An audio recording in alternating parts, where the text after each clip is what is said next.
Destroys our generation. I don't mind. I don't mind. I don't mind. I don't mind.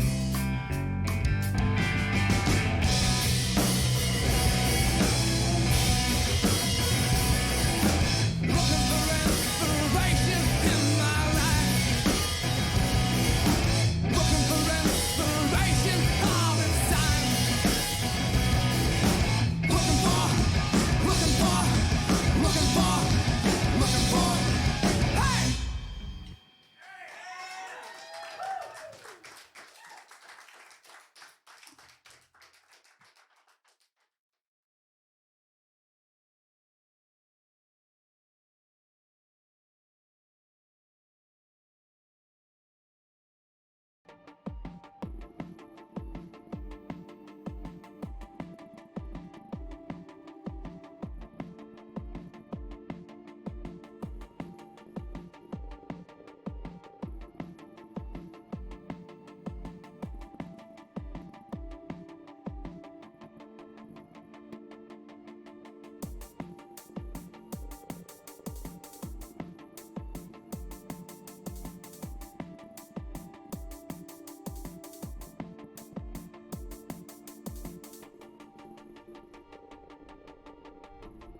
And how is everybody doing out there this fabulous Saturday? Spline Design Studios coming right at you. Not a whole heck of a lot to go over with on latest updates for those that have been following us as far as the Texas Motor Speedway track build. There's still work being done on it, don't get me wrong, but there's not a lot of it done as of yet as far as the latest stuff. So for the most part, we're taking a little bit of a break from that. But we got lots of new stuff to show. Other new stuff going on with NASCAR Racing 2003 season. One of which being the latest release of the Next Gen mod. Next Gen 22, I guess, as far as by Full Circle Racing Designs. That's probably first and foremost when I want to go over there. I've had the privilege of being able to download this little tidbit. And so far from what I've seen, it's fantastic. The only thing I have not been able to do, and it has to do with painting program that is needed, I guess, as far as for the templates. Not able to open those. So that's been the only flaw with it that I've seen so far. Let me see. We get some things loaded up here. Need some things to cooperate with me here. Alright, and then I've got a little bit of another short track, I guess, to be able to show off too, done by one of our very good friends here, Racer James. So it's I'll leave y'all in suspenders, I guess, for now, I guess, as far as what's going on with that. For the time being, what I would like to be able to do, and I have done some initial practice on what this, I guess, as far as prior to the starter screen, but beyond that, that's still yeah, still coming on in there. Did you play that? I didn't get to see who played that. Oh, Chavez played that. Chavez sneaking in. We haven't heard from Chavez there in quite some time. Holy bejesus. Ow, I was not ready for that. Yeah, I was not prepared for that. Coming in hot and heavy, holy smokes. Ow. Yeah, I wasn't ready for that. I got, my ears need to, readjust here now.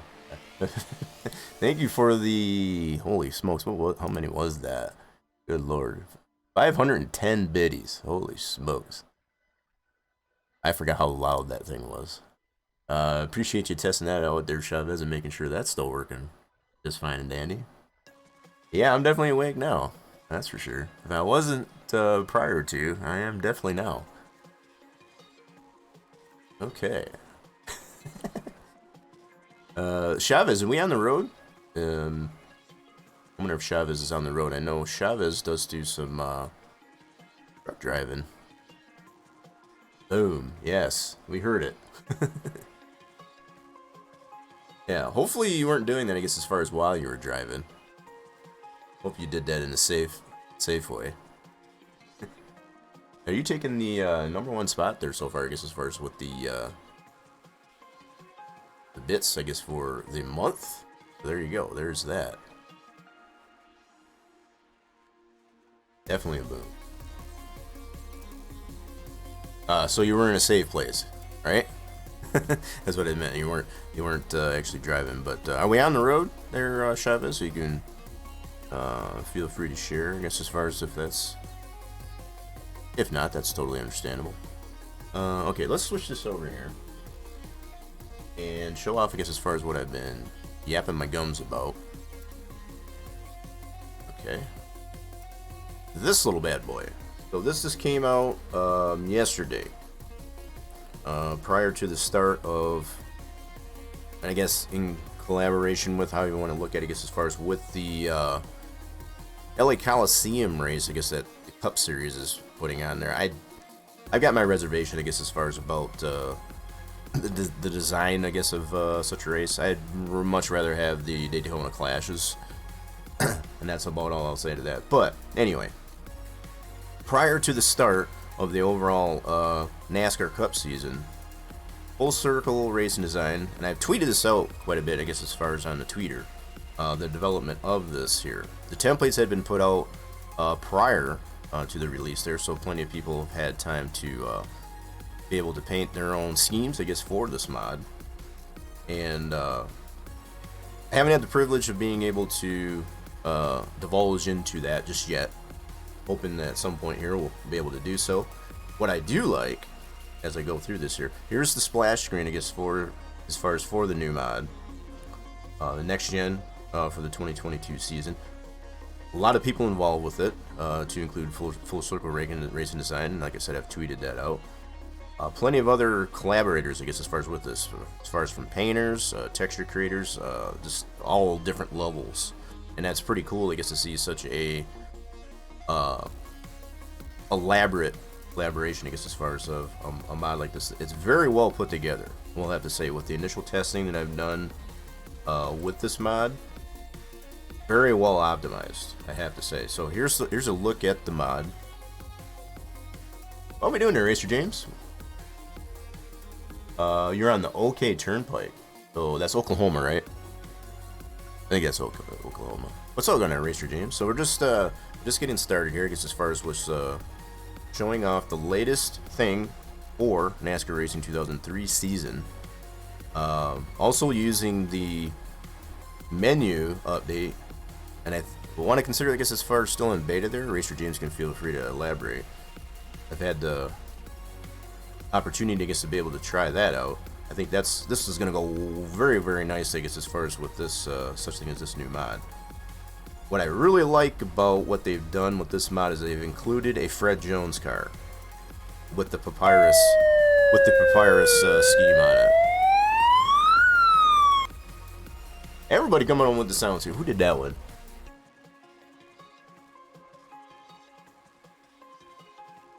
Whoever Jazz Daddy is, I don't want to see who did it. Is that Jazz Daddy 2022 playing the siren alert?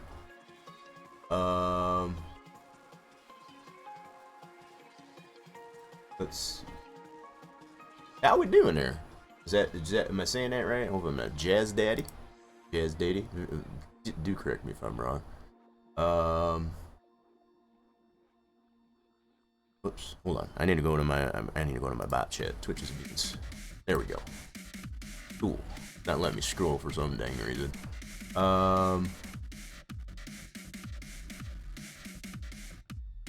Those cars look goofy from a TV viewpoint. Looks great on the track though. From a TV stand, you're talking about the IRL ones there, Racer James? I've seen plenty of still pics, I guess, of the next gen car. That's about all I can say about that. I do know a lot of things had to be done, I guess, to optimize the model within Enter 2003. And I think, honestly, I think they did a really good job. You know, the way the rims are, in reality, they have a lot of openness, I guess, as far as to the spokes and stuff like that. Don't really have that option to get, you know, all that detail, that amount of detail into such a thing, you know, as far as like that. But the way they've got this depicted in here, I think they did a pretty good job as far as to keep things optimized.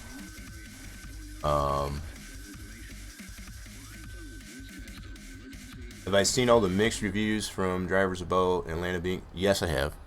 And yeah, it's pretty sad. Hopefully they don't ruin it much the same way they have done Texas. I get a lot of the drivers do complain, I guess, about the Texas build. Now, we have been on the streams here showcasing, I guess, as far as the build of the Texas Motor Speedway based on the new configuration. And even considering all the issues that we've been having with AI, it kind of gives you a really good clue of what the drivers and the teams actually complain about, the way that track drives.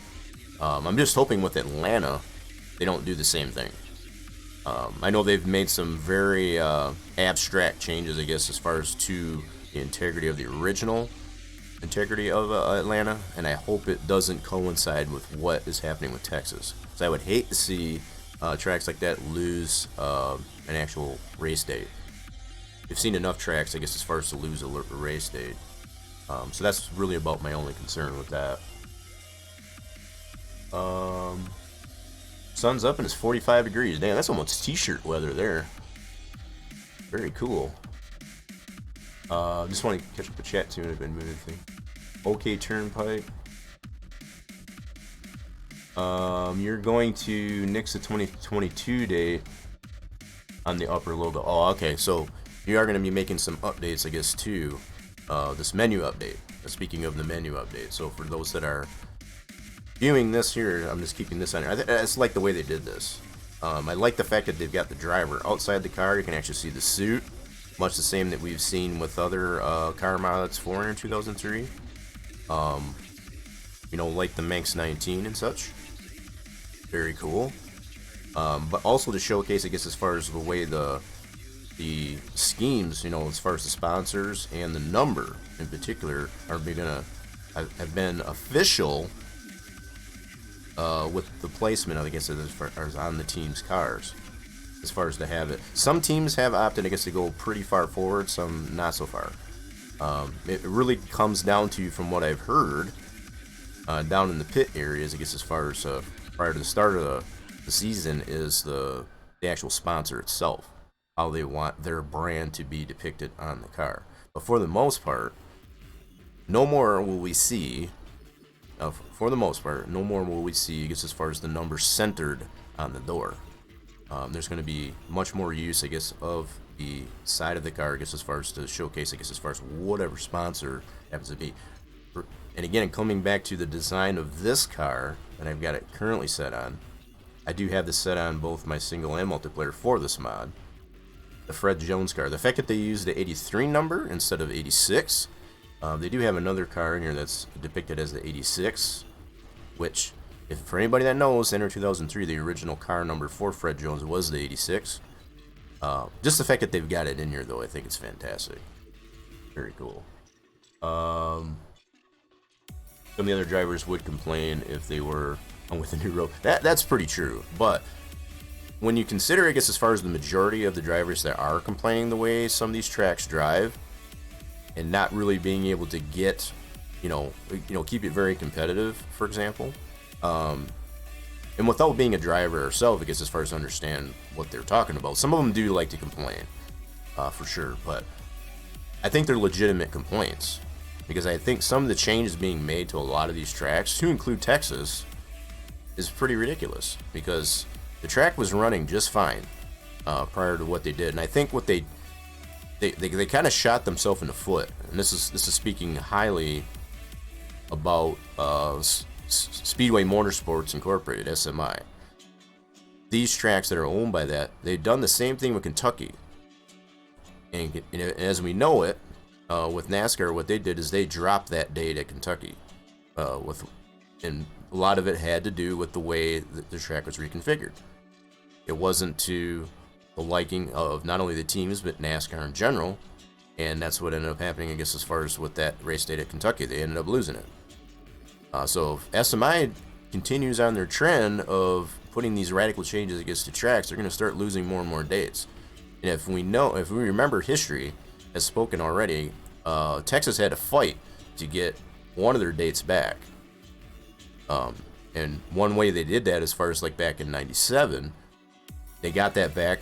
Now they're on the brink, I think, again, because if they're not careful, they're on the brink again of losing another date with the way they reconfigured this track in its current configuration. With the low banking on 1 and 2 and 3 and 4. Now, with all that being said, the way it's depicted in Enter 2003 here, I think we did a pretty good job. Torch in particular, because as far as to use that LiDAR information to get it depicted exactly, pretty much exactly spot on, I guess, as far as how it actually drives in reality. And that, with all the AI that we've been having to adjust with that track build, you start to understand, I guess, as far as from a reality standpoint and a virtual standpoint, what the drivers are complaining about. With as much as I've had to adjust on the car to get to get it to drive halfway decent, setup wise, it's kind of along the same lines of what the actual teams and drivers complain about in reality. Maybe not exactly the same, but there's still some parallels, I guess, to that. So it makes sense to me why they complain about it. Other good news, you got my G25 out. got it working. Basically, I have spent $1,200 trying to replace something that ain't broke. Ouch. And I know you've bought a couple of different wheels. You've mentioned they're Richard James off, just in offline and whatever. So I think one of the wheels that you do have is a Thrustmaster, I think you said, and then a. You can feel free to elaborate on that, but I know you've mentioned to me, I guess, as far as having a. I'm just glad that this G27 is holding up as well as it is. I've had some slight issues as far as with potentiometers and such in the pedals, but a lot of that's just been pretty easy to fix. So it's how to get that mod? Oh, as far as Jazz Daddy, just catching up on stream here. So this mod is available over at Stunod. And in most cases, you can feel free to Google it. Let me switch over here real quick. Let's take a look at this real quick. So if you're wanting to get this mod, it's a little bit of a plugin, I guess, as far as for not only Full Circle Racing Designs that has put this mod together, but also Stunod for making this mod available. Switch this over real quick. Alright, so I got some other things, I guess, to show later. I don't want to get into that just yet. But let's bring up nuts. Hold on a minute. Un momento. I should have been more prepared for this, and I wasn't, and I apologize.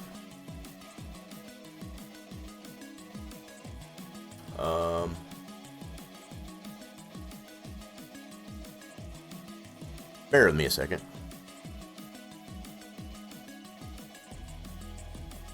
Okay, so I think this is good. Yeah, so if you do a simple Google search for Stunod Racing, you get it's over here. You get this deal. Hold on. You get this deal right here, and probably the best way to go to their main page here.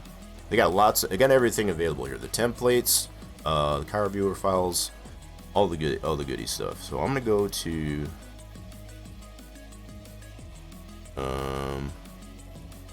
okay, let's go to the downloads. Yeah, so over on the side, if you go down to the downloads, and you don't have to be registered to the site to get this too. This is another nice thing about that. But if you go to their site, and on the left-hand side there, they got mods, and they got a section here for Full Circle Racing Designs, and it's got everything related to the mod. So if you go here, here's the mod right here. Completely free to download. Nothing to you don't have to be registered to the site. Freely available. You can download it, put it in your game as far as in your series folder, and you're ready to go. One of the issues that I mentioned already, as far as I've had issues being able to get the templates open due to the paint program that they've used to create those templates. It does require, I think at base here, if you don't have at least like CS6, as far as through Adobe, you probably won't be able to open the templates. So that's probably just a fair mention. It will not open with GIMP or any other older version, I guess, of even on Paint.net, I've had issues with it too. So just a fair mention, I guess, as far as how that works, at least anyway. Are you used to it? Yeah. Yeah, I should have probably had that up there. But anyway, it's pretty simple to go. I just did a simple Google search for Stunod Racing. And you can go to their home page here. It's kind of a forum kind of layout to it. You can feel free to look at some of the other things that are available on Stunod as well. But like I said, go to downloads. Left side here gives the mods, and then they got a whole section here for Full Circle Racing Designs. Yep. So there you have it. That's my shameless plug, I guess, as far as for Stunod and the Full Circle Racing Design, I guess, as far as the development of this mod. This 22 and the 98 mod are all I use now. Yeah, that 98 mod, it's very well done too. I have tested that, used that as for testing tracks and whatever on the stream. as well as the Manx 19. Pretty great. Alright, switch this back over. Back over the game. So anyway, so I've noticed too, they've added at least one. I haven't noticed any dodges. I noticed they did mention that they were going to put some dodges, but I think what they did as far as the initial release here, I'll kind of scroll through these here real quick. Put it back on single player. They do have, so here's a dodge, and they also have a Honda Accord, but I like what they did with the branding to it. As far as just to call it a next gen, this is their generic model. So with the templates that they have available, you have the ability to be able to paint a Dodge or a Honda Accord or pretty much anything else you want besides the Chevy, Ford, and Toyota that are pretty much standard, I guess, as far as. So that is the Dodge, and then there's also a Honda in here. So the Ford is one of the mainstays, you know, as far as what NASCAR actually does run. You got the Camaros, the Toyotas, and for very preliminary schemes on these tier 2, I guess, as far as, you know, prior to the start of the NASCAR season. These will probably change more than likely, as we've seen in the past. Pretty cool though that they've got a full field of cars available, I guess, as far as in the with the mod. Looking for, where's that Honda Accord? That's another Dodge. We got some makeshift ones in here. That's a Jeff Gordon DuPont, so that's obviously a fictional. Pretty cool though. This is how it would have potentially looked, I guess, as far as if Gordon was still running a season. That's pretty neat. Splash and Go, obviously he had to chime in, I guess, as far as the Splash and Go guys, as far as Osman and the group, I guess, is the gang over at Splash and Go for some of the paint schemes. Pretty cool that that car is in here. Still looking for that Honda Accord. Just kind of scroll through to get some of the schemes that are in here. Some of them are pretty much fictional. They're just placeholders, but the fact that there is a full field of cars, like I mentioned. Chase Elliott car.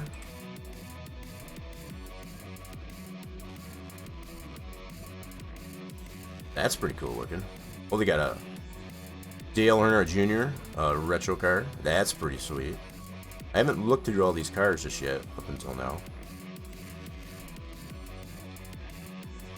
Where is that Honda Accord? I did notice the Honda Accord, and I think when you open it up initially here, there's the Honda Accord.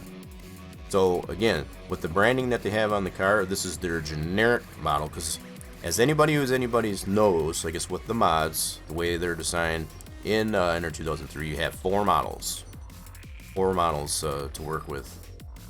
So the fact that the three that are primarily used with the Chevy, Ford, and the Toyota, those are, like I said, the mainstays makes that are in there. You have this fourth model that you can put a multitude, I guess, of different manufacturers to it. The way they've depicted it in here on this, in this particular case, is the Honda Accord and the Dodge Charger. I think, is it the Charger or the Challenger? Whichever Dodge it is. Pretty neat.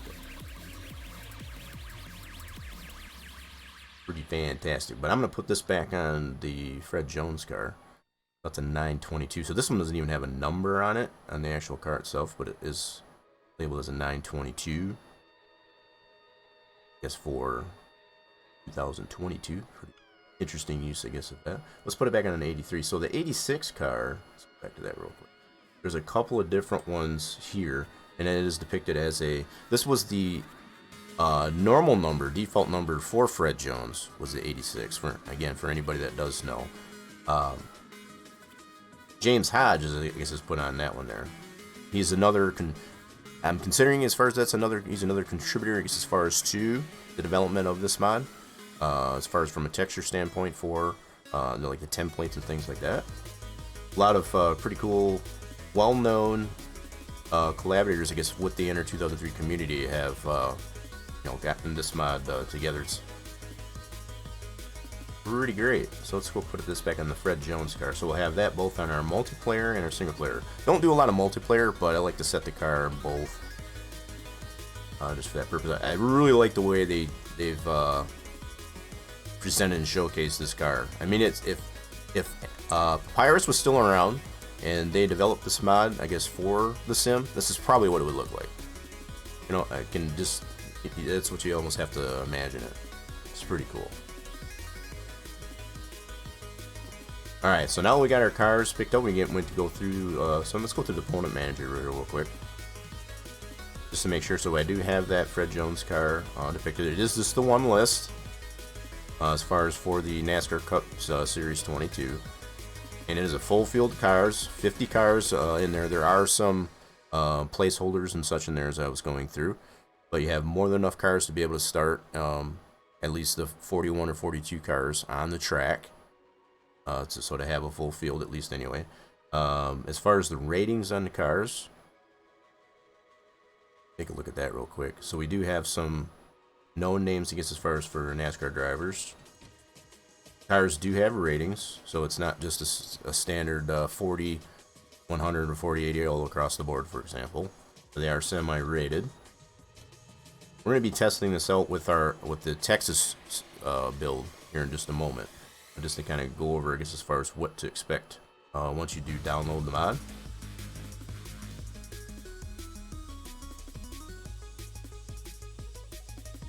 Yep, so there's Cosman, I guess, as far as from Splash and Go. Ken Squires, they put a Ken Squires car in here. I believe, if I'm not mistaken, he was one of the race commentators. I think that has passed away, I guess, since why. So the fact that they've got a memorial car in here, that's pretty neat. I think that's the same Ken Squires that I'm thinking of. Correct me if I'm wrong. So we got Ty Dillon, Eric Jones, Ricky Stenhouse. Very well-known names, I guess, as far as that we will expect to run in the 22 season. Some of the developers of the mods, first with Mr. Hodge. Some of these names I don't know, and I apologize for not knowing that. Daniel Suarez, he's another well-known cup driver. Joe Toe, I think this is a network car. He's one of the promoters, I guess, of the development of this mod. I think this is what Full Circle Racing did kind of chime in there. They did a little bit of a online race, I guess, with the mod to officially release it. And this was the network, I guess, that broadcasted that, per the tweets, I guess, that are out there. The lanes. Very cool. So you can see we got 53 drivers. There's 50 that are 100% selected from the get-go, and you can feel free to adjust this list and save it, just like normal, I guess, as far as with any other car list.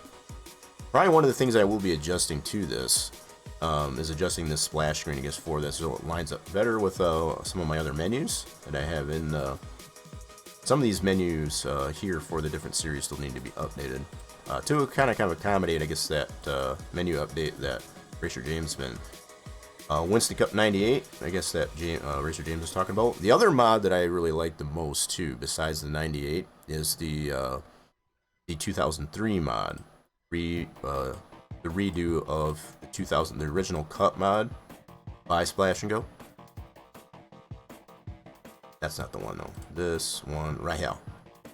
This is a really nice mod too. So again, it comes down to if Papyrus was still around and they would have done a reboot, I guess, of the way the cars were designed for this day and age. Probably good.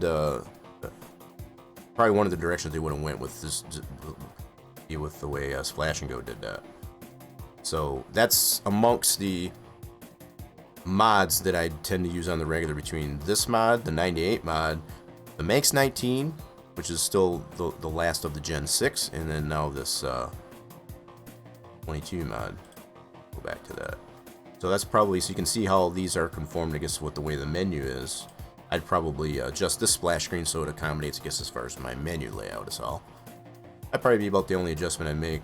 Maybe a couple more other things. I noticed, like, for the wheels that my pit guys carry, I like to change that. That's something else that I noticed just through initially testing this. That's probably something else will change, so the pit guys are actually putting on the wheels that are actually on the car.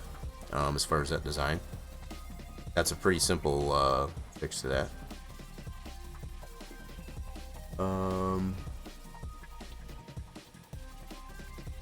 You just supplied the cup one included. They have a... You talking about for the 22 mod? I just have to adjust this one here so it accommodates, I guess, as far as my... Oh, crap, I didn't want to do that. My bad. Let's redo it. Let's relaunch that. Not what I wanted to do. Alright, let's bring up this. So we're going to do some initial tests. We're going to do some laps on this thing. Who's going to make a single lug hit stop sound file? I mean, there's a lot of things like that that would need to get... We would need to get the actual sound. So probably once we have the first race, official race, I guess, as far as with these new cars, I'm sure it won't be too long before we'll get some type of sound bite, I guess, as far as to adjust, I guess, that... Yeah, because the fact that they use one lug on these cars as opposed to 5 lugs, as we've been used to. I think currently, as what I've got in my sounds bites, I guess, as far as for tire changes, is the 5 lugs. Obviously, that's going to be outdated at this point, especially with the use of this mod. So, yeah, one long air gun. I don't know.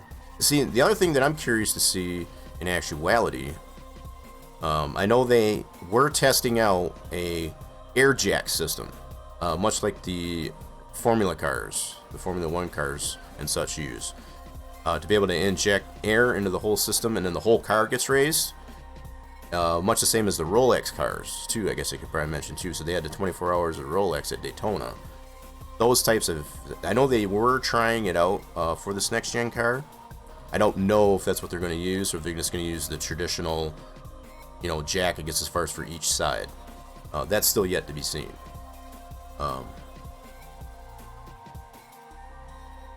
So, lots of things, I guess, to look down the pipeline, I guess, as far as for additional updates with the use of this mod within our 2003 as well. Alright, so let's take a look. Let's do some initial testing in here for the Texas 20 build with this mod. So what I've noticed as far as it's right in line, and maybe a little bit even less chunky, if you will, I guess, as far as with some of the other mods by Splash and Go. That's not to discredit at all, I guess, as far as what Splash and Go has done, but it seems this mod here seems to be a little less chunky from the actual DAT, the series DAT 4 mod overall, and I think that says a lot for how much optimization's in the mod, but also to be able to apply as much detail that's in the mod. Optimization is everything, I guess, about when it comes to racing this game with both modded tracks and mods like this one. So we're going to load this up here, much the same as we've tested with other mods with the Texas build. There's no additional updates, as I already mentioned, starter stream. There's still some things being worked on. I've been in communication, I guess, with Torch. He's currently working on such things as the shading around the track. So like the fence shading onto the track and so on, as well as getting some of the things that I mentioned did need some attention in last stream. So just to give you a clue, I guess, as far as how much work is being done even as we speak with the Texas build, as it sits right now, there's really nothing new to show from last week. So we're just going to test the track as it was last week with this new mod and see where we stand on it. Oh, there you go. GG's on the jackpot. Heck yeah. So we do have the GG mode, I guess, as far as if you are following the channel. Feel free to use that. Ah, it does work. There you go. And it's probably because Torch ain't here. I'm just going to say it. It's because Torch isn't here and stealing all the mojo. I haven't seen Torch chime in just yet. So you might have got a little bit of a heads up, I guess, as far as on... Pretty cool, though. That is one of the low-end jackpots. Jackpot nonetheless, but it is one of the low-end jackpots. GG's on that. 200 units of fluid, I guess, to your account. Alright, so the track does load with the mod. I'm going to initially just take a look at some of the way these cars respond. I did do, there has been some AI adjustments too here, both in the form of LPs and track INI, to kind of fix some of the behavior of the, from what we've previously seen at least anyway. So let's go ahead, take a look. Let's set this up.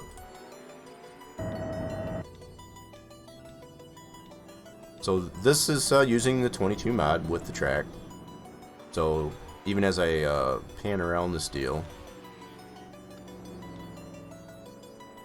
very good frame rates in this session. A little bit of sun in your eyes. All right, let's go to the cockpit of these cars.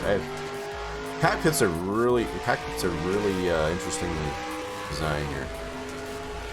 So you saw, just for brief seconds there, you saw it, the red line as far as the whole talk on the display or whatever light up.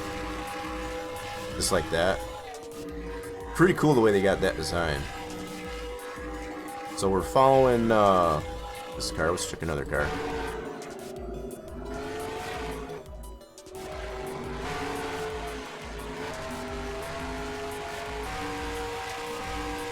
Okay, here's Alex Bowman in the 48 car.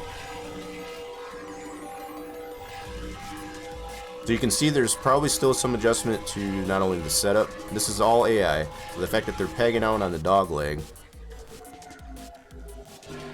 that's part of some of the adjustments that still need to be made. It's not 100% perfect at all, but they're much better, I guess, than we've seen. It basically came down to, at this point, as far as to go back to basics and start over from scratch with the AI from the ground level. Yeah, see, they redline, I guess, as far as almost all the way through the dog leg. That's part of the reason why I think they slow down so much. And we did make some adjustments to the fast setup, which is what the AI will use as far as to navigate themselves around the track, to include the LP. So combination of setup, LP, and INI adjustments has gotten it to where what we're witnessing right now.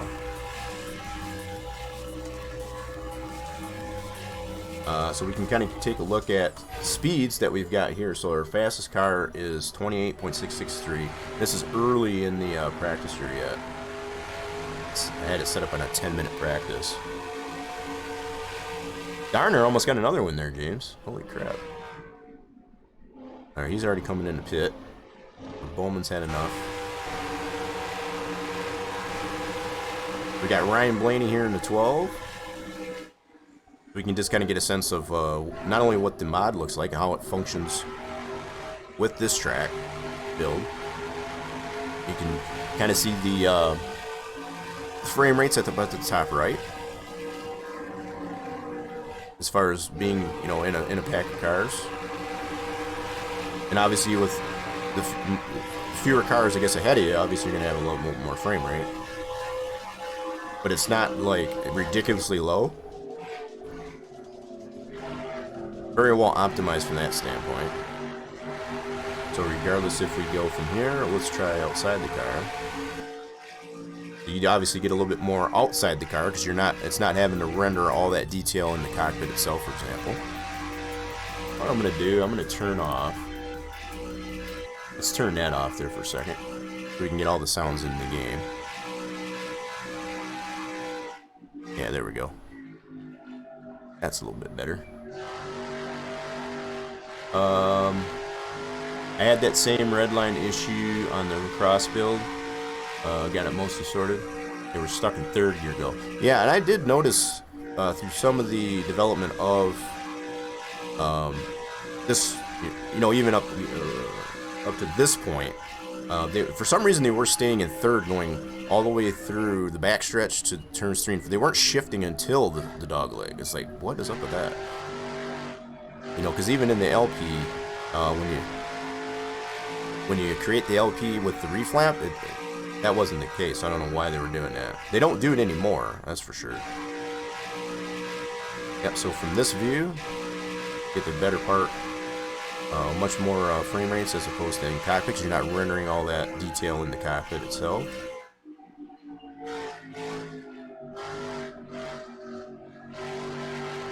And they do go in reality, they go pretty slow through turns 1 and 2 because there's a lot less banking over in there. And this is part of the complaint by the drivers as far as the way this track is now designed.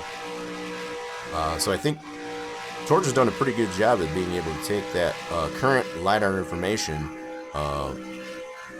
and to get it depicted in the game here, I guess, as far as pretty dang good. We got a Honda Accord butler here, so we do have some makeshift cars, I guess, as far as out here. That's that generic model, that fourth model type, I guess, as far as it's in there, that allows for that make to be put in the sim. Another makeshift car. This is that network that did showcase, I guess, as far as the official release, that promoted the official release of the mod. We got a car coming out of the pits. Yep, that's definitely the fictional.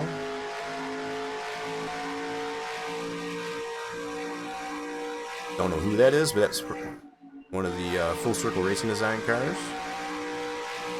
Corey LaJoy. Stenhouse, the 47. Is he coming into the pits? Yep, he's going to his pit.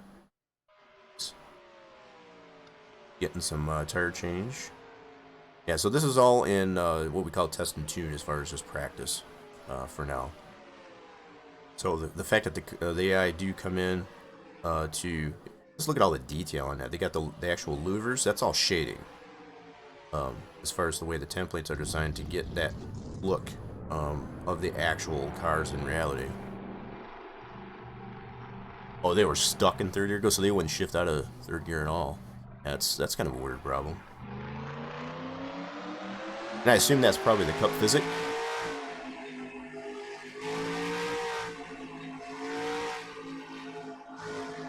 Just kind of observe, I guess, as far as the way they come out of the pits. I haven't really been taking a really close look at this. Now that we got a new mod here too, just checking everything out, I guess, as far as with the nice merge. Let's take a look at a different view here so we can see what the rest of the car looks like going around the track. That's a cool view. There we go. So you can see the tires in action. I think they did a really good job in depicting as best as possible the way the actual wheels are on the actual car in this sim.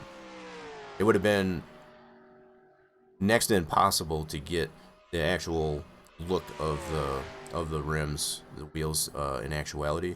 The fact that it's got that 3D spoke pattern, that would have been impossible. That would have been way too many polys, I guess, as far as for the wheels for just any one given car. So the approach the Full Circle has taken with this design, I think it does it pretty well. I mean, even from a distance, you can tell the design of it. Up close, I'm sure it's even better. Obviously, the cars that are depicted in the sim itself, as far as where you're actually able to race, are going to be a different level of detail in here as compared to, say, the UI, as far as your like your car selection screen. And there are some other things in there. I'm going to take a look at that too. I did notice they did add some extras into the series folder that allows you different looks to the car. Being a bigger wing, you got a COT style wing to be able to apply to it and so on, just to give it a different feel, I guess, as far as for the use of the mod.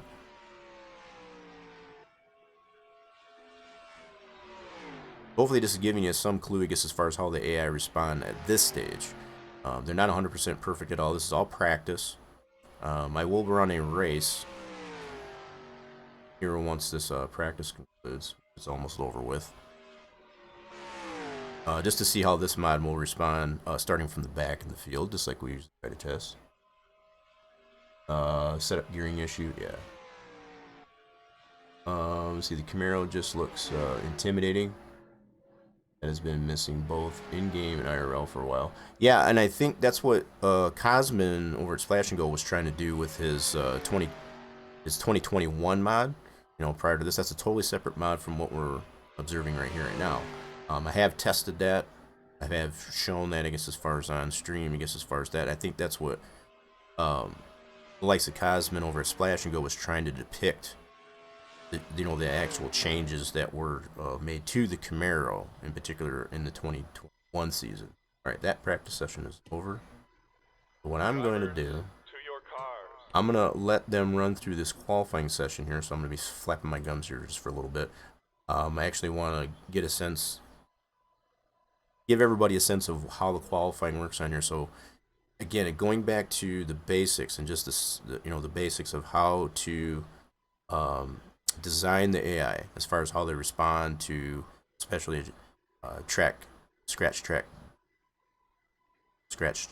that's a mouthful. Scratch, track, build.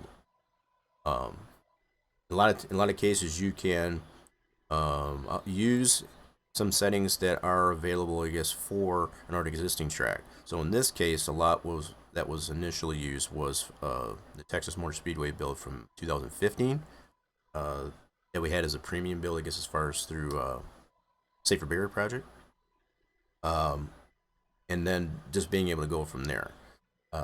So from there, obviously, a lot more changes have had to been made in comparison, because this is built so much more realistic as far as from a banking and so on standpoint.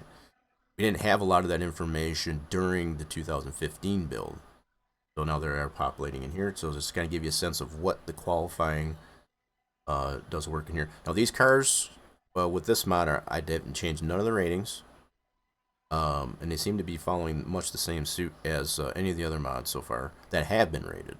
So it looks like there has been some time put into, some initiative, I guess, as far as put into how the cars are rated.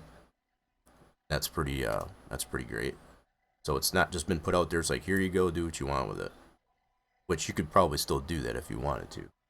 No need to do that, I guess, as far as right out of the box. Alright, so they're just about done with that. I'm just going to let it run out, and we can kind of get a sense of what he's at here. So there's obviously a lot of fictional cars, some of them of which have been involved with the development of this mod. I know James Hodge is Joe Network, and probably not necessarily involved with the development of it, but actually the promotion of it through the Twitter feeds on Full Circle Racing Design. Got the Eric Jones car. Got in here. Definitely some well-known drivers that we know in the NASCAR circuit. I don't know if this is the Kevin Harvick, Ryan Blaney, offspring of Dave Blaney, and it's done. Cool. So we're now into happy hour. Sweet. That has been concluded. We're going to go right to race. We're going to start from the back to really get a sense of what is the frame rate going to, as far as with this mod and the use of this track. So even with no additional changes up to this point, at least for this session, everything that we've seen prior to the start of this stream is still current on the tractors. Just, until we get the latest updates, I guess, from Torch with the new shading on the track, fencing, and things like that. Some of the safer badging, I guess, adjusted as far as, to get that all lined up the way it needs to be. Hopefully we'll see that next week. Just don't have anything like that just now, just for clarity. All right, so let's go ahead and drive it. Drivers. Okay, so I am noticing a little bit less frame rates than some of the other mods. We tend to stay like in the low to mid 50 frame rate, I guess, as far as starting from the back with the other mods. So from that standpoint, maybe a little bit less, but not, too extreme. When you consider such things as like this diffuser, let's just take a closer look at it. Look at this diffuser.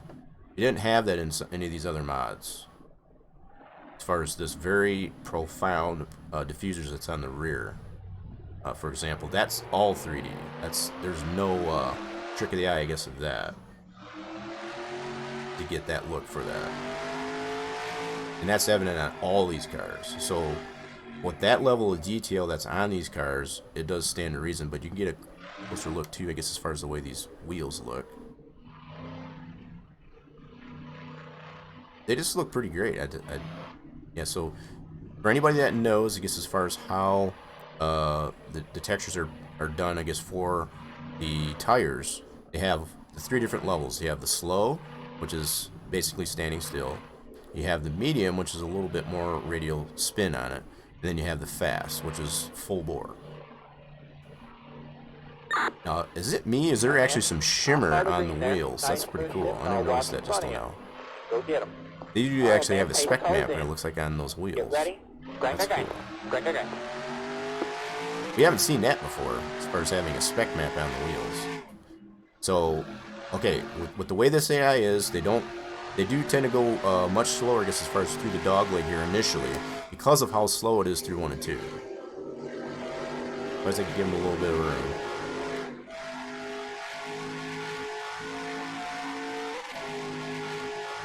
This setup that I have on the car is complete trash, so try not to beat me up too bad, I guess, as far as how well I'm not able to drive this car.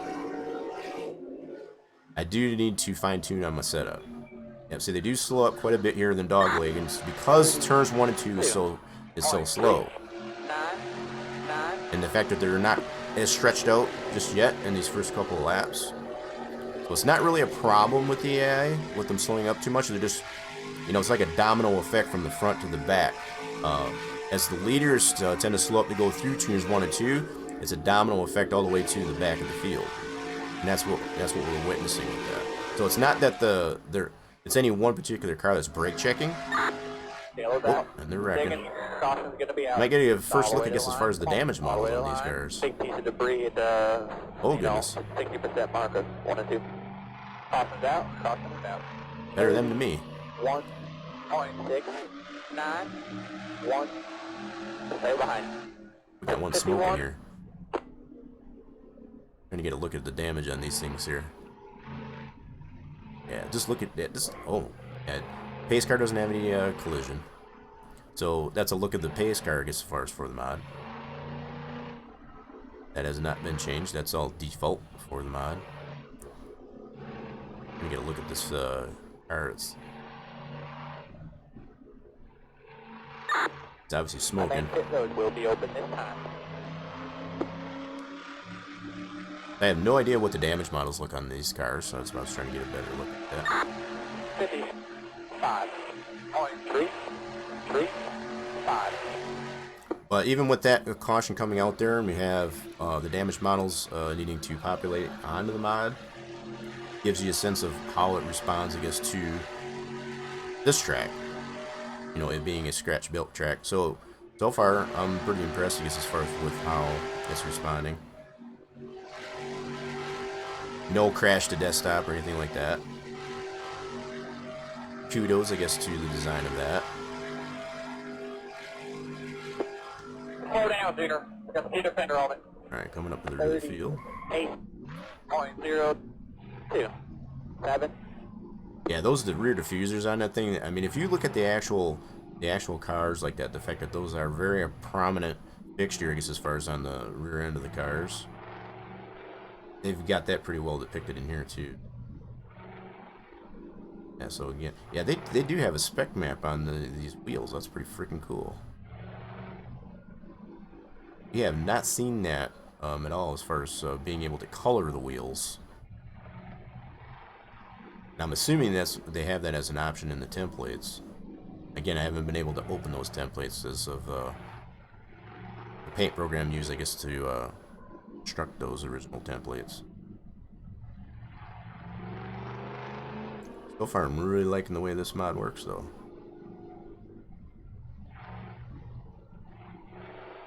It's playing very nicely, I guess, as far as with the Texas Motor Speedway track build.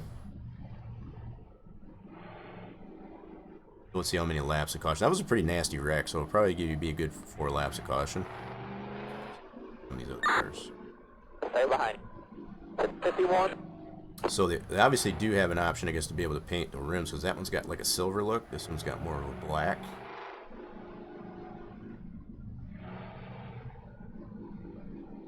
I'm really liking, you know, to see the progression, I guess, as far as from the mods that we've become used to and what's available as far as being able to, the way we can paint the cars, for example. see that evolve and progress, I guess, as far as into newer mods like this one. So the fact that we just don't see them, I guess, as far as in just one particular mod, I see it, you know, carry over and carry on, I guess, as far as into the next mod. But also to take it one step further and add a spec map, as far as a shiny layer, I guess, as far as to the rims. You can clearly see that on this 51 car that I'm following. That is pretty freaking cool. What other cars we got here? That's got a silver. 51. Gotta be Evan. Always coming in here sticking up the place. Ooh, Racer James almost got that maximum jackpot. Look at that. Both ways. Stay behind. Now, 51. now the bot's just playing with you. That's funny. It'll come around. Torch is not in here right now, so you might have some better luck there. There you go. Get it boozed up. You know how it works. Torch likes to take, yeah, the approach and give it some hose. One to go right here. All right, here we go. That was only about 3 laps then. Cool. So the way the sim itself determines how many laps of caution that you get is just depending on how bad the wreck was. There's really no control over that. 1 minute 36.0. That was a pretty nasty wreck here. You can see all the skid marks here through the dog leg. We'll have to take a look at the replay, I guess, as far as that, see if we can get a better look at the damage models for that. So that was like on the 2nd lap. So as it stands right now, we'll have 10 more laps once we get to the green flag here. Only made this a 17-lap event. Okay. Just to kind of give everybody a race summary, I guess, as far as what's going on here. We had a caution come out that was none of our own doing. And I wouldn't really call that a flaw with the AI. The AI are going to wreck. I mean, it's just all in how you design, how much closeness there are, I guess, as far as when they race. You know, how the LPs are designed, how close do you have the LPs to each other, and the way the I is lined up, so on and so forth. So all those things have to play nice together. I'll walk in front of you. You can go get them. All right, man. Pace cars in. Get ready. Go. There we go. Oh, man. I was in 2nd gear. I didn't want to do that.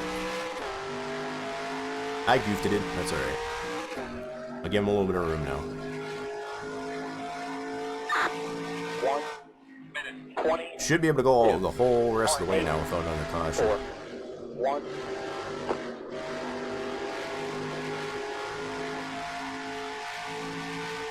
I do believe I do have it on a 2x pit frequency as well. Because it is a much... Oh, this guy pulled off. So he had a little bit of an issue, so he got out of the way.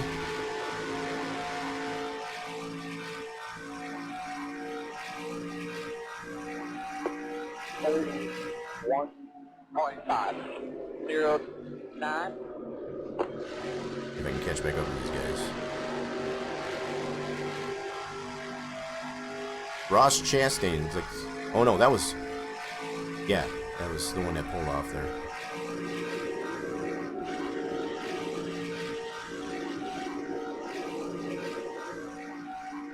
I need a lot of work on my setup there, that's all I can say. So I said, don't beat me up too bad, I guess, as far as not... Oh, he's coming back out already. 7. That was a quick pit stop. He's obviously going to be a lap down. Hence, the fact is, he's listed as green in the standings.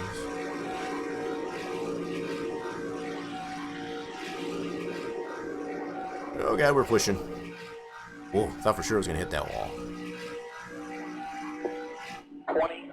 Screaming through the dog leg. 7. 3. 5.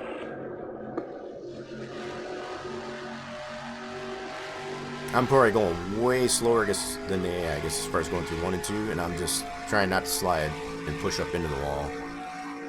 The setup that I've got here is only good for a couple laps. Before the tires just go to crap, and that's all due to just the way I've got the setup for the car. 4. I've got it designed more to do like qualifying run. So it's basically good only for 2 laps and I'm done. Hence the reason why I'm lagging way back here.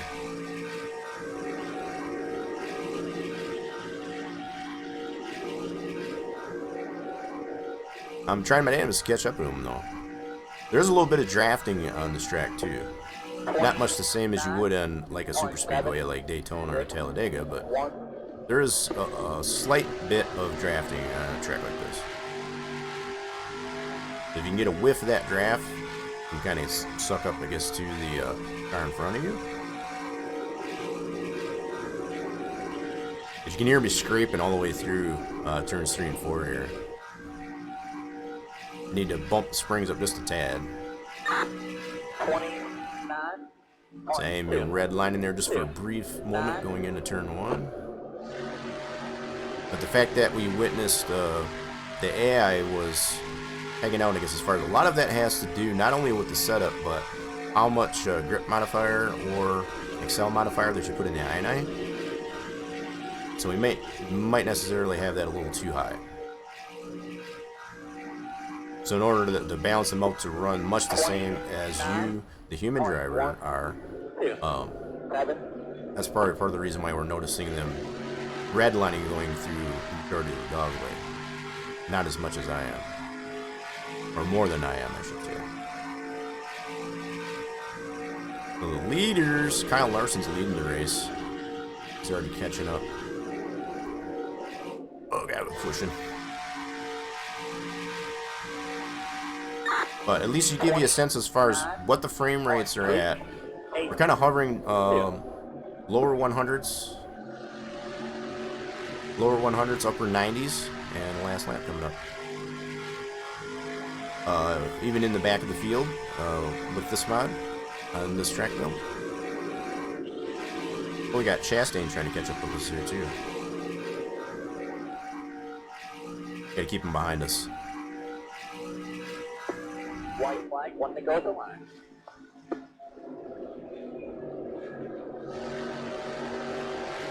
wonder if Chastain will end up passing us up here. Oh god, we're pushing. Oh god, yeah, we'll let him go. Back. Clear low. We'll let him go. He's a Camaro. We gotta support our fellow Camaros. And booyah. Yeah, we gotta get a little bit better info, man. We'll figure it out. Love my Junebug Spider Pack though. Appreciate everybody working hard. Keep working. You've done a good job. Appreciate you working that hard there, Dan. Alrighty then. I'll get caught up here with chat here as soon as I come in here to it. What I do want to take a look at is that replay. We did have that caution that came out like on the second lap. Really liking the way this mod's working out, I guess, as far as with this track build so far. Man, that rear diffuser, that's just Hit road speed 45. There you go, man. Number 25. right out there and slaps you. It's like, yep, I'm here. Alrighty then, let's take a look at this. Hold that up, and that was like on lap 2. Who do we got coming up there? We got Lead Pro Sniper. Your absolute favorite game of all time is NASCAR Thunder 2004. Made so many great memories on that game. I unlocked about every.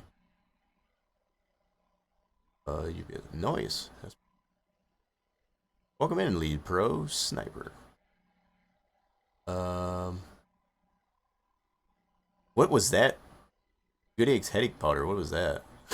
Why did you get? Maybe party 2. Oh, okay. You were trying to give the bot, I guess, some aspirin. Gotcha. It could be. You might have partied a little hard. I think he'll come around though. Let's see here. So we want to take a look at. First of all, we need to lap 2. We're in that range, and then and through. Get a better look at these cars in this perspective. Yeah, so the fact that you do have the ability, obviously, to paint the rims, that's pretty cool.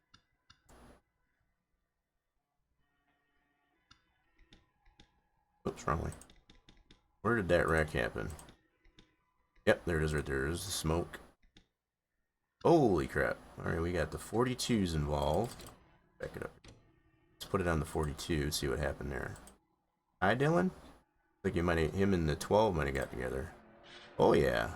See, and that might be more of an issue with just the LPs being a little too close together. That's what I'm coming that up to. I think the LP, oh, they actually got into the wall. Let's put this on. Take a look and see what happened here. Get up. Ooh, 12 actually got off the track. They got a little squirrely here. Looks like the 12 actually got squirrely coming out of 4. Got into that car. Ooh, he got all kinds of slideaways there. Oh, and then he got into the 42. Trying to get it corrected up there, and then they both got... Oh, my goodness. I do think a lot of that is probably going to be related to just how close the LPs themselves are. So if you put the LPs, you know, as far as the AI lines themselves a little too close, this is what sometimes will happen. Pairing that up, I guess, as far as what the way the I is as far as the drafting distance, probably led to this happening too. But the 12 definitely got, you got really close. Let's put it on the 12 car. I think that's Ryan Blaney. Wow, you got all up into the bumper. 77 here.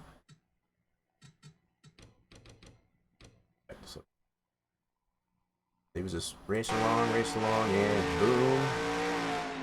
He was just trying to correct himself. Trying to get her back in line. And ended up getting into the 42.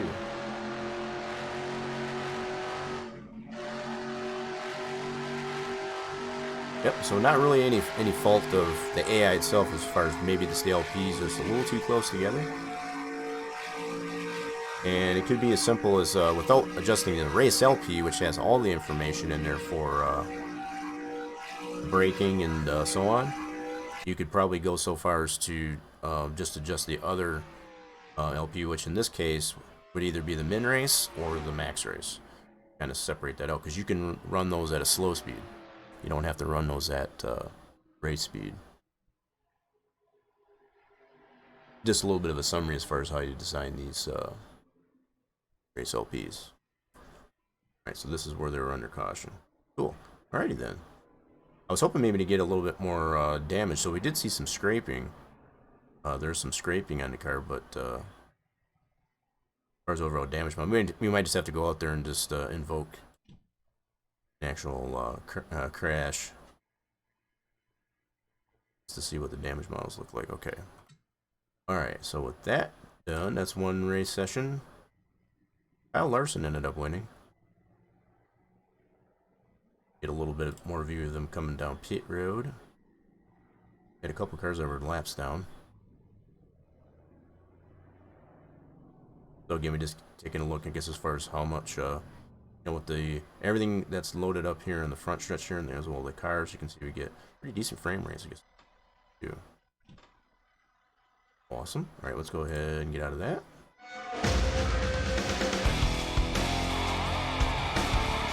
Gotta play the music through.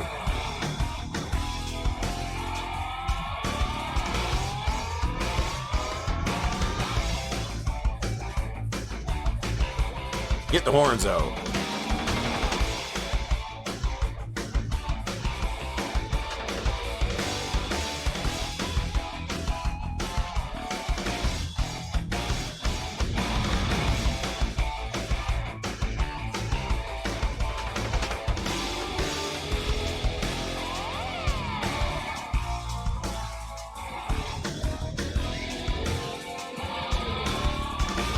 You gotta love it.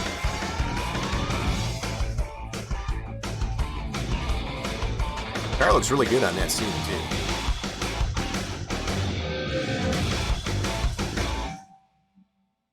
Ah, always a good thing.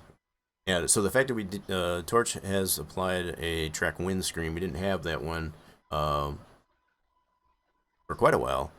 So I think since either last stream or stream before that, we can actually apply that. And that's what does invoke that screen. You have to have that TRK win texture within your track so that the sim can actually load that in. Otherwise, if there's nothing there for it to load, it just goes right back to the screen. For anybody that doesn't know. Alright, so that's a look at that one. What I want to do now is take a look at some of the other options that you have for this mod. They've got some additional goodies, I guess, that they have in here as far as how the cars actually look, and I want to take a look at those. That's the next thing I do got that track to show, I guess, as far as in a bit.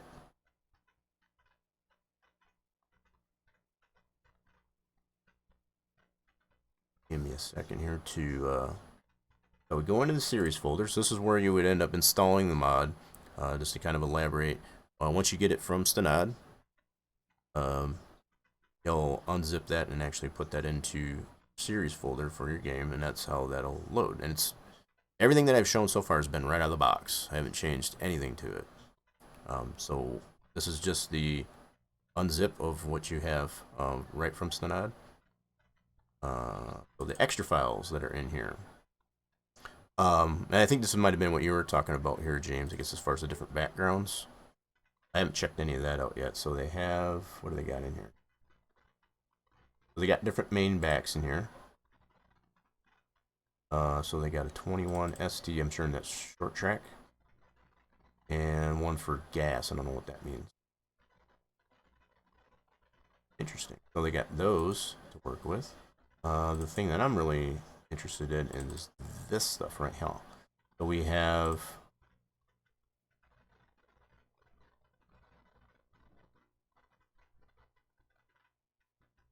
let's see. I thought there was more to this. Wait a minute. Let me look at my other folder here real quick. Did I not bring all that stuff over? Maybe I didn't. Let me check here real quick. Extras.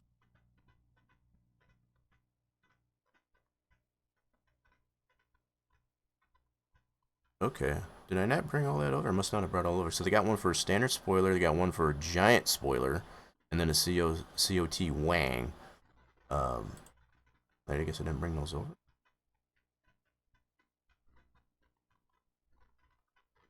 I guess I didn't. Okay, so grounds there. That's the main backs, the splash screens. Interesting. So for some reason I've only got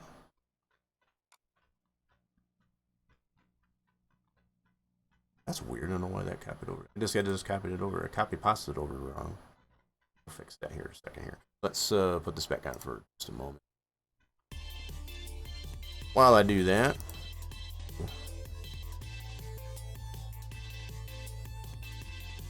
okay, so let's see here. What did I do?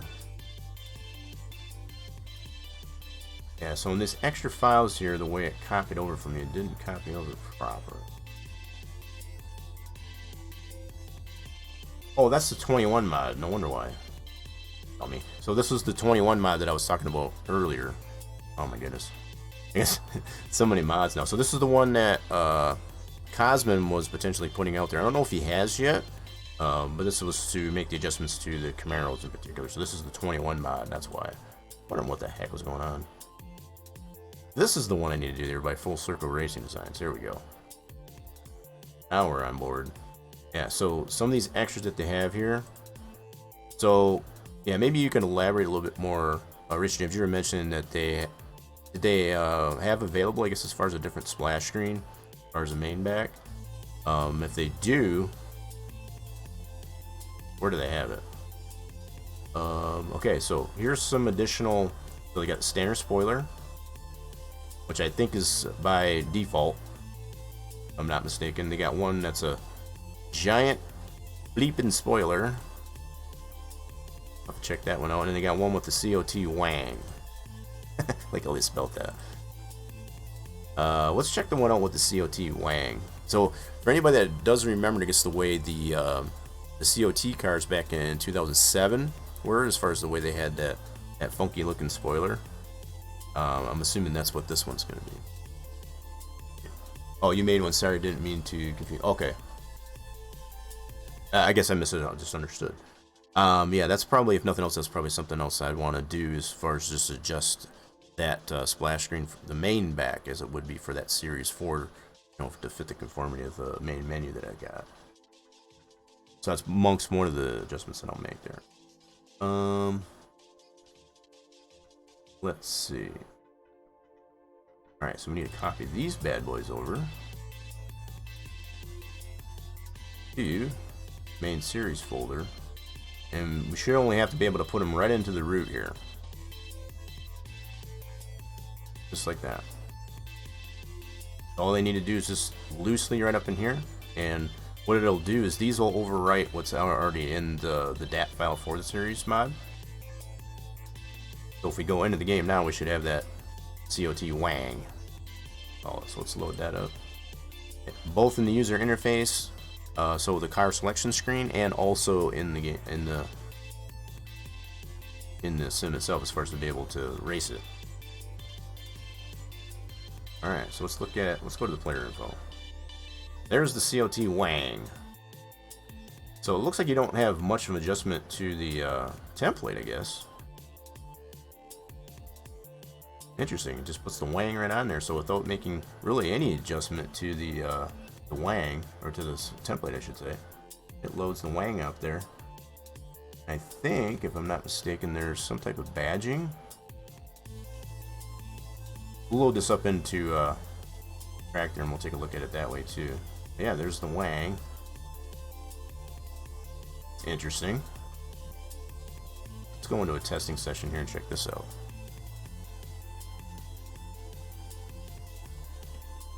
Oh, that's the track that I want to be showing here in a bit. Not right now, though. Why not? You know what? We'll go ahead and do that. I've already got it loaded up in here. So this is something that Racer James has been working on. Just to kind of get back into the swing of track building. Trying to take a shorter track. So there's not a lot of eye candy to this. But as far as what I've seen with it so far, to include even looking at it in Sandbox, it's pretty well designed. And be expected to get as far as from. So we do have some cameras. Oh, that's pretty neat. He actually did a drawing of that. Did you actually do this drawing there, James? Or is that just something you found on the net? That's pretty interesting. You don't see that too much, I guess, as far as with the track info screen. That's pretty interesting. Copy from the Project Short Track version. Okay. Noise. Yeah, that's a pretty interesting idea as far as to do that. And you can see, even as we look at the actual track in here, as far as how that's pretty well depicted. It's 11 degrees of banking, 5, 8, and 11, which 11 is the maximum. Cool. I did do some initial running on this one here. I think in the Wayland Modifieds. I forget which mod. Obviously, I did some cup practice here too. I do have my own player record.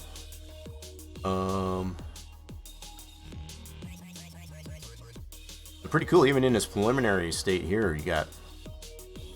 So has this been borrowed here too? Or is this something that you created, I guess, as far as with the track logo? That's pretty cool. The fact that it's such a long name is Lacrosse Fairground Speedway. That's the overall name of the track. It's crazy. Semi-fictional added full field. Cool. Alright, so while we're in this mod, in testing mode,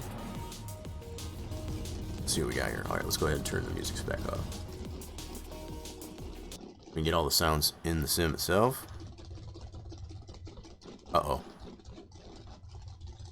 Uh-oh, stream's crapping out. I'm back, stream. I'm gonna give it a second. Come on, stream, come back.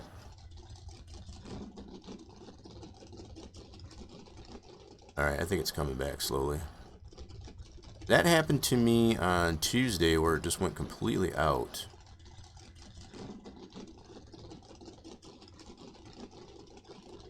And the internet, oh my god, come on now. Don't do this to me. I'm gonna give it a minute or so, I guess, as far as Hopefully it'll settle down. I've already dropped over 1,000 frames.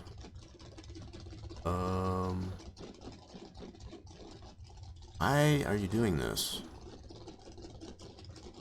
Alright, let me see if I don't have anything running that I don't need on.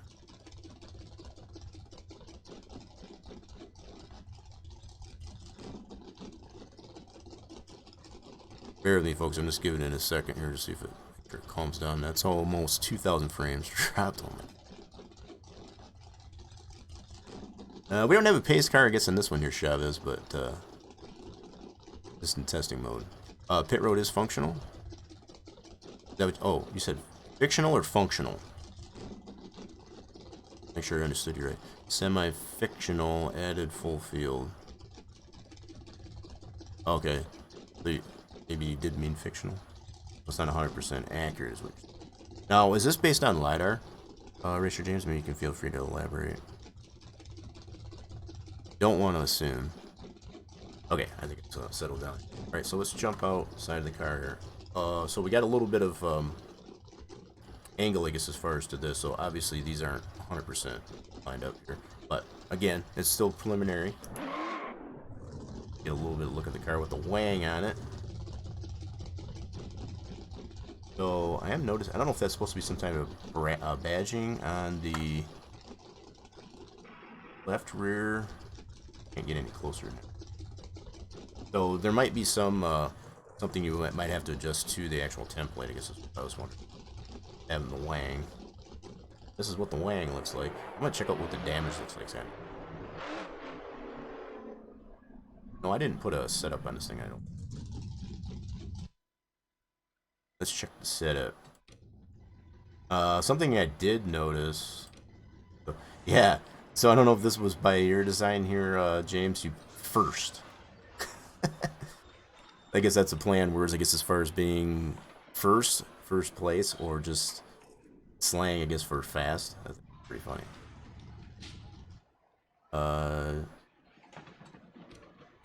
First. That's funny.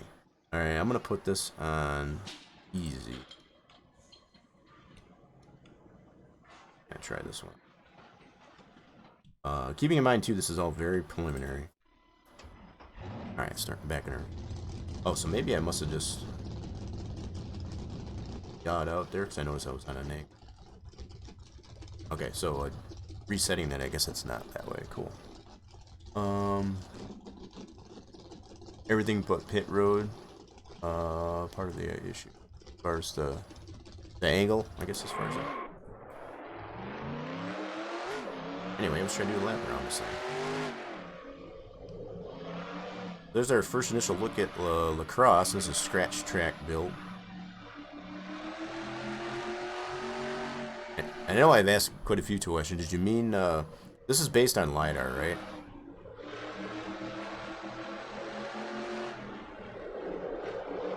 Ooh. Yeah, this is what the easy setup. 20. You got the line in there for the 0, start finish line. That's pretty cool. 1.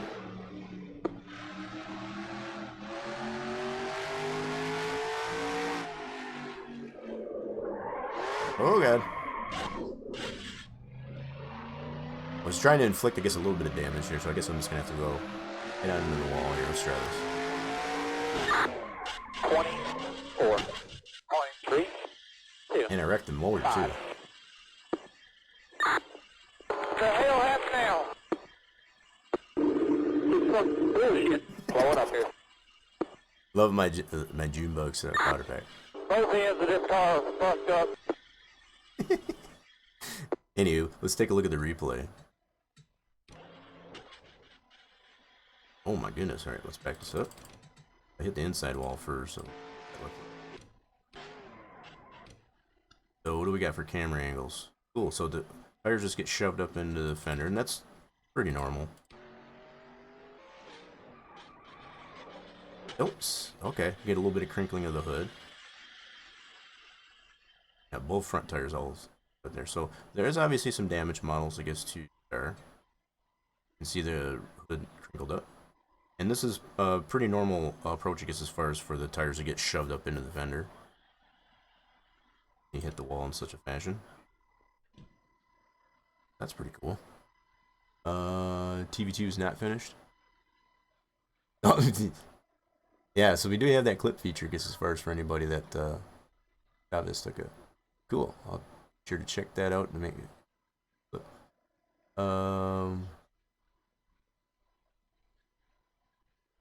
I need to quit. Yeah, exactly. I think that's what happens too much there, yeah, so. Okay. Here we're gonna return. There we go. So we got a brand new car. All brand new. So what I'm noticing here too is the way the rear fenders in particular, how they flare out as far as from this angle. That's pretty freaking. So I got a little bit of tire marks there. Cool. Alright, let's see if we can get a little bit more damage. So we already saw the scrape option that it has in there, so when you scrape the side of the car, that was one level of damage too. Let's see what happens when we hit a end of the wall, I guess, as far as that kind of damage do we get to the front end that way. Hold on to it.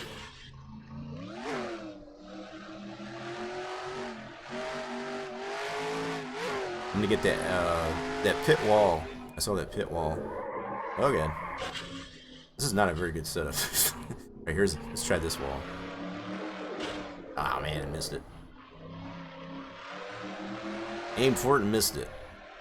Try it again.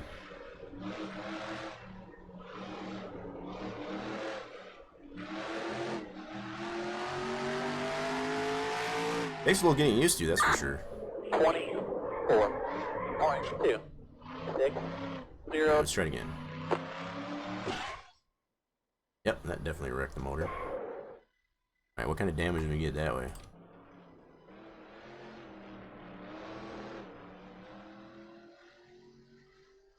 So, EV2, like the Racer James I mentioned, is not finished. That's a little bit far out. Bam! Alright, let's put it on chase. Okay, so not a ton of damage.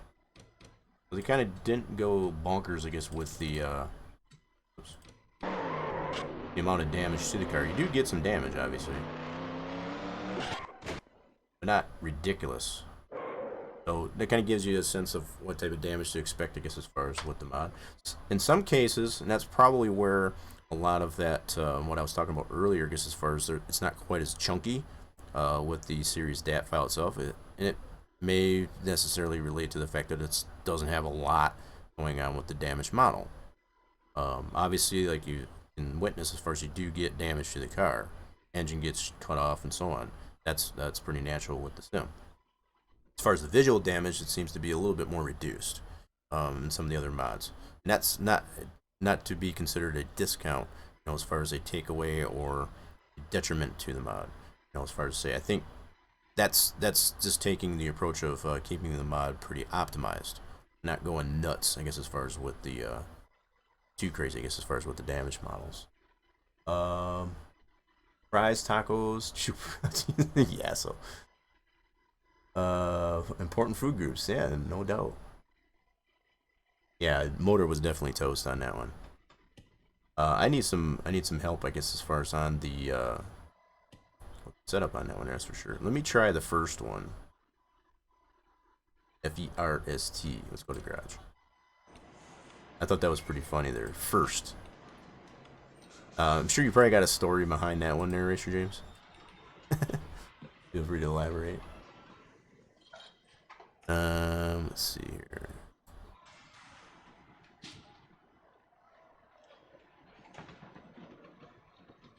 Yeah, so for anybody else that does see something they found funny or something useful, informational, or what have you, feel free to use that clip command that's in the chat. What it does is it'll put a timestamp on the actual stream post fact, and I can go back there after stream and be able to see at those different timestamps what a potential clip would be worthy of. So feel free to use that so you don't have to necessarily navigate away from the stream and miss something even further as far as the way the clip feature on Twitch works. It does or should you have to navigate away from the stream. So that's just another option that you have with being able to make a clip without actually making a clip yourself. Okay, so we're gonna try this on first. You ain't first, you're last. Is that what the is that the story behind that one? That's from Talladega Nights for anybody that doesn't know. Alright, we're gonna try this setup anyway. First. We don't want to be last, we want to be first. Let's see how well this one works.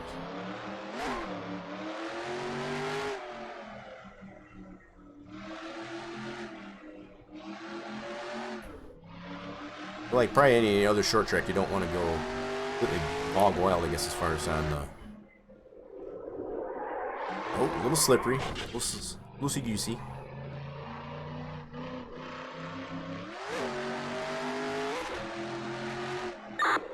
A little bit. Oh, yeah. Really loose in the rear end. 5. Trying all that damage somewhere, though.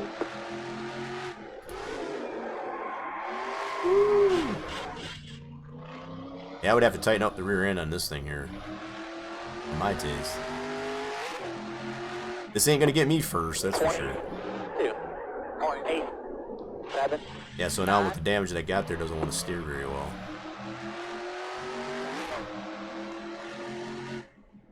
Probably wrecking the tires here. Let me see.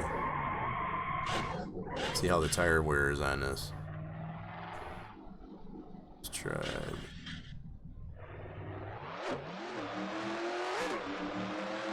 I can see a little bit of scuffing that's on the rear end there too. That's part of the damaged model. 7. 0. I'm gonna try coming into the pits. Give that a look-see. We're trying out the mod with the COT Wang. For anybody 20. wondering what's going on here. 0.5. We swapped out with this some of those extra file. Oh crap! I missed the pit entrance. Almost got it there.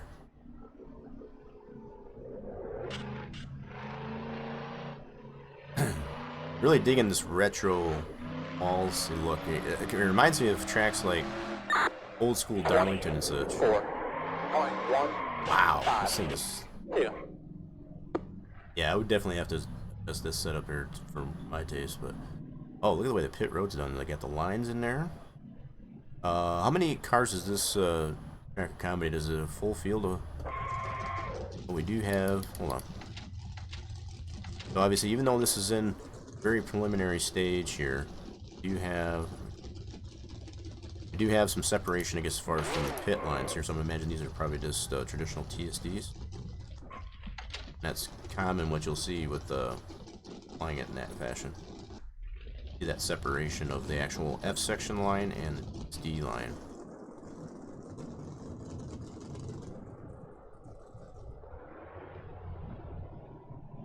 So, in comparison, I guess the way the pit road was done on the Texas build, that was done with more of the fashion with a 3D model in comparison, so you can definitely tell. And it's very preliminary, but just something that I can get these guys some pit practice. Yeah, so just like I was saying with the tires there, what I'd want to do is take the actual wheels that are available in the mod itself and be able to swap those with those tires, so my pit guys are actually putting the same tires on that's actually on the car. Oh, they took my rear clip off. That's pretty cool. You actually remove Okay, go. That's pretty neat. And I can see the whole fuel cell. Not sure if I have safer or not. Real one doesn't. Yes, 43 cars. Nice. Not sure if it'll have safer or not. I got you. The real one does not. That'd be a pretty cool fictional, I guess, as far as that. 2. 1.5. Yeah, so whatever approach I guess you take to it. But so these are models, right? Oh, that's actually a wall. I'm gonna take a closer look and sandbox how what you got going on in here. So I'm just taking a look at it in this perspective, I guess, as far as with it. Oh. But you've got fencing in there. Obviously, you've got all the collisions to the walls. Pretty good initial layout here is with this. I don't know what lacrosse looks like in actuality, but I'm sure taking the approach, I guess, as far as to get... so 43 cars on this track. I can't even imagine 43 cars, and this would probably be pretty crowded. Alright, so this is with the wang on the new 22 mod. We're going to switch this out. We'll probably continue to do some testing here in lacrosse. So West Salem, Wisconsin. I was trying to remember where that was actually. Salem, okay. Two lanes. Alright, let's switch it out to the next one. So going to the extras. So if they did this the way I think they did it, we should be able to just swap all these out. And if we don't want any of those, we just take it out. Delete it. Copy this from this folder, and we'll put it in the main folder. So I got this one with the COT Wang. This is with the big bleeping spoiler. Yep, so we'll replace those two. And all that's doing, again, just to reiterate, whatever make a 3DO, the UI is obviously for the player selection, the car selection screen. That's going to be a separate model, I guess, as far as the look of it as compared to the one you actually drive. So these here will take precedent of what is actually in the DAT. So that's basically how the sim reads it. So anything you put out even here in a loose fashion, these two that are loose out here are going to take precedent over what's in the DAT. And it has to be named exactly the same as the original, so otherwise the sim won't read it. So much can be the same can be said for how tracks are designed. So if you want to swap out a billboard or something like that, if you put the loose MIP in with the track, whatever's in there by default as far as the track DAT itself, the one that's loose outside of the DAT takes precedent. Alright, so we're going to try these big bleeping spoilers and see what's going on with these. Alright, go to player info. Oh yeah, that's definitely a big bleeping spoiler, that's for sure. That's supposed to be all Lexan? Lexan on the one side, it looks.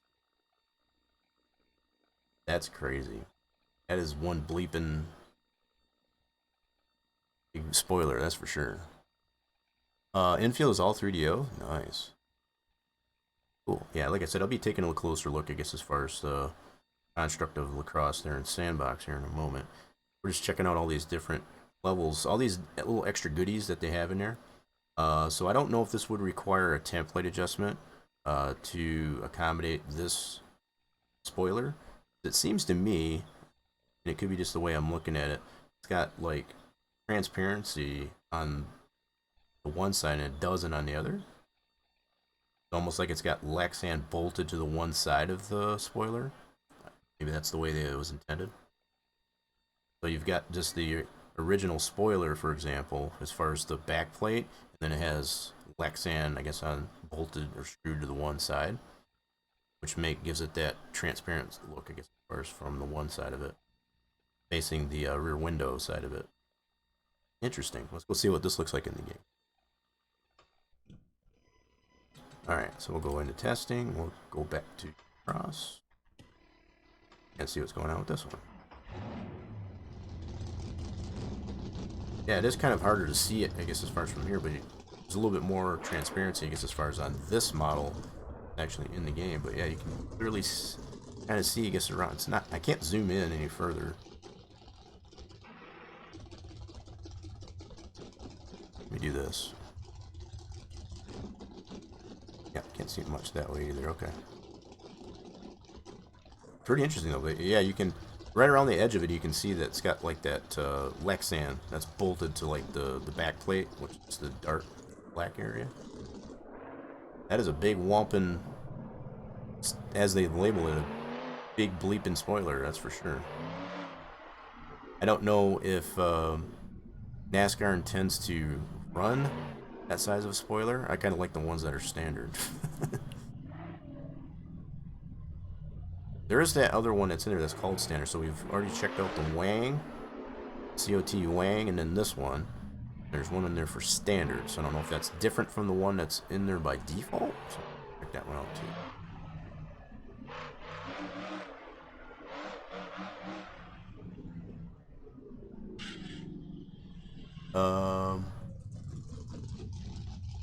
Got to run, Rock? Okay, no problem there, Chavez. I appreciate you sticking around. Be safe on the roads. Very glad to see you.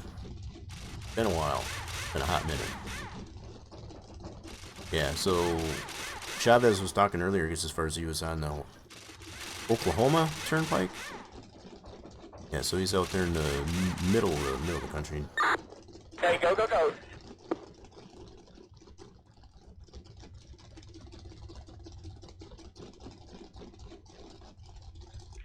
Yeah, I don't have a lot to show, I guess, as far as for, but at least I got a little bit of racing in there. Yeah, so far I'm kind of liking the way this mod is designed, the approach that they took to it with the damaged models, the way I just wish I was able to open the darn templates. I'll just say that. Alright, so let's see if we can look at this angle. Got that, and let's check out. Already seen it from that way. Let's do. Yeah, so you can see that transparency that's around that way. That's so the way they did these the noses on this next gen is almost the same thing as what's done with the 21 mod that Cosmin put out. I guess as far as for and like I said, whether or not he's actually put that out officially, I don't know. I know I have showcased it on the stream, but that's much the same design as we have in the nose Camaro for the next gen. And I think that was the precursor, I guess, as far as to the way they were going to design this next gen car. So they kind of gave a glimpse of that in NASCAR for 21. They kind of shortened how deep, I guess, the grill, the upper grill, and all that stuff was on the. This is what we get. Alright, so let's take a look at the... Got the one other deal there, which was the standard. Got here. So we've already checked the Wang and the giant bleeping spoiler. Now we're going to check out the standard spoiler. Now I don't know if this is the same as the one that's already in there. Check it out. Because it could be, they might have just made that available as far as what's in the DAT. You could probably... I'm guessing you can probably just chunk these two out and get it back to normal. Well, we'll take a look here and see. So we kind of got an idea of what it looked like without having these in here and just reading straight from the series DAT. Looks like with this. Alright, so go to... And that does look like it puts back to standard. Now, I don't remember on the standard one, does it have... We'll have to take those out there and see what this looks like. But it looks like this one here is much shorter, obviously, than the big bleeping spoiler. But it has the Lexan on the one side, and then obviously that's just bolted to a back plate. Where's the black that we see. Alright, so what I'll do now is take that all completely out. That looks like. Chunk these.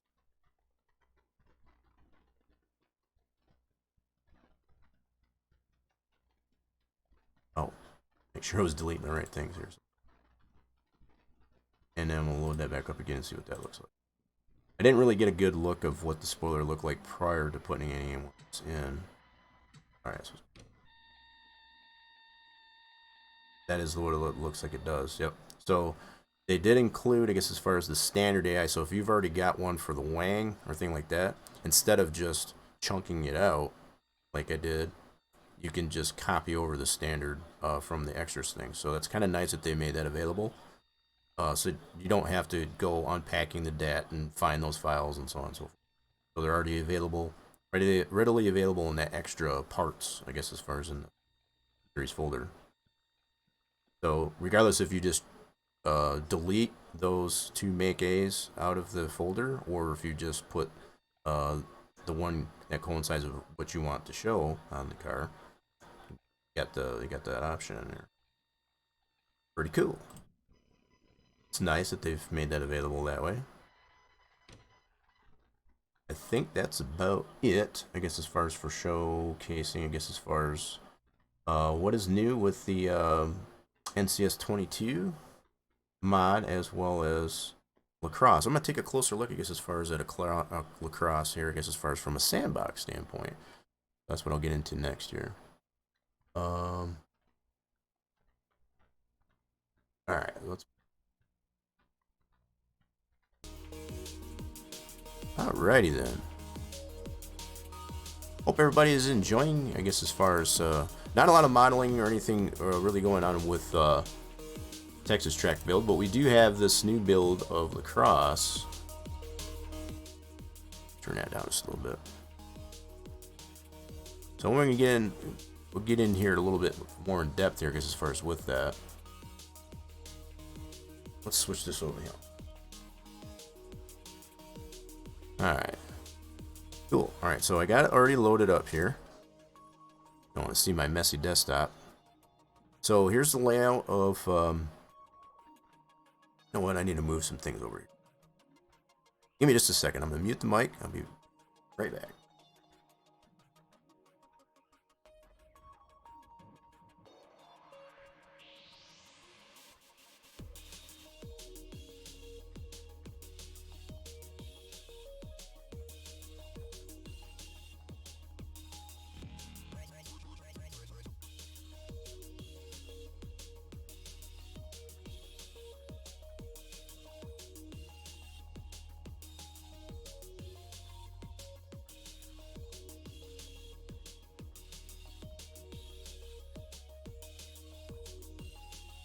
Okay, this should be better. There we go. Had to rearrange the desktop there, so I had wheel and all that set up there, so now we're good to go. Okay, so what we're looking at here in Sandbox, there should be no no introduction needed, I guess, as far as for use this. We've shown this plenty of times with other track builds like Texas. So you can see the layout. Top-down view of lacrosse, as we've seen in the sim itself. The racer James can feel free, I guess, to elaborate what is. So most of this stuff here, I think you already mentioned. As far as the infield is all 3D modeled. This is all 3D modeled here. This wall here, I think, was the one I ran into. So this one is obviously not. Doesn't have the. Okay. So yeah, I do remember running into this wall here, and obviously that has the collision to it as an actual W section, which has the collision. This will not. So let's take a look at from the object placement view. See what we got going on in here. So you do have the ground infield. That's all zero oriented. So it's obviously built in place. That's pretty cool. Ground infield. I'm going to open this up from the 3D SimEd standpoint.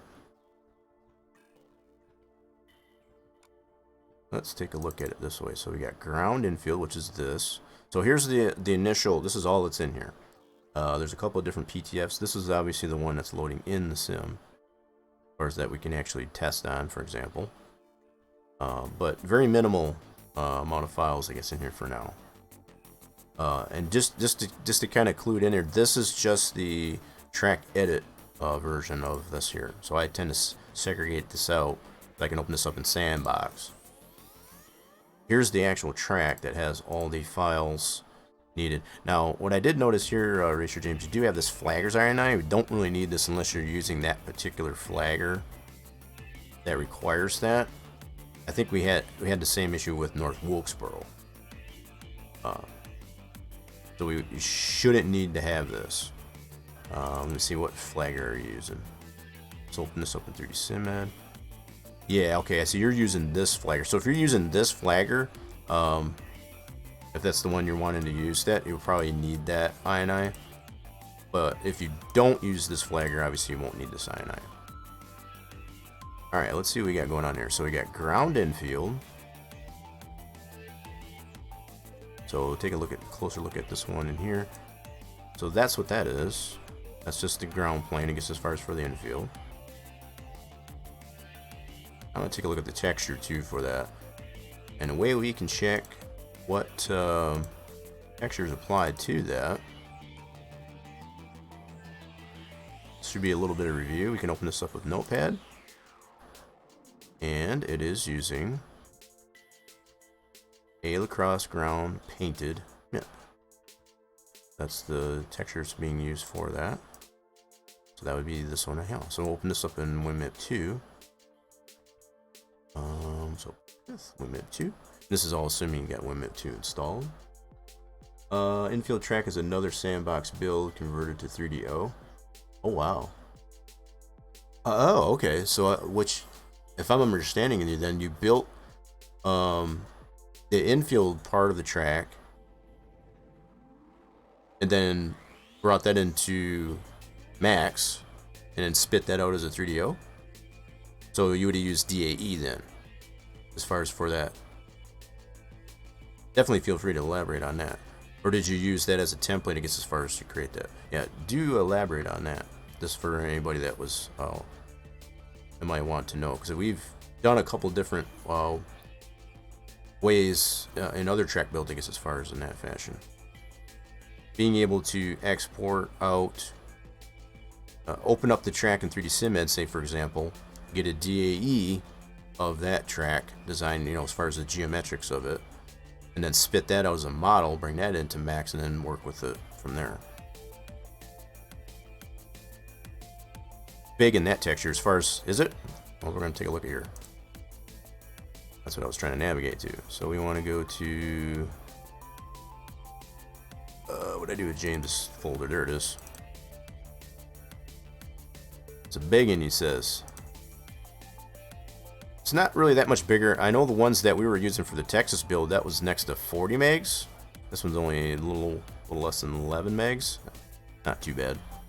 So considering this as far as it being a short track, it makes sense. Let's open this up in WinMip 2. Obviously, it's still a big one nonetheless. Hopefully this doesn't... It's taking a while for it to load, that's for sure. We'll give it a second. Won't click on anything while WinMip's trying to load it. There we go. Yeah, she is a big one. So I'm assuming you got this at a 4096. That's the biggest texture size that you can use for Minter 2003. Look at the detail in that sucker though. Nice, and you can see that being conveyed here, I guess, as far as in Sandbox itself. You can see all that detail. That nice. You can almost, you would not know that that was an object without looking at it 100% like we are. Probably just considered the fact that that's probably just one big F section with a texture applied to it, which you could probably do, but you may not get this this well of level of detail to it. 4096, yeah. So 4096 is the biggest texture that you can use for Minter 2003. Any one given texture, and you definitely want to keep the use of the 4096s at a minimum. So the fact that this is one object, and especially it being the infield, definitely not a bad idea to make good use of being able to use a 4096. Or you just don't want to go nuts with the 4096. You go too crazy with the 4096 texture size, and like I've always mentioned in multiplicity, that's going to add texture weight to the track, and you don't want to do that. You'll lose a lot of frame rate. Built in Sandbox, lofted, same as main track with LiDAR, then broke it up into main poly, 2P. Nice.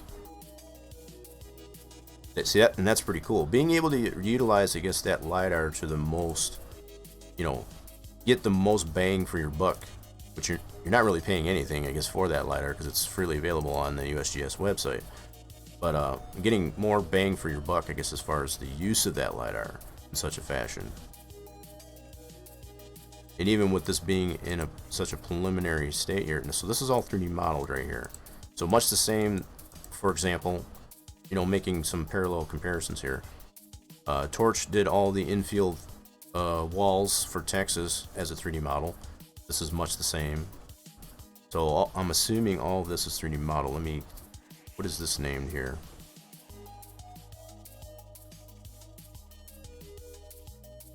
Alright, we'll see if we can figure out which one's. There's not a lot of stuff in here, so I'm going to go through the drop down list. So we have outfield. Okay, so that's the main ground plane. So that's another probably big one. You got the outfield and the infield. Okay, two separate objects. Track 1. Okay, seeing how you did this. So this is how you pieced it out here. Seeing how you did this now. Track 2. Okay. So I can see how you segmented these different pieces out there. So, you know, building that from, you know, just like you already explained. And these are all built in place. Obviously, just like has been done with the Texas build, as far as to build it in place and just bring it into sandbox at 0. This is why I wanted to build it across. I knew that process was going to be a pain, right? I built across about 9 years ago. Welcome in, Dr. Noise.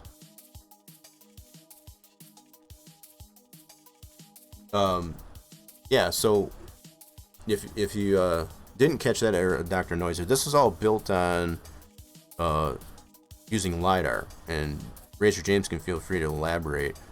A lot of what this build, and this is very preliminary at this point, at this stage, and we were just critiquing, I guess, as far as what's all involved here. So a lot of this is 3D modeled, just like all of this here, and we were just going over as far as how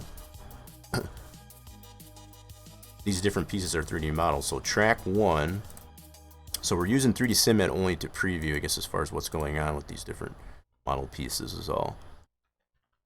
So track 1, this is one segment of that. So there's that piece.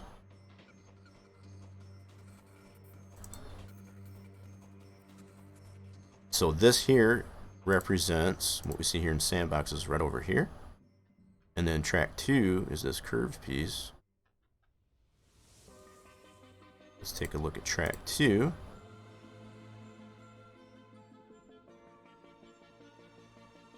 So being able to model the pieces that you don't use, for example, so there's the curved piece there.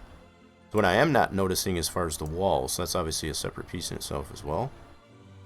So the track is one separate piece. So the approach that Racer James has taken with this is to minimize how many polys are in any one given object. Building the inner track as a model. I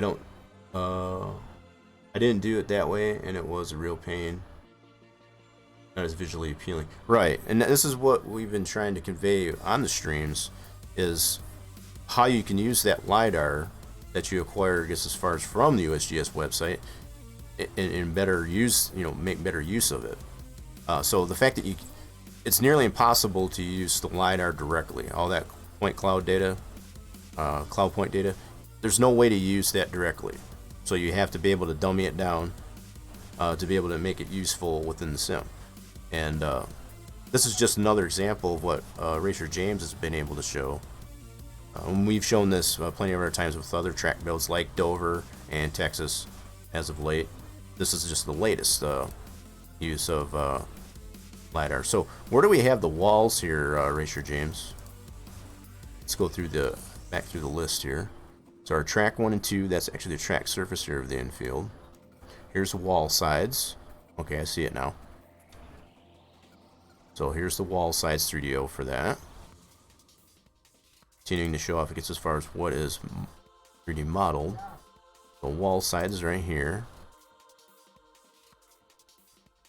So here's the wall sides. And again, I'm just showcasing these within 3D SimEd. Oh, you got one for the top, two separate? Interesting. That's just the two right and front and back sides of the wall. Obviously, you must have one separate for the wall tops.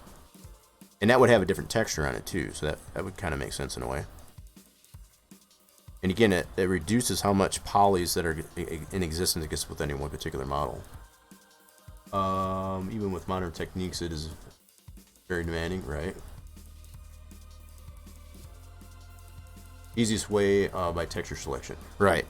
No, I get you, and I guess that's what's gonna what I was gonna lead into too. So you have the means in Max, for example, to be able to use texture selection to create these different pieces. So the way you've got the texture applied to the model in its entirety within Max, you'll be able to pull those pieces out based on texture. So this is what I'm seeing. So here's the wall top, which is separate from the wall sides. Now, if you really wanted to, you could probably combine those together at some point. At this stage here, it's still really relatively early, but at some point, you would have the option of being able to combine that. If the number of polys in it does allow it for it. Appreciate that follow there, Dr. Noise. Very much appreciated. Hopefully you can get a little bit of insight, I guess, as far as the approach that we all take between myself, Racer James. Torch is not currently present here. He's been very, very, very diligently working on the latest updates to the Texas Motor Speedway build, being depicted loosely on 2020, which includes that the more current layout of the track with the lower banking on turns 1 and 2. We did get a chance to show that off earlier, testing out the new NASCAR Cup Series 22 mod, released out by Full Circle Racing Designs.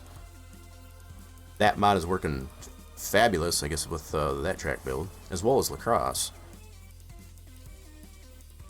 So with the wall top, so it's really good to see, I guess, as far as how these different mods are kind of showing how that works. Works well, I guess, with that. So here's the wall tops. So as it stands right now, because of the way the textures are applied to these different aspects of the model, you have this all segregated, at least for now. And I think at some point down the road, you wouldn't have to, but you could probably combine a lot of these together at some point.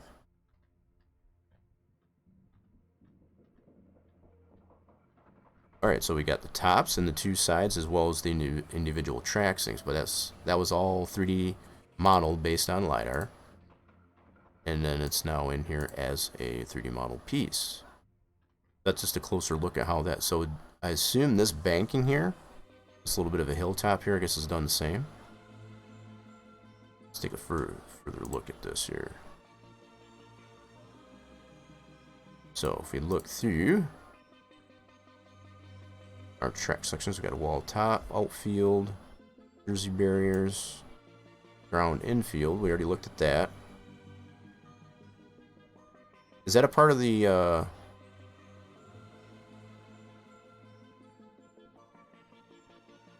so how is the banking, I guess, as far as for that done? That's what I want to. So this little bit of a elevation here, is that just done by F sections? Let me look when we go through. Let's go to this view. Nope, it is not. See, all in an effort to not chop the track up, so you can kind of see as I go through these different segments here how this track is nice and smooth. There's no unnecessary cuts or splits in here to accommodate all this going on in the infield, for example. This was all done separately, as far as a separate build of the track, as Racer James has already mentioned.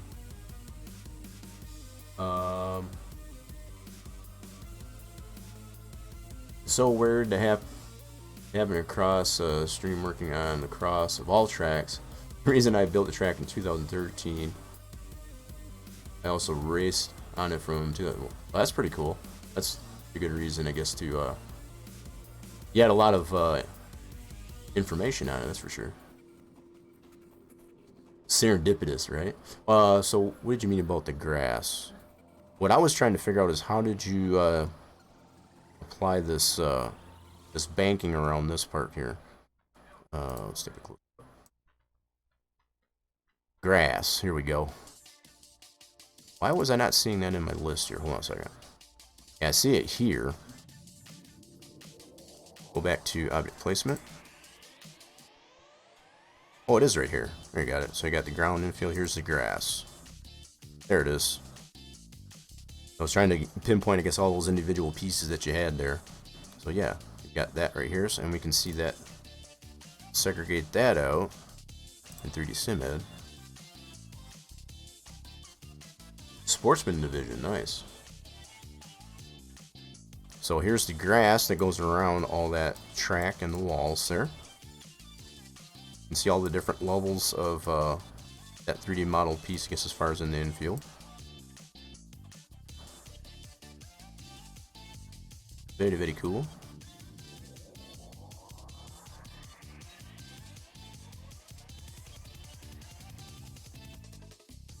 So the other thing I wanted to look at here, so I did already point out while we're in the sim, the separation that exists, I guess, as far as what the pit stall lines. That's what I wanted to take a look at here next. So I'm assuming these are in here as a track surface decal. Yes, they are. And this is part of what you see happen a lot of times.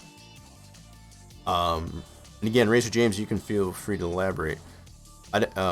I've taken the approach on some builds in the past to be able to model this here, you know, based on a geometric, and being able to put those lines in there. I know Torch uses that same approach with the pit stalls for Texas, where he's able to take the geometric, the form of the DAE of the geometry for that area, and then be able to, you know, put those lines in the track. So this is kind of the more unconventional way, or the more traditional way, I should say. That's probably a better way to put it, of putting the pit stall lines in there. And I know this is all very preliminary, but to eliminate a lot of that separation that you get between the geometric lines and the TSD, in fact, we probably do see that in here too, much the same as we did in the sim. So in different areas here, especially in the major arced areas, you'll see how they overlap and even gap in some cases. And that's a byproduct of what happens when you try to use TSD with a geometric F section. So they may all look fine in here, but obviously there was some definitive separation between these lines and this F section. And like I said, one way to remedy that is to create a model piece of the pit stalls and have that, you know, that all outlined as far as in the form of a 3D model, and still have the F sections in there to depict it actually being pit stall, for example. Yeah, so all these pretty much look fine in here, but obviously do not within the sim itself. And that's part of the way the track tends to want to quote-unquote breathe, as far as the way it gets rendered in the game as compared to sandbox and such. But yeah, like you said, those are probably just rough. 2017 and 18 in a vintage class driving. 74 Matador. Holy smokes. That's pretty cool. Yeah, that's pretty cool. When you actually race at the track, I think it gives you even more inspiration and ambition, I guess, to want to build the track, because you got a lot of information about it. Not only the overall look of it, but also how it drove, which is a whole other aspect to it, and that's what we've been dealing with, I guess, as far as with the Texas build. It's one thing to build the track, but then to get it to behave and respond the way you intended to build. So you can make it all look as pretty as you want, but it really comes down to, as well, as far as that whole next levels, to get it to actually behave and respond the way it was intended. But yeah, that's something else that can be done potentially as a 3D model, would be these pit stalls, especially with something with the curved pits. That can be a bear, I guess, to be able to get that to... And we've shown that on plenty of other track builds too, I guess, as far as when you have such a complex... Yeah, so you can see a little bit of flex in the wall here. They zoom in and out, and that's kind of somewhat almost the same that you'll see in the sim itself, where that's how the track breathes, the way the track gets rendered. So it's almost impossible to get that to line up from a geometric standpoint. See how that TSD is kind of overhanging now because of the way that the track breathes? That's kind of what you're seeing in the sim. And like I said, the one way to eliminate that happening is to create a 3D model of that piece and still being able to use the F section underneath that to have all the properties of what would be a pit stall, so that your vehicles can get serviced. So let's look at that. James was mentioning how extend surface types. You can see you got the light blue and the dark blue, which depicts pit road and the actual pit stall. And then obviously the apron near pits, bars on both ends at least. You got the racing surface, which is the gray, and you have the apron. Let's take a look at the surface types. So most of it's probably going to be gray as far as for asphalt. Then you have concrete on the pit stalls themselves. Very limited on grass, I guess, as far as on the track itself, because that's all 3D model, obviously. There's no need to have the grass, which would be that bright green that's around here. All this is 3D modeled out here. So even this outfield, I'm gonna take a look at that one here real quick. So this outfield, we already looked at the infield. Where did that one go? Here's the outfield. We'll look at that through this 3D SimEd. Oh wow, he's even got that cut out in the center. That's pretty cool. So he's actually got that model piece of the outfield actually cut out where the track actually is. That's another thing to take into consideration. You don't, since you've already got the infield already done, right? So that's I'm assuming, and again, you can feel free to elaborate here, James. What you probably did is you created this all as one piece, cut the track out based on the geometry of the track, possibly even with a Boolean cut, and or maybe even a pro Boolean, and then use that piece that you cut out as the infield, and then you got the outfield as a separate piece. That's a pretty good use of, as opposed to just putting it all into one model and separating it out between outfield and infield. I think that in the long run, that's going to be probably a good approach to have, because then you'll be able to adjust those two independently if needed be. So if at some point throughout the build that you find that you need to adjust the infield in comparison to the outfield, you can do those independently. That's just one thing to think about, big picture. We've ran into some issues even with like the Texas build. That's like, dang it, it would have been nice if we would have separated that out, so we can have a separate adjustment to it. So that's just something to think about as you're doing it. And I nailed it. See, and I was totally... See, we've done this enough times to kind of know what the processes that belong. So whether or not you did create, you know, just a low poly version of that geometric of the track to create this cutout, or that, I think that's pretty smart to be able to do that instead of keeping that as one piece, because some might tend to take it in consideration to just leave that as one piece. But when you're considering, say, for example, the different elevations that might tend to present itself throughout the track, it kind of limits you to what you can do with one as opposed to two separate ones. So that's pretty cool. Let's take a look at this texture, though. So this texture for this object, what is this one using? So we can look at Notepad, and it's using that same texture as for the infield. That further justifies, I guess, as far as how those two different pieces were created. They were created as one piece, you know, cut out the center, I guess, as far as, and use that for the infield, and then you got obviously the outfield left over. And it's using the one texture. So the fact that that texture by itself, as we've already shown, is pretty bulky in itself, to be able to use that for more than one piece, that's even better too. So not creating two separate textures, I guess, for two separate objects. You're using one texture for two objects at this point. That's keeping the level of optimization to its max, doing that. It would be kind of ridiculous to have two the same size texture for two separate objects, say, for example. Not a good idea from a track optimization standpoint. So we'll go ahead and close that. We'll leave that open for now. Okay. Alright, so that's our infield object. Exit out of that. So as Rachel James had already mentioned here too, that there's not a whole lot of eye candy to it, but what is here is a functional track. So what we haven't done yet, and I would like to do that prior to the end of stream here, is actually run a race on this. So probably just using the 22 mod, but you can probably use whatever mod you like. Before I go too crazy with this here, I want to look and see what you all have in the INI as far as physics. So here's the track. Open up the INI, take a closer look at the INI. Alright, so you do have cup record. So you only have cup physics in here. Yeah, so all you have in here, you don't have any other physics support besides cup. So that's something else I wanted to take a close look at. So if you wanted to run this in any other type of mod that has a different physic, you're not going to have the support in this, at least at this point.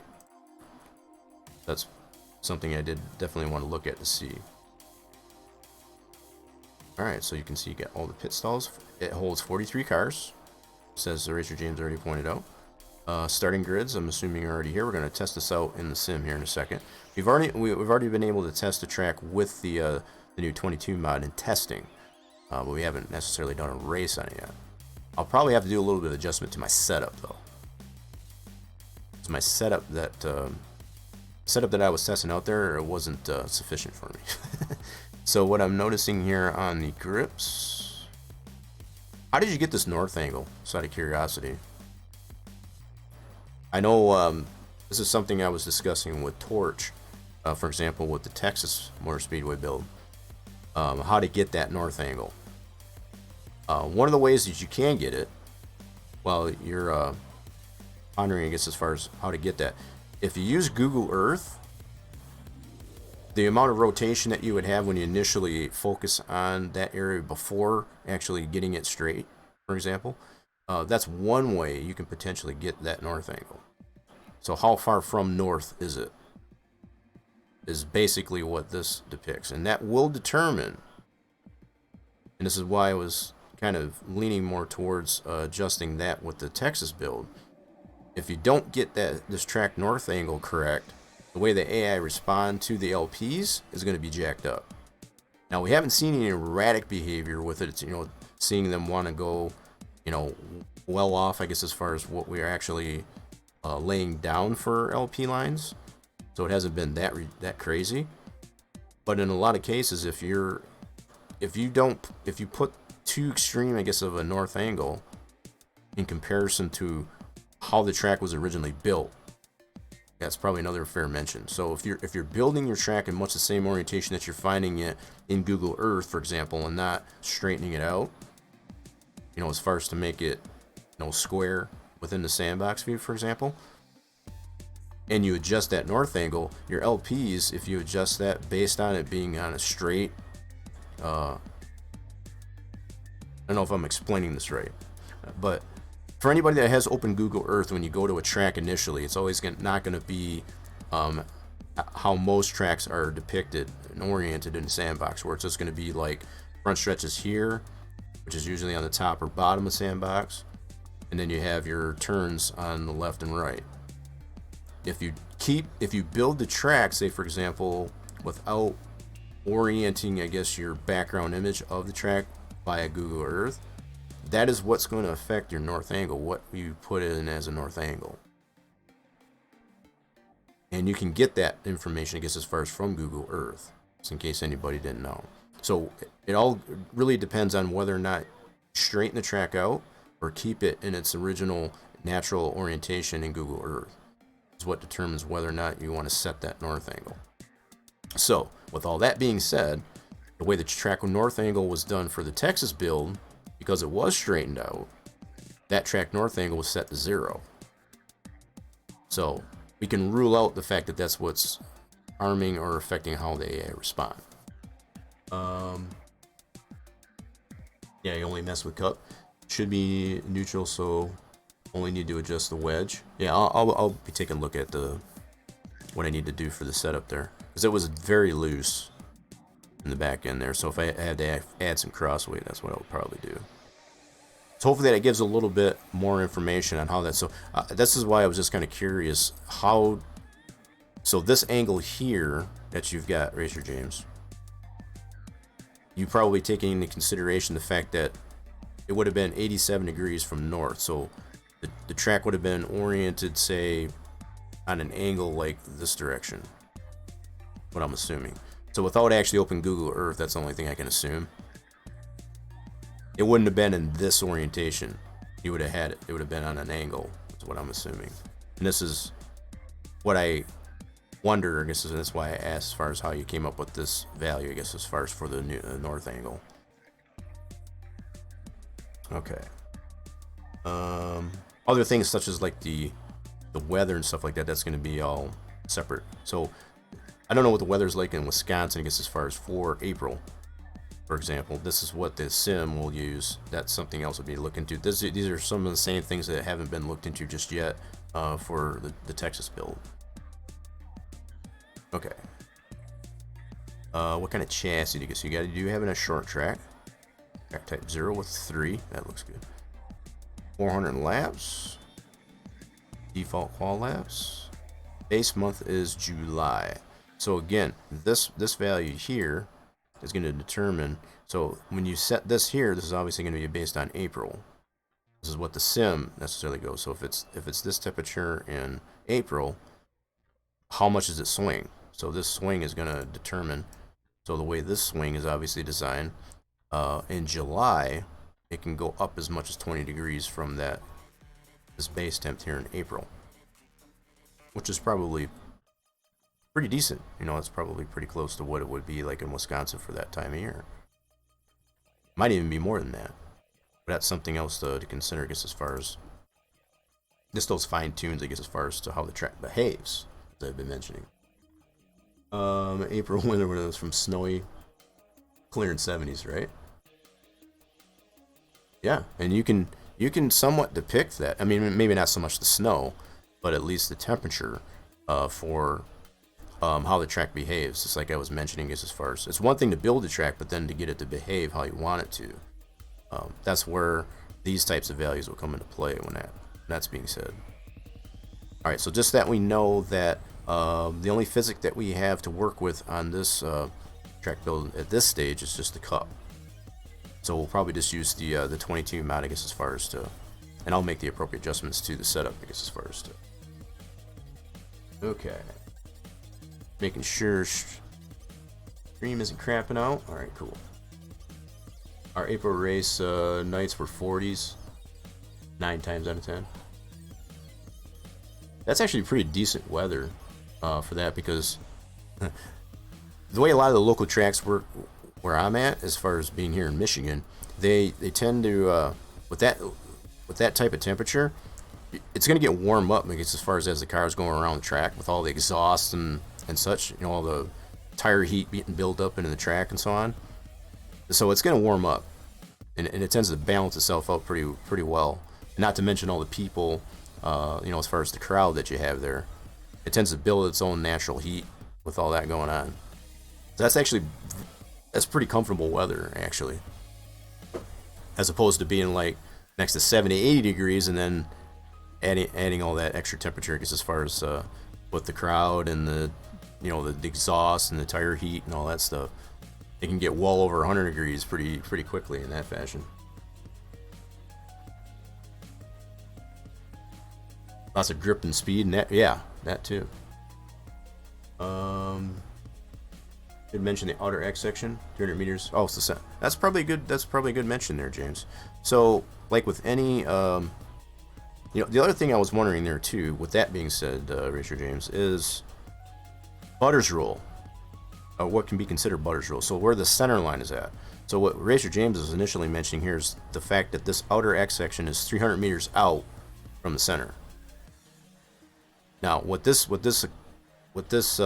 takes care of is any drawing issues that you would have in the track. So regardless of what size your track build is, by putting this outermost X section way out, as far as the better part of at minimum 300 meters from center, it's going to eliminate any potential drawing issues that you'll have on the track. So this goes well beyond, I guess, as far as the setting that you have in your graphics to change the drawing distance to 100%.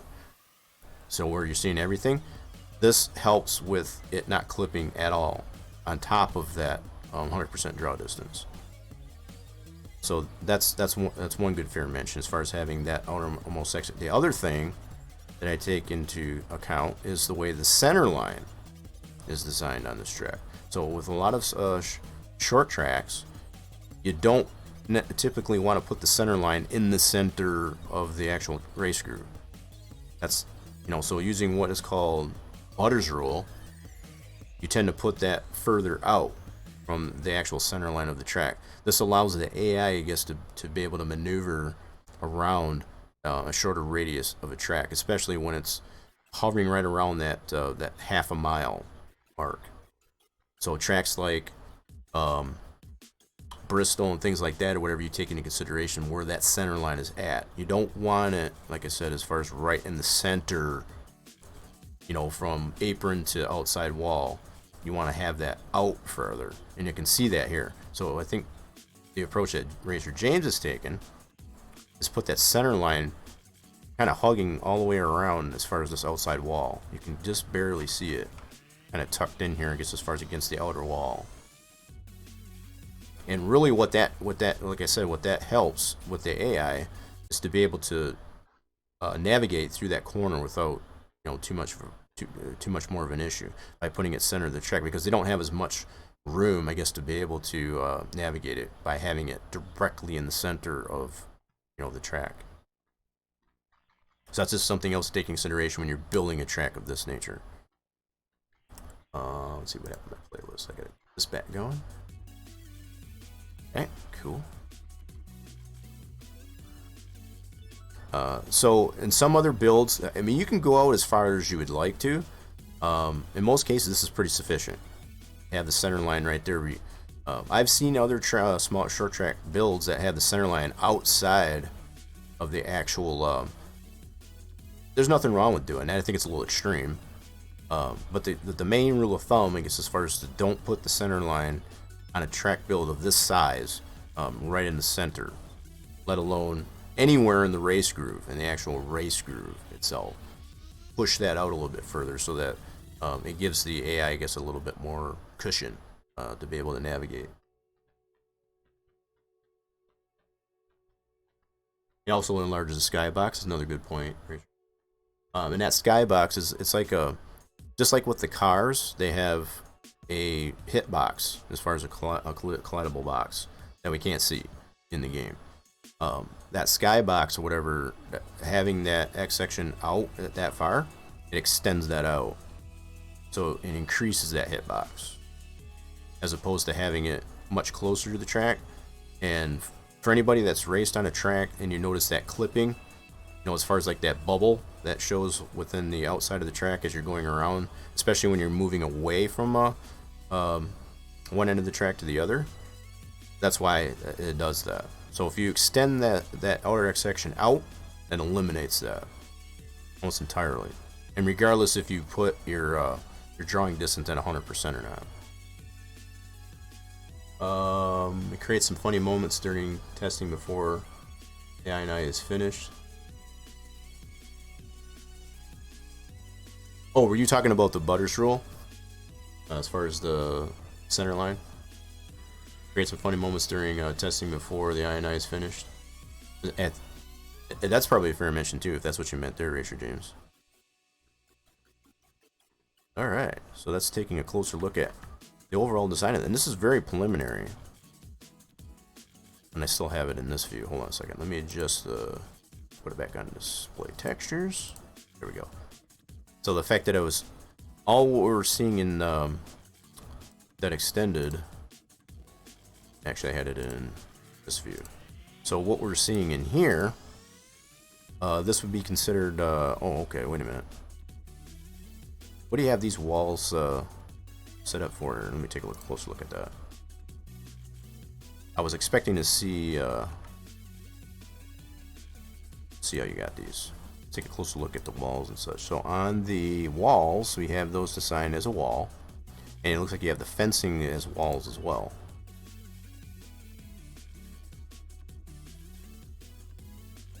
Yeah, I see that. So no textures on the top. We should have them on the left and right though. Okay, so this is something you probably want to consider too, I guess, as far as, and again, this is all preliminary. So the way this was initially designed for the fencing, you got it set as a wall.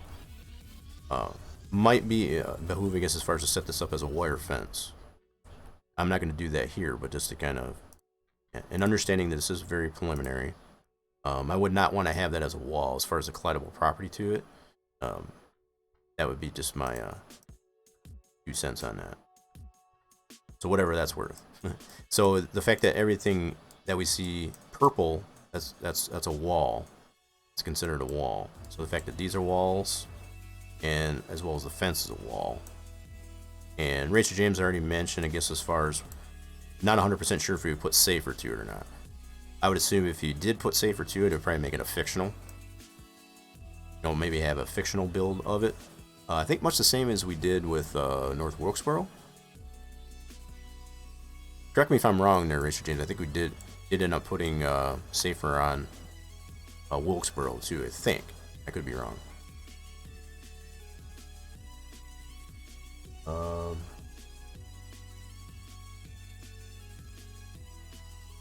Doing pretty good on time, sweet.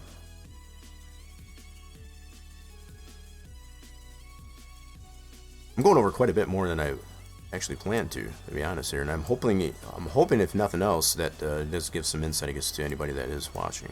That's the whole idea behind this. So not only do we critique, I guess, as far as, you know, what's going on with that and what direction could be taken, I guess, as far as beyond this point, but also just to kind of understand how you can take 3D model pieces and be able to marry that with the geometric and get those to play nice with each other.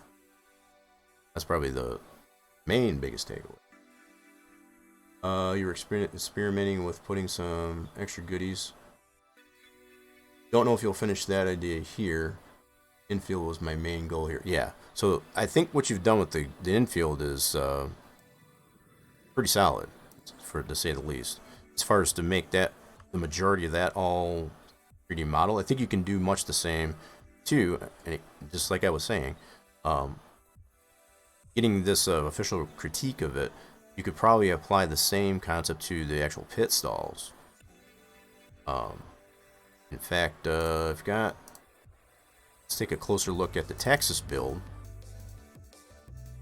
I could probably load this up as a separate instance here for a second, just to kind of give some insight for anybody, understand as far as how to remedy, I guess, as far as issues you might be having at this particular stage of the track build. So this will be the Texas build. Give that a second to load up.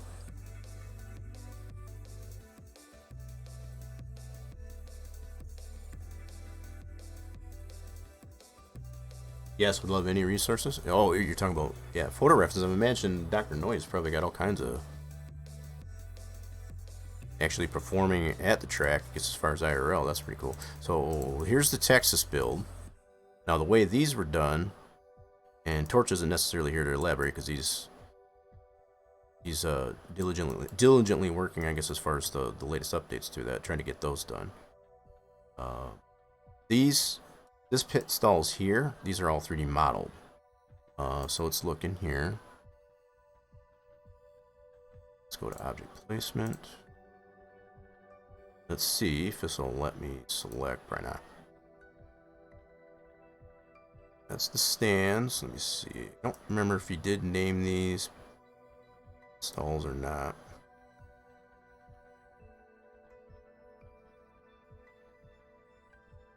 Kind of going a little bit back and forth here a little bit, and I apologize that, but there's probably some pretty reasonable parallels between options that you would have.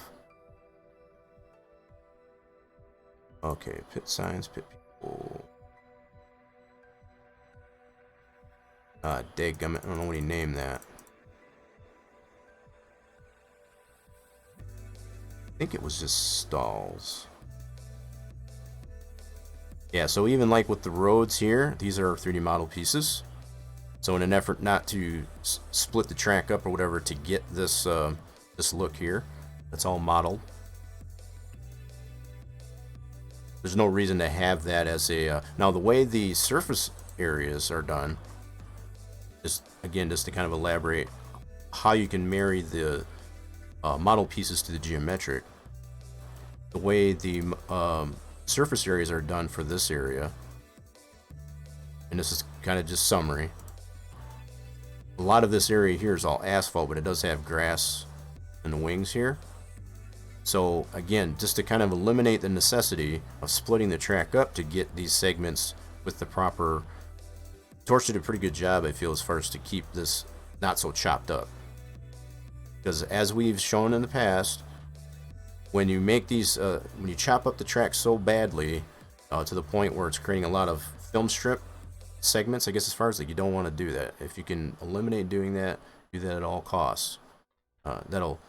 That'll reduce the amount of optimization that you'll have in the track. So this is just to kind of give you an idea. So in order to make use of these model pieces in here, which you can take a look at that from the camera view, and with this surface area types in here, you can see you can still use this here visually because it has that asphalt property to that, for example. And we have kind of shown that, I guess, on stream, that is usable. It doesn't really log laps in, like you'd have to do a totally separate track on I to be able to depict that, but it's totally possible. Guess who's back? Back again. Hey, how you doing here, Split Skull? What is going on? The lake be not be till May until I go back. Let's get ready to rumble!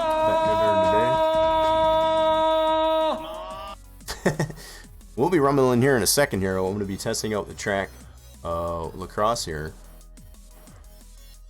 So billboards, grandstand. Okay, so you guys are just collaborating, I guess, as far as what. Cool. So it won't be till May. Good deal. Very useful. Good. Definitely appreciate that, Dr. Noise. Yeah, so. Yeah, I'm definitely ready too. I just wanted to, what I was trying to show is how these pit stalls were done here. I don't remember what Torch named that piece here, but these pit stalls are 3D modeled. I guess if nothing else, that's what I wanted to show. So the fact that these are straight, as in comparison, I guess if nothing else, the fact that you can still see the actual pit stalls, even though I've got this surface types on, it does give you an indication here, I guess, as far as that being a model piece. Otherwise, that would just be concrete, as you see here, or the asphalt. But yeah, all this is 100% modeled. And I think in order to eliminate all that separation that you would get with the F section, with the painted lines here, this is one way to eliminate that potential separation there. There's still some adjustment on pit road here, as I've already pointed out to Torch. And I think he's already tackling getting those corrected here, but the fact that you have this overlap being with the TSD with the actual geometric F section, to eliminate all that, I don't know what approach she's going to take to that, but you know, you would have to go through that manually and set those independently, I guess, as far as all along pit road. If that would be the long approach, I guess, to it, but other than that, definitely more than one way, I guess, to go about it.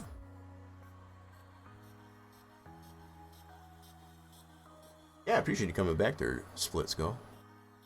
Feel free to supplement those units of fluids. I guess as far as you are, anybody who is in the stream are earning yourself units of fluid even as the stream is live. And we do use those units of fluids for special events on the stream, especially for meeting certain sub goals and follower goals and things like that. And you will need those units of fluids to participate in such things as game giveaways on the channel. So supplement those to your heart's content. Alright, I need to switch this back over to textures. There we go. But anyway, I wanted to show how that was 3D modeled, at least anyway. And I think Torch has done a fantastic job on being able to not model absolutely everything in here, because we still got geometric pieces, but it's very tough at this point to even be able to tell without putting it in the mode that I had it there, to be able to tell which ones are modeled and which ones are still geometric. And that's a really tough feat. And this is something that Torch is diligently working on as we speak. Maybe not right now, but I mean, it's, you know, he's been working on since last stream, getting the shading applied to these different aspects here. So the fact that there's not a lot of shading on these model pieces here, that's what he's currently working on to get it all to, you know, kind of blend in and make it look more like it belongs there. But even with, before that even being done, you can see just by what's here, as far as how fantastic that looks so far, even without the shading. It's going to look even better with the shading on it. So yeah, you got the 3D model crowds, got the 3D model foam, both on the inside and the outside, married with the geometric that's also on the outside that has the collision. You still have the collision on the inside. Yep. So the fact that you do have the W section here with no texture to it on this 3D model piece here in the interior. And again, big part of the reason why that was done on such a build like this is to eliminate any unnecessary small segments, you know, splitting up segments, whatever, to accommodate different abstracts, I guess, you know, as far as having these curved walls and things like that. Don't try to split the track up to get that, you know, to get that effect. You can always 3D model that piece and still have that collidable property there with the W section. That's exactly the approach that Torch has done with that, and it's, we've seen enough, I guess, as far as how the track responds in any mod that you throw at it. It works flawlessly. And that's part of the reason why it does, and it's so optimized in that fashion, is the approach that Torch has taken to balance out, I guess, as far as how many 3D model pieces to the geometric. So for the most part, all that said, the biggest chunk of the geometry that's in this track is the actual track surface itself, to include pit road. That's about really the bulk of where the geometry does actually exist for this track. So he's completely minimized the amount of geometry needed to be able to get the track to function. So the fact that it didn't take even, again, with all this said, I feel like these are good points to hit on. The fact that he's got the innermost F section here closer to this inside wall and not sucked into the center here, and just leaving this whole basically this entire infield open, and using a model to fill that void in. That's one clear way, and much the same way that Racer James has done with the lacrosse build. Same concept.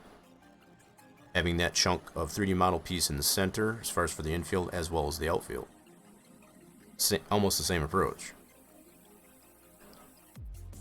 You have much more control with being able to create 3D model pieces for such things as that, as opposed to making it geometric. Because the geometric, in its own right, for anyone that's built a track in Sandbox and put it in the game, already has a lot of poly weight to it, right from the get-go. So even with this little bit of a track that you have here, if you were to spit this out as a DAE, for example, through 3D SimEd, bring that into your modding program, you'll get a pretty good picture of how much poly weight is in just that track surface by itself. There's a ton. So to be able to minimize how much more poly weight that you add to the track in the form of 3DOs is huge, as far as to... So the more you can 3D model, the better, is basically what it comes down to.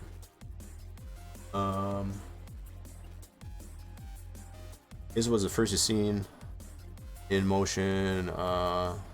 Yeah, I'm gonna be getting into.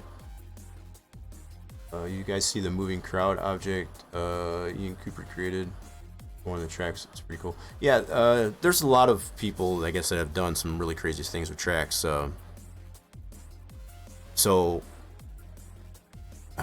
I've got my reservations for them types of things. Because again, as I've mentioned before, and I'll keep saying it, anything done in multiplicity, you know, as far as when you consider just one little piece that has a certain level of animation or, you know, some dynamic to it, when you apply that in multiplicity, you're actually adding a lot of poly weight, and you're going to lose frame rate, I guess, as far as what that So you have to be really careful on how you apply that. So going back to Torch's build, the way he's done a lot of testing to determine whether you would be able or not to do a double-sided 3D crowd. So this doesn't move at all. It's static. Okay? So this is something else that's not. Now, if you were to add some type of animation to where it gives the effect of it moving, that's adding more poly weight on top of what you already have. So you have to take these types of things in consideration when you're building such a things. It's one thing to try to throw everything to include the kitchen sink at a track build, but when it doesn't drive because of all that dynamic, I guess, to it, it kind of takes away from it in all actuality. So hopefully that's some insight. You've tried using 3D like fully model crowds. You'd have to apply LOD to each model. Yeah, so these crowds, for example, so what you're considering there, James, as far as having a 3D, a completely 3D model. So like using models like say from any other racing simulator, like Wreckfest comes to mind. If you were to use those types of models, even in iRacing, I guess we could just, we're throwing ideas out there. If you were to use those types of models for Enter 2003, it'd be impossible. The game would just crap itself. So we have to find ways, I guess, to be able to minimize how much impact, I guess, as far as such objects would have. And like I said, Torch has done a tremendous amount of testing to get this type of look into the crowds. And they are double-sided. So again, taking into account, I guess, as far as anything in multiplicity, with any one particular section. You started off with one section that was double-sided.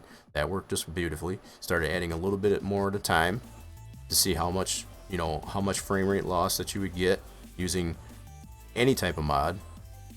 As far as a series mod, and getting it to the level that we're at right now.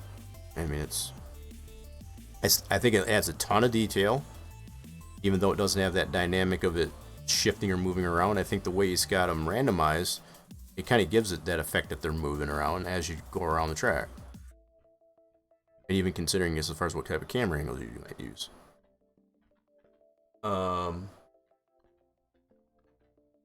Yeah, he's got some funky names for tracks. I know that. And we got plenty of videos on the YouTube as well. I guess as far as it show part of the what goes into the. So on top of everything that I'm discussing right now, there are archives, I guess, as far as on the YouTube channel. So be either on the Spline Designs or the my own YouTube channel. There's plenty of information, I guess, that. Let's see if this will work. Yep, so there's the YouTube channel, and you'll also be able to get to the Spline Designs YouTube channel from my own YouTube channel there. I'm trying to get that built up a little bit. It's kind of my new. So we have still have the Safer Barrier project channel that is still active. I've left that information, and there's a lot of still very good, useful information on that as well. I'm trying to get a lot of that information updated, because a lot of it is outdated as far as from what we knew then in comparison to what we know now. So for anybody that's out there, if you do find anything that we're mentioning in here as far as discussing in chat useful, feel free to take a clip or even use the clip function. It's 100% available to anybody. ! Clip. That'll give me some insight, I guess, as far as for potential clip to be made. And then I can put that up as a, in the playlist, I guess, as far as for either Sandbox or 2003 in general. Yeah, some 3ds Max. I know you got the one really big tip there, Racer James, I guess, as far as with how to get the LiDAR from the point cloud data, I guess, as far as from Cloud Compare and exported out and imported properly with the proper scaling into Max. That's huge. I mean, that's a big step there. So it's little tips like that that are useful. But you can also get that information. I guess, as far as on the Spline Design site, SplineDesignStudios.com. In fact, let me see if this one's still up. Yep. So there's the Spline Design Studios website. There is a tab on there called Other Information. what that does, it goes, there's several different sub pages, I guess, as far as that are all related to Inner 2003, from just mods that you want to get for it, and also stuff that we're going over with Sandbox and such. So it has such links in there, I guess, as far as for getting WinMip 2, utility, and just a plethora of things. So feel free to check that out if you feel so inclined. This is not a first-person shooter. We are whizzing past it, right?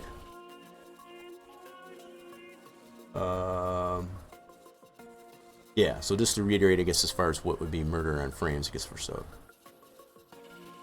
Awesome.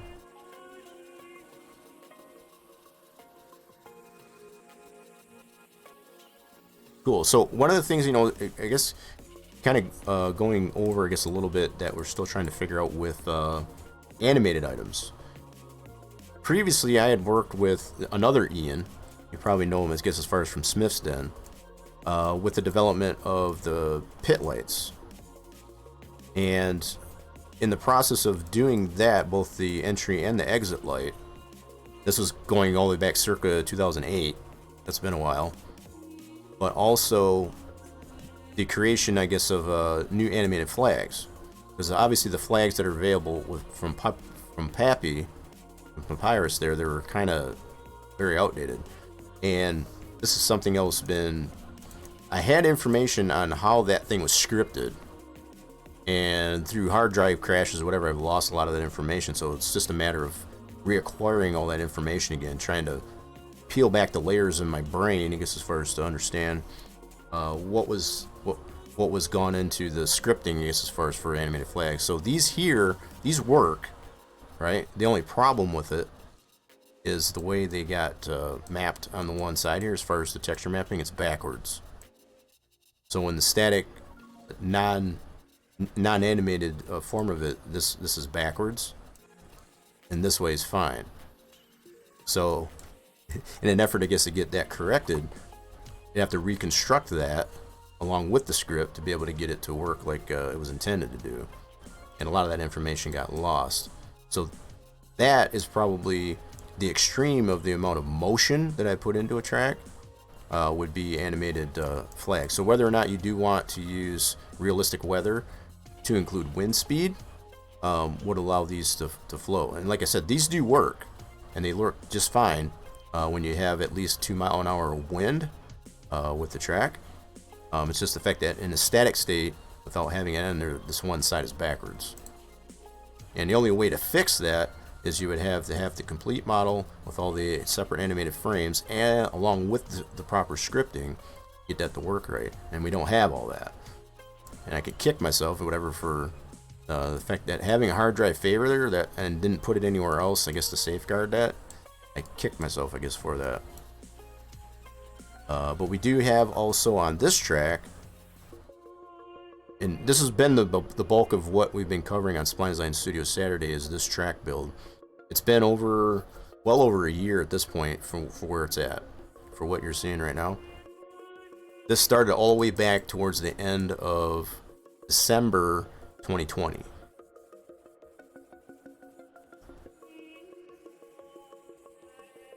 And this is where we're at.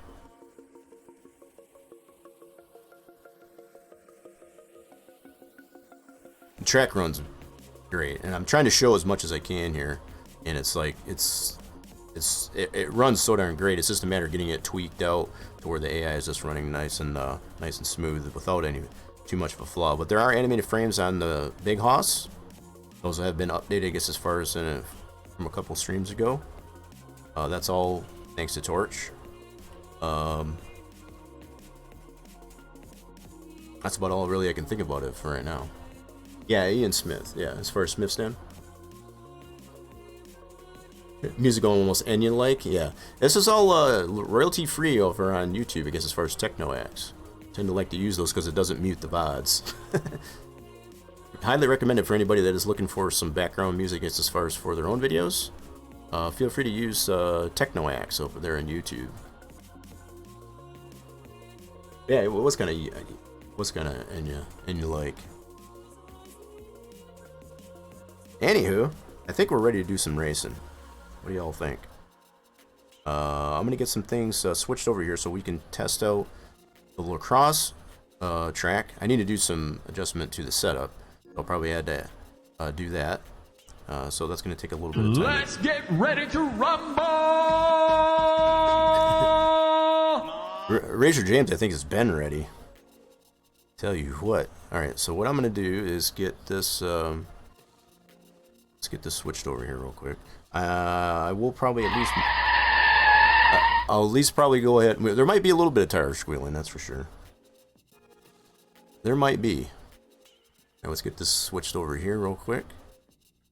Closing on 3 hours, cool. This is about where I wanted to get it ended anyway, because I'm as unfortunate as it is here. I don't have a lot of information to give you, I guess, as far as on the Texas track build, but there is things being worked on, and I can guarantee you, I guess, as far as we'll have something hopefully by next week, as far as to be able to show at least you know, the progress of that. But even as it stands there, the track is still one, and I did get to show, I guess, as far as earlier part of the stream, I guess, as far as the latest AI that we have to it. It's not 100% perfect. We did have one caution that was AI related, so it's not perfect by any stretch of the means, but it's getting there. Okay, so with everything we did show for there, I'm gonna close some of this stuff down,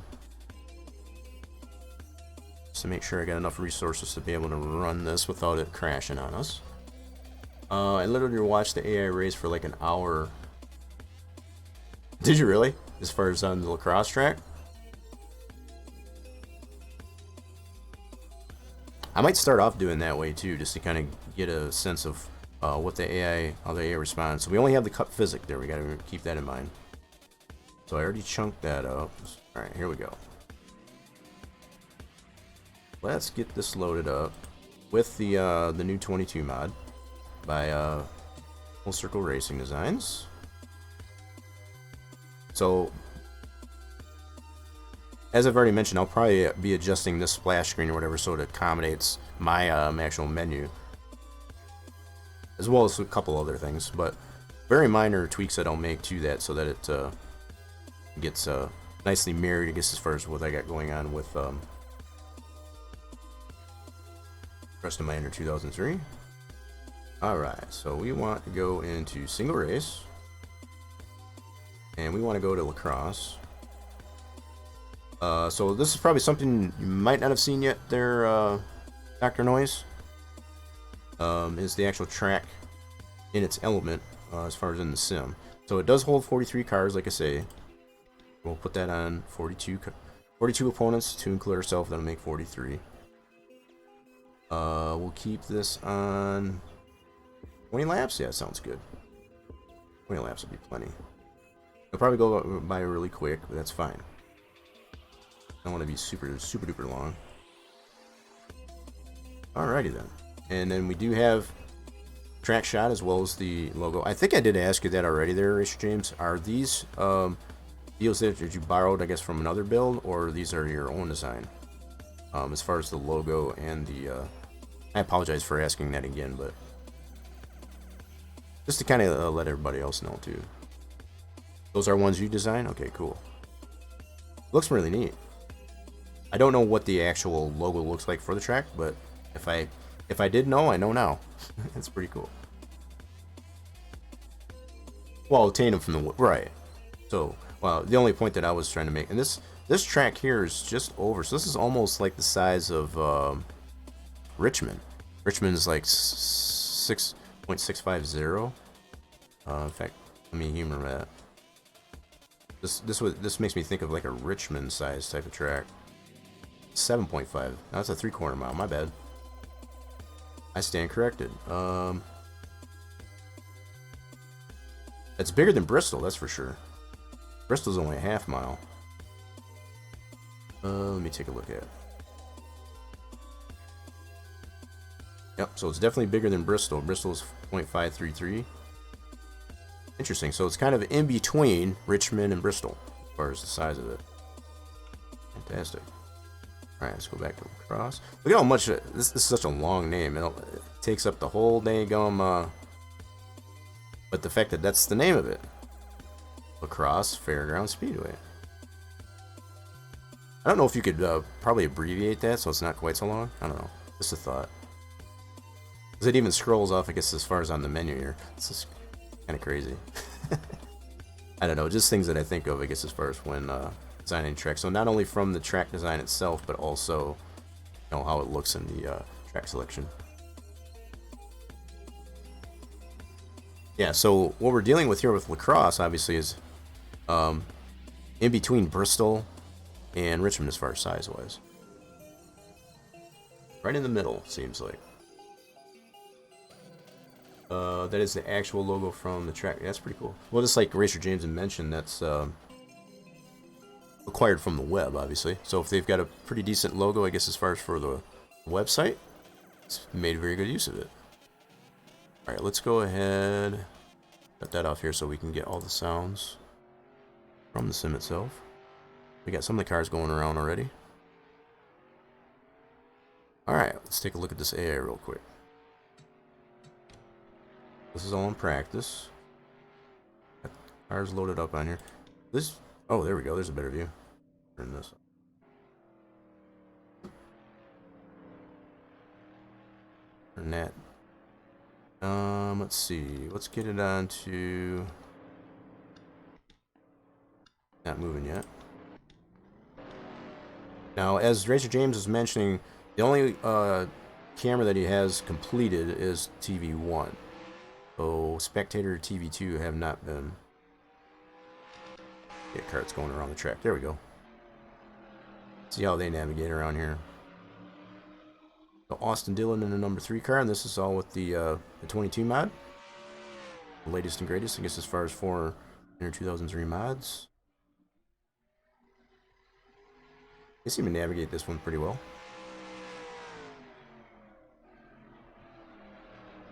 I don't want to do... while I'm thinking of it. I'm going to go into drive real quick here. Race line up here so we can see that. We'll continue to follow this guy. So I put the race line on just to kind of see how much they deviate, I guess, as far as from the actual race line, but also to see where the braking zones and whatever are. And wherever you see it deviate from that green color, it turns to red and orange. You can see where those braking zones are.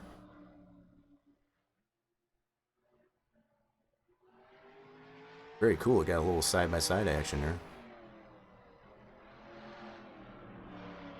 And keeping in mind, though, this is all very preliminary. Oh, they got a little bit of brake check there.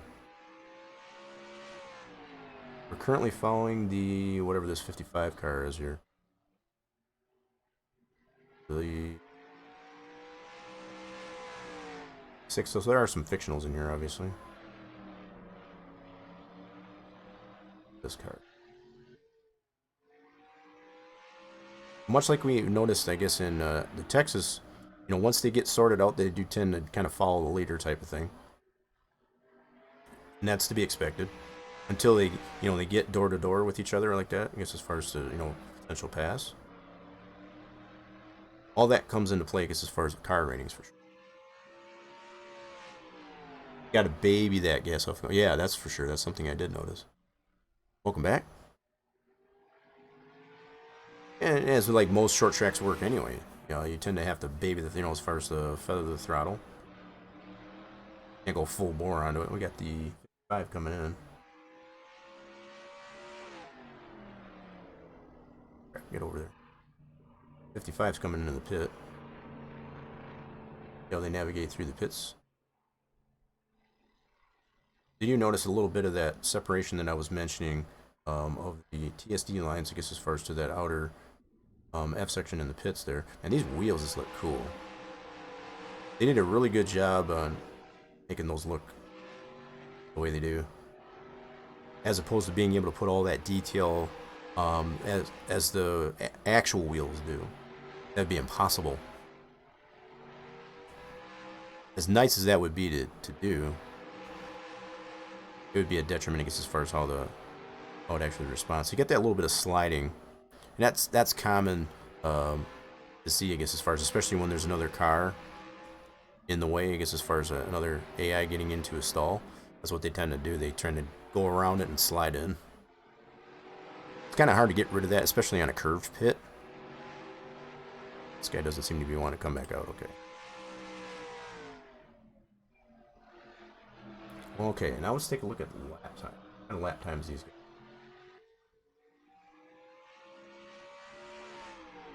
Control this.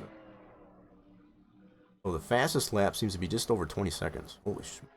That's the 28 car. Take a look at that. I don't think I can come anywhere near that. Oh, he's in a gaggle of cars here too. So that is our fastest car.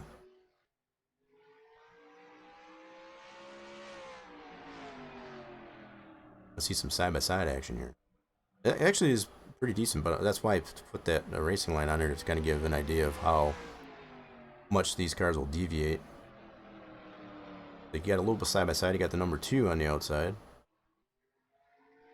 Whoa! A little evasive maneuvers there. No major wrecks, though, I guess, as far as getting into that inside wall or anything like that. Fastest I've gotten is mid 21.5. I'll have to see what I can get. Cup car doing 20s or 21s is probably not. No, it's not, but.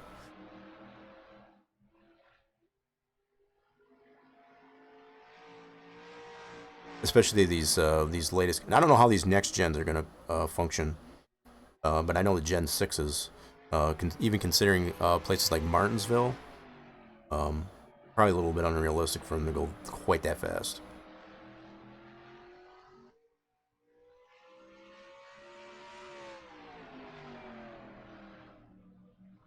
Oh, you're thinking that was probably about right? I think it's probably a little bit fast. Maybe not too far off, but I was thinking probably more.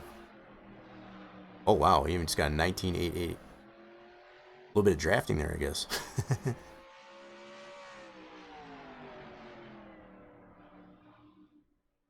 I guess that may not be too far. Now that I think of Martinsville, Martinsville does have, they do? That was funny, that was a mouthful. They do happen to be able to accomplish like a 19 second lap, yeah. Now that I think of it. Range between 21.5 and 23. Nice. Yeah, so with that comparison, I guess as far as in the Sportsman Series, you know, the Cup cars being able to do it a little bit faster. So far we got the 28 car. He's the fastest still so far, 19.88. We got some passing going on here too. It's pretty cool. Got the 9 and the 5, I guess, the background there.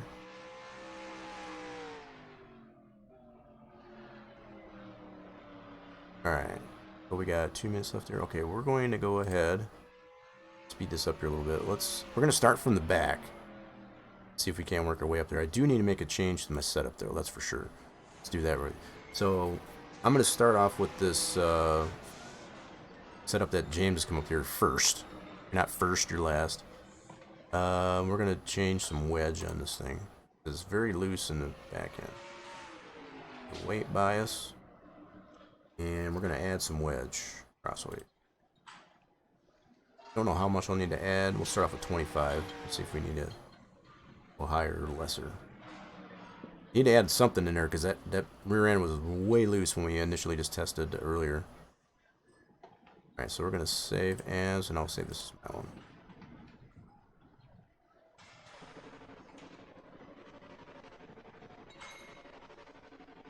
Do this as first too.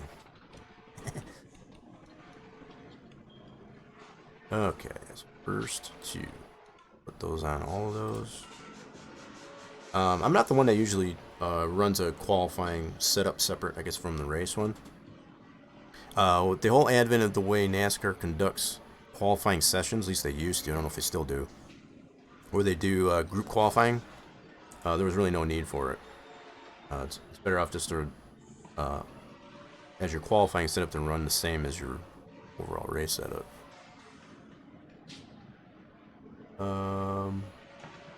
You've had a COT Cup car on track in the past.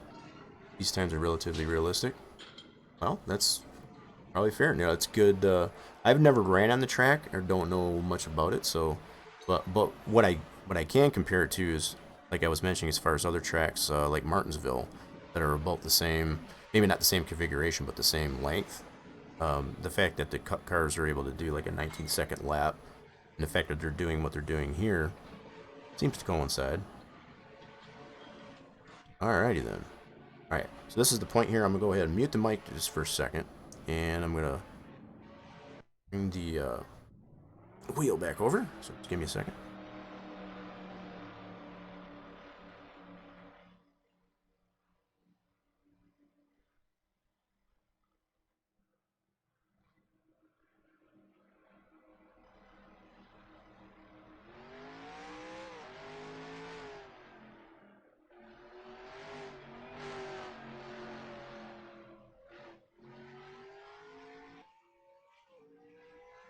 Alrighty then.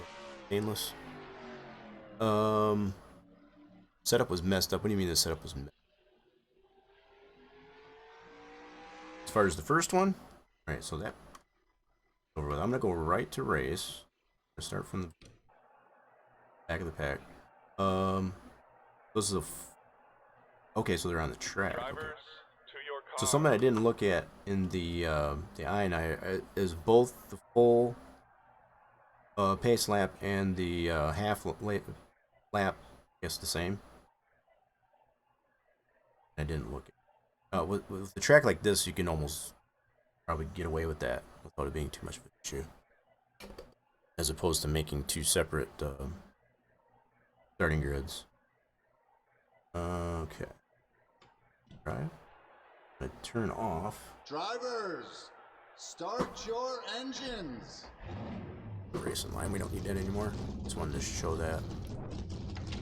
All right. Let's see if this setup is gonna get me what I need. I should have probably practiced a little bit, but see what we can get. All right, man. Pace cars in. Get ready.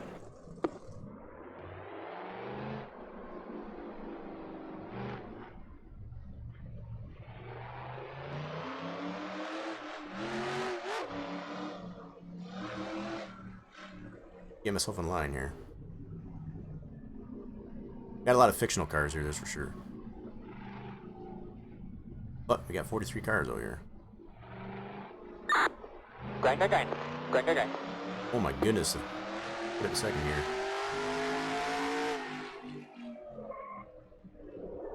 Wow, she's still a little loose. I'm gonna have to add some more crossway, I think.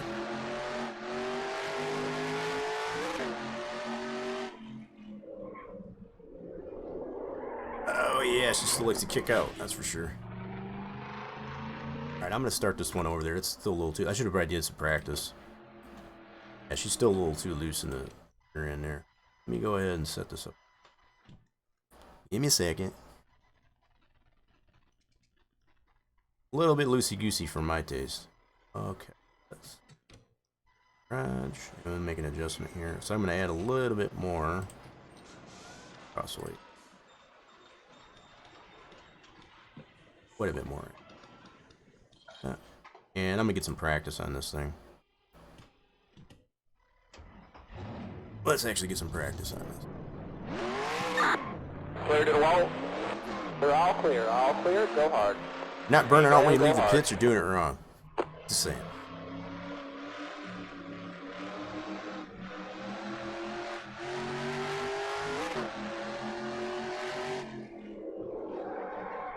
Wow, she's still loose and still wants to kick out in the bigger end. 22. 29. 1. 3. Yeah, this is almost babying it too much, I feel. Yes, thank you for that, Yasso. That's very appropriate. Yeah, she's still loose. And wants to kick way out. Hold on. See what we can do. That's a little too loosey-goosey for me. I might have to add some sway bar. Evan coming in, sneaking up the place again. 1 second, two. Right? Yeah, it's a little too loose, and so I think what I'm going to do is I'm going to add a bigger sway bar. Always like to watch this front couple. I don't like to have this go much more than 90%. It was already above 90% as it was. Front brake bias. Holy crap. That's got a lot of front brake. I'm going to take that down. Another. Me. At about 80%. So a lot with front brake bias, as far as if you're putting too much front brake bias, you tend to lose steering when you do that. So I always like to have that a little bit lesser rather than higher.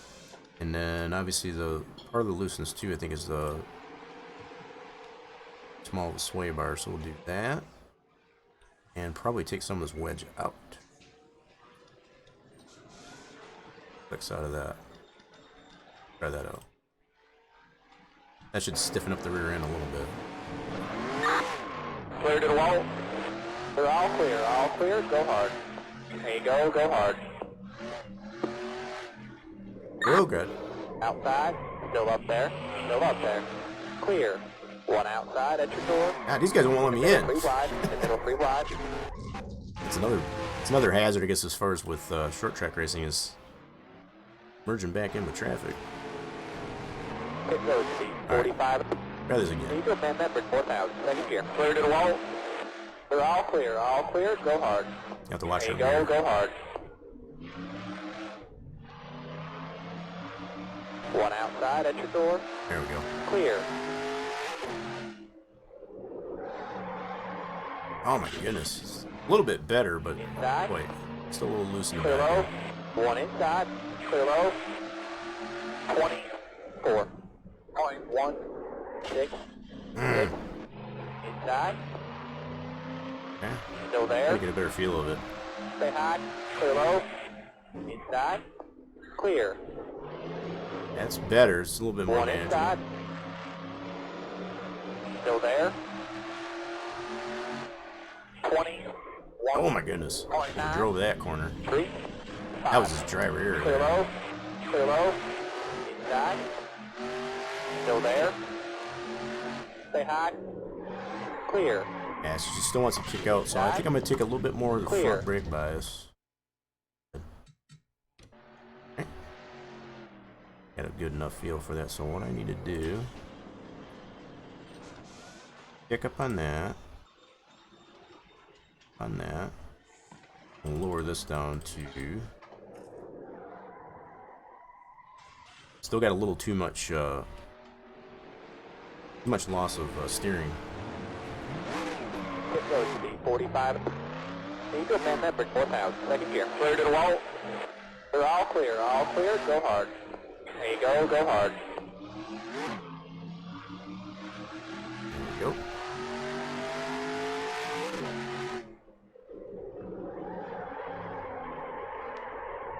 Okay, she still likes to slide a little bit, but that's not too bad. Got a dirt track in it there a little bit. 22.705. One inside. At your door. Just a little bit, we're getting there. A little bit Still better. there. I want to be able to Clear. just drive it right into Inside. that corner, though. Clear low. That's part of my problem, because I want to be able to just drive it right into that corner without getting all out of whack. Okay. Not that. Let's see. 92, that's better. Let's get lower in this. And a little bit bigger sway bar. We'll take a little bit off the front. Trying to get this closer to 90%. Front roll couple, for anybody, right around 90%, it just helps the whole car in general, I guess, as far as to roll better. Hence, front roll couple, as far as through these short radius turns. So somewhere around closer to 90% is usually try to accomplish there, and you can accomplish that by increasing or decreasing sway bars and your front brake bias to kind of help that. Alright, we're going to try that. I just want to be able to drive right into that corner. We don't have the pace car yet. Pit road speed 45. Yeah, make a Need to lane, amend that right? for 4,000. Second gear. Clear to the wall. You did all. They're all 150 clear. All wedge. clear. Go hard. Oh my god, that's a lot of wedge.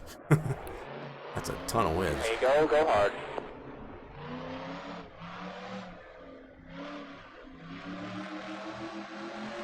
I got on, what did I say, 45? 45 right now? Oh, baby. Oh, that didn't work. Yeah, so it's still wanting to snap when I get on the brakes, and that's not what I want. I might have to go pretty low on the front brake bias.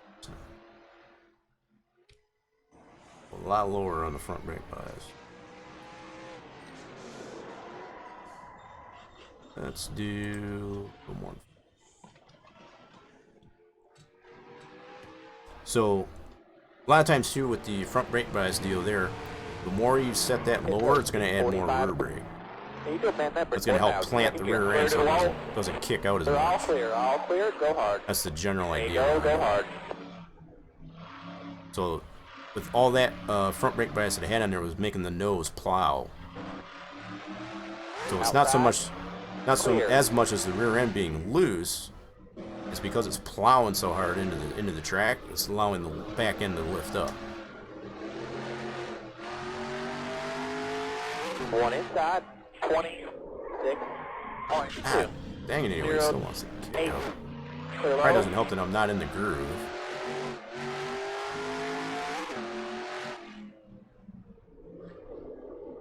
If I stay down here, yeah, this is probably more where I want to be, is closer to the inside. Inside lane. 2.3. Wow, that's still loose. Inside, clear low. Wow. Okay, hold on. Hey, you had a lot of wedge in there. You said you had 150? Holy smokes. That's a ton of wedge. I'll try that. That's the maximum wedge. The other thing I was thinking is the weight bias here too. That's a lot of wedge. Holy crap. Yeah, I'm gonna go this and that. That just seems like an overabundance of wedge. Okay. Yeah, and that's what I was thinking there too, Dr. Noise. Yeah, so you have to think in terms of backwards. So the more back weight that you put in there, you have to think in terms when you put the brakes on, that weight's going to shift to the front, which is going to make the nose plow.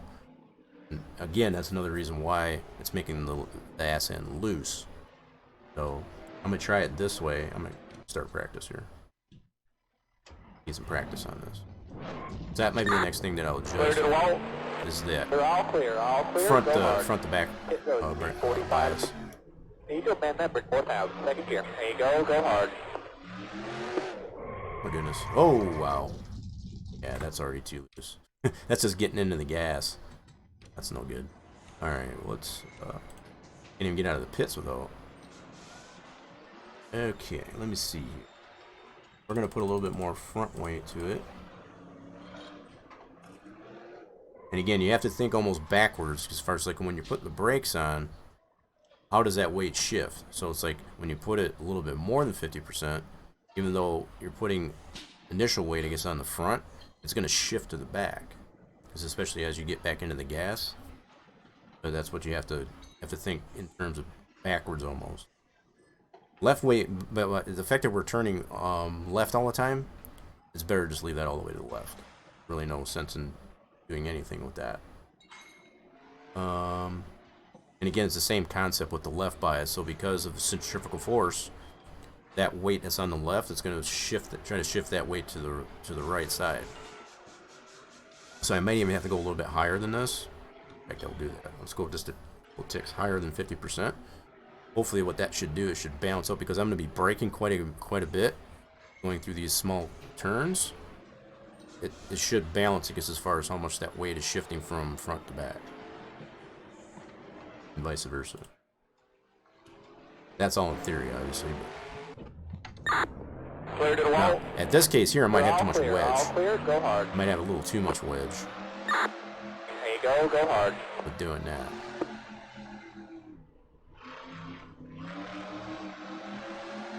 Make a lane. On the Hey, bottom let me in. line. You son of a gun, anyway. Inside, clear Let low. me in. Can't you see I'm trying to merge? Dang, Pit road speed 45. Eagle man member 4000. Second gear. Clear to the Right wall. staying down there, it was just like They're right all there in clear, that all bottom clear. lane. Go hard. There you go. Go hard. He's like getting in the gas now. Outside. Go. Clear high.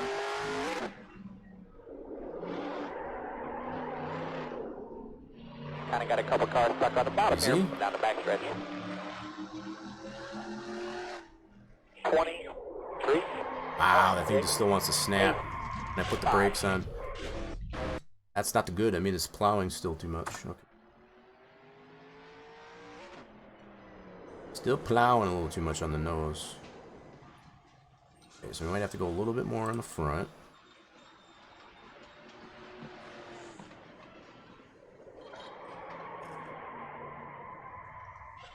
I don't want to go too much, but I think I also need to take some of this wedge out. Too much wedge when you've got that balance that way is will obviously have adverse effect too. So I'm gonna go 50. That might even be still too high. Okay. Yeah, 50% or more, right? 50.5-ish? Yeah, that probably where it might end up being. Pit road speed 45. Eagle man member 4000. Second gear. Clear to the wall. They're all clear. All clear. Go hard. There you go. Go hard. You're going behind me, cool.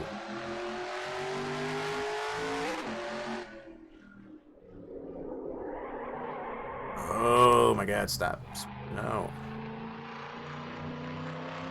There's literally no banking on this thing. The highest degree of banking is 11 degrees. It's not a lot of banking. Inside. At your door. I almost feel I can probably change the One gear a inside. little bit. At your door. Just so I don't have to get off the gas so much. Still there. At your door. 22. My goodness. 4. 9. Get out of my way, slowpoke, is what he's saying. Alright. It's a little bit better, but it's still... I'm gonna change the gear. 4692, holy crap.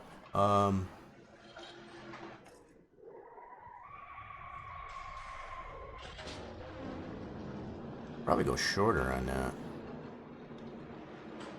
Let me go a couple ticks up on it just for the hell of it.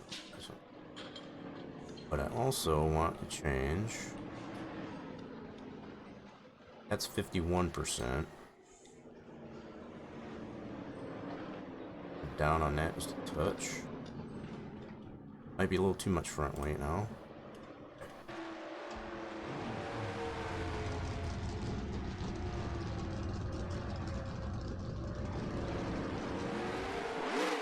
Oh, the one that's first? I start off with the first one. Eagle man member 4000. Second gear. Clear to the wall. It's alright. They're all clear. All We clear. have Go ways hard. to tweak it. There you go. Go hard. I think you mentioned that, I guess, as far as to me, I guess, as far as prior to testing it out. Outside. Clear. Outside. Still up there. Still up there. Still up there. Still up That's a there. little better. Inside. Up top 3 wide. Inside. Up top 3 wide. Inside. Up top 3 wide. 20. Oh, baby. 0. This is a little bit more manageable. 0. Still there. At your door. A little more manageable. Clear. Yep. I can drive it in a little bit harder. Still wants to kind of break loose a little bit, but loose is fast. It's not too loose. 21.0. I'm getting way out of the groove. 8. Clear low. I don't want to steer right into the groove there because, number one, I got cars down there. Okay. Wow, I don't know what that was all about. I don't feel like I steered too far into it. Yeah, where I'm running there, that's way out of the groove, that's for sure. Pit road speed 45. It's hard to get back in the groove, though, that's the Eagle man number problem. 4000. Second gear. Oh, Clear to the spinning wall. yourself out. They're all clear. All clear. Go hard. There you go. Go hard. That's just poor driving on my part, that's all that is. A nice merge. Oh crap, that's a wall. 45. Eagle man number 4000, second gear. He got in my way and he kind of threw me off there a little bit. Right, let me restart practice here. You gotta get this setup dialed in. Clear to the wall. They're all clear, go hard. Pit road speed 45. Eagle man number 4000, second gear. There you go hard.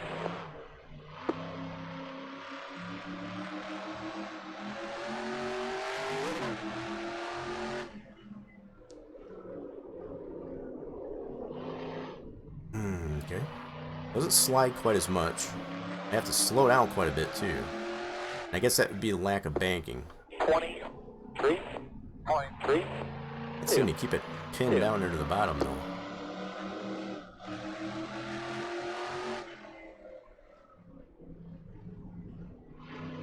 Definitely doesn't break loose as much. Probably not go quite as high on the gear.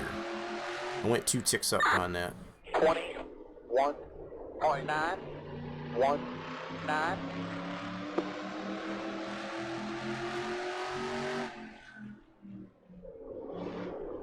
See? Yeah, I can probably go a tick down on the gear. I think that would probably 20.819. One inside. pretty good lap times though. Still there. Considering. Clear low. Yeah, if I get too aggressive into the turns here when I use the brake, it just wants to spin out. Okay, so let's balance this out with a little bit less gear. We went up 2 ticks, I'm going to bring it back down 1 tick. That's a 1-to-1 on the rear diff and that, okay.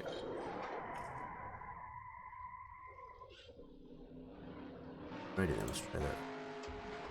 I think we're getting there. I'm trying not to use any brake. I'm just trying to get off the gas. Eagle man number 4000, second gear. Seems to be the more brake I try to use when I get too aggressive, I guess, with There you go hard. the corners here, it wants to spin out. I'm trying to use less brake. Only use the brake when I absolutely have to, and I'm only going to tap the brake, not Still there. pat it. Clear high. Just tap the brake.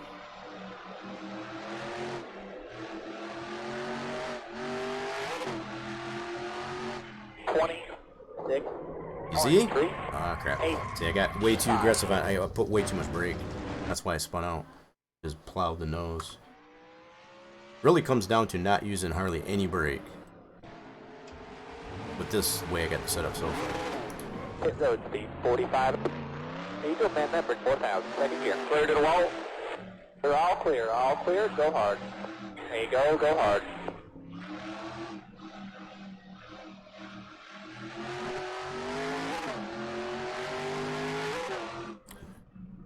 Once you get used to the merging on that, it's kind of nice. That's still too tall. One inside. Oh my goodness, look at him get all sideways up in there. 24.1. Holy crap. 9. At your door. Got me way out of the groove. Clear. You gotta really baby the throttle and very minimal brake. Kinda got a couple cars stuck on the bottom here. And that's to be expected with a track like this that has very minimal banking. Clear low. One inside. 23.639. Still there. Oh my goodness. Oh my goodness. Clear. Up top, 3 wide. Clear I didn't low. do it. One inside. One spinning off. In turn 2. Inside. Kinda got a couple cars stuck on the bottom here. In turn 2. Guess that's One this inside. typical short Clear track low. racing, I guess, Low right car there. down low. Spotter's trying to tell me what's going on. 4.4. Yeah. 7. See, if I put too much brake in it, it wants to spin out, and it's only because the nose is plowing. Need to fix that. Alright, what did the original... So, this is the original setup. 4692.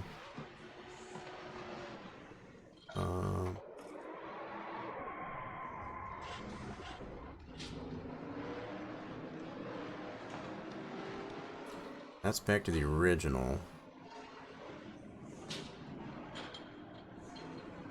Alright, I'm gonna go down a tick. Okay, and I also want to change this. Save that. Trying to offset, I guess, as far as it wanting to plow the nose. That's what's making me spin out. Losing all the weight in the back. But I don't want to put so much forward weight on it. Eagle man number 4000, second gear. Clear to the wall. They're all clear, go hard. There you go, go hard.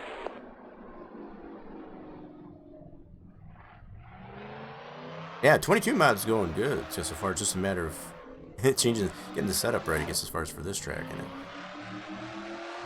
Outside, still up there, stay low there. Clear.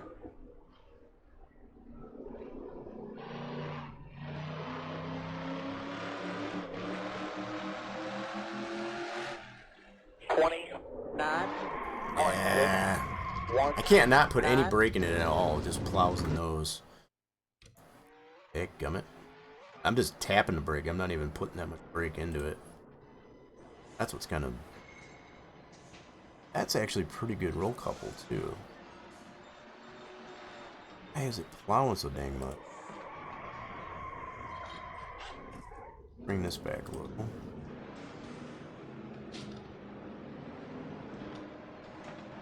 Now I'm just trying to offset that plowing whenever I do put the brake on. Pit road speed 45. Eagle man number 4000, second gear. Clear to the wall. They're all clear, go hard. There you go, go hard. Outside.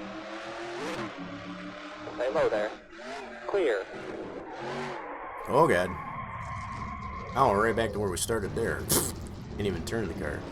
Alrighty then. Okay, so that was a little too much adjustment on the front. Gotta go back up a tick. Edge at 50. That there.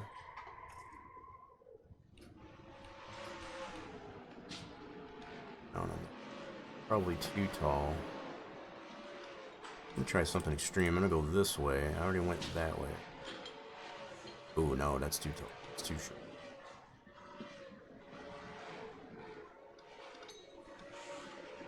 I think I already tried this one here. I ended up going back down one.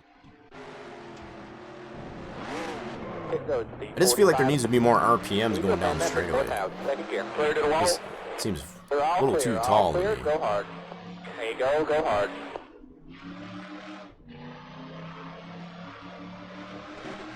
One outside at your door. Clear high.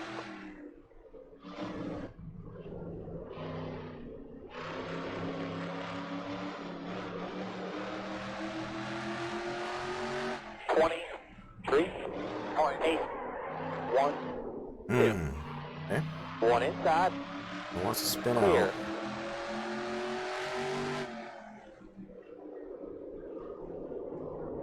Ah, now I'm just pushing. One I'm inside. trying to offset, not using the brake, and just wants to push over the wall. Okay. That's no good. Just trying to balance this thing out. So this roll couple, I don't understand that. Usually in most cases, now the fact that there's a lack of banking on yours probably throwing this off. Usually right around 90% is where you want that though. A little bit higher than that. I'm gonna take this down as all the way to 50. Trying to offset that plowing. Down. Actually, I went down on that, and that made it way too loose. Steering. Won't even let you go 50. Save that. No, don't be doing that. Hitting the wrong buttons. You're at 6.36. That just seems awful short. Pit road speed 45. I was thinking 5, but it almost seems too short. They're all clear, go hard. That's an There you awful go, short go hard. gear.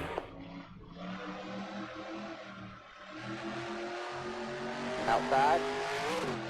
Still there. Clear. In comparison, I guess, to the 150 wedge, too, I guess is what I'm considering. Everybody's got a different driving style, that's for sure, too. 24.69. Spinning out when I put the brakes on, it's ridiculous.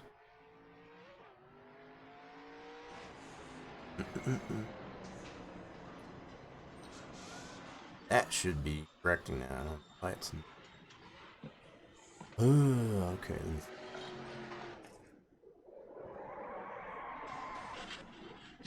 That just seems too extreme on that. For my driving style, at least, anyway. Let's take a look at...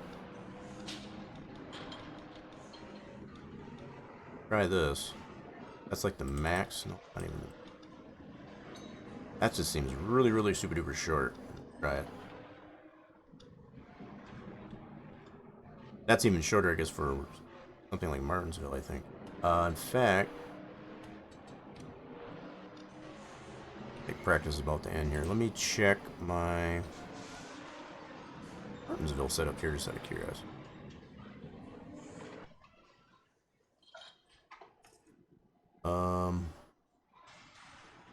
Drivers, to your cars.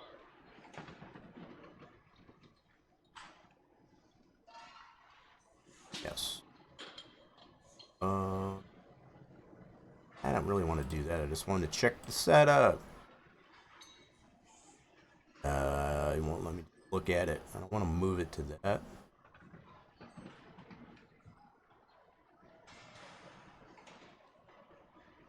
Stop it. No, I guess I'll just have to move it. Not for sure. You could just look at it. Not though. Alright, we'll just mark this as first series.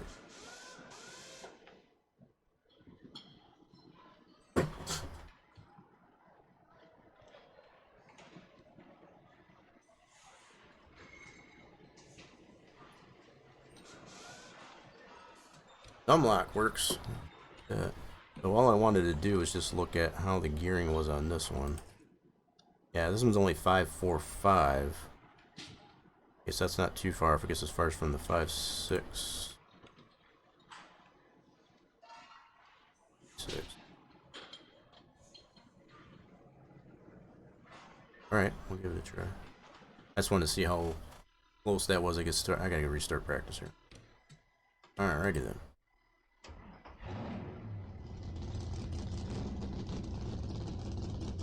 I need to... Clear to the wall. They're all clear, go hard. Hit road speed 45. Need to amend that bridge 5,000 second gear. There you go hard.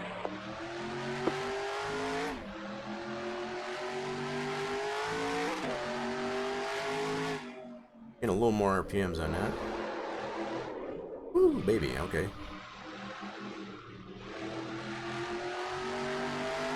Yeah, that feels a little bit better. 24. First gear on it. Being able to get back in the gas, get that RPMs up. Oh yeah. This might work.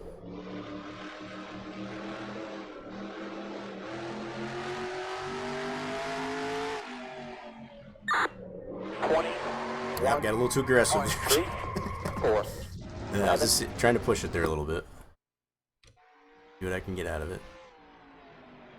Okay, so you really gotta be... You're on eggshells, I guess, as far as... I gotta balance that egg. They're all clear, go hard. Can't go too aggressive on it. There you go hard.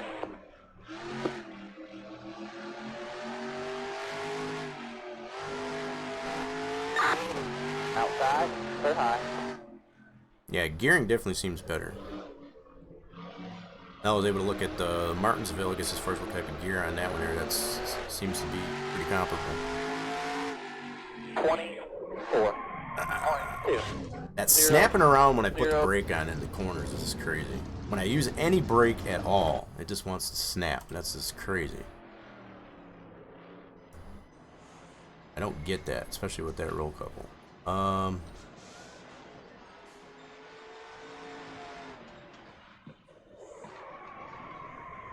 Take some of this sway bar up there and we'll add. There we go. Just trying to get rid of that freaking plowing when it snaps when I hit any brake at all. Just tapping the brake, it make it want to spin right in the corner. Clear to the wall. That's just no They're bueno. all clear, go hard. There you go hard. Welcome back.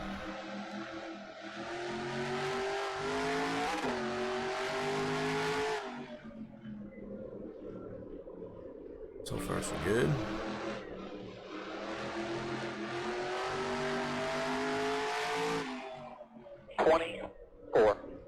Yeah, I think if I brake early enough and don't brake too late, then it's pretty balanced.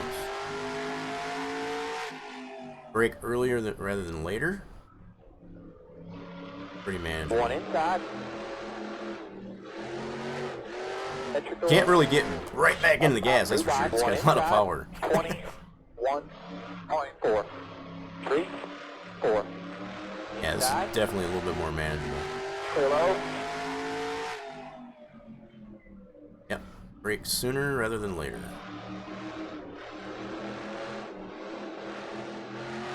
But like you said, you really got to baby the throttle there too. 21.9. 6, 2. Inside. Make one for these guys going around. At your door.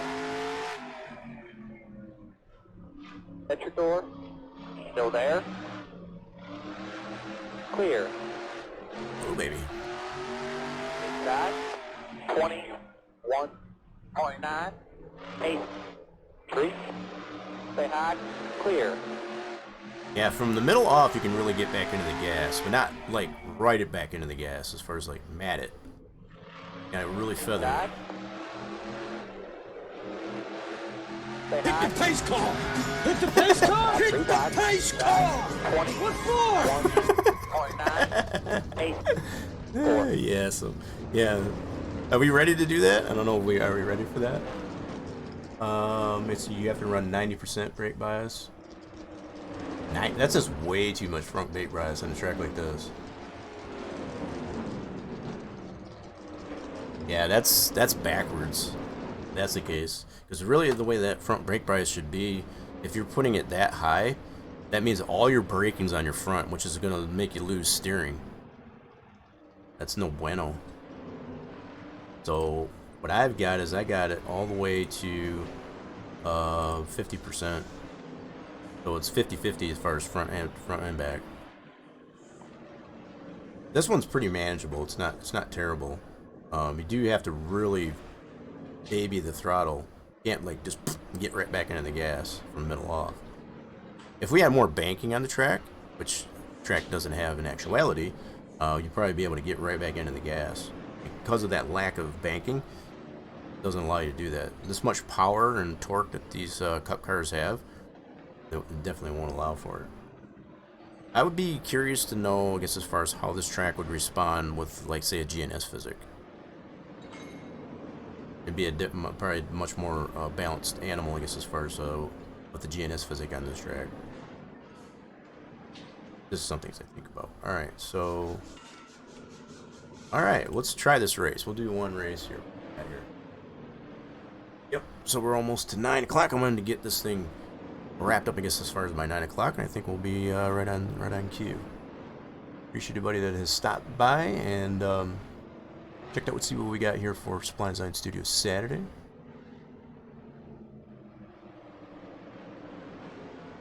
Welcome to dive into that. All right, here we go. We're gonna try this out. We're gonna start from the back.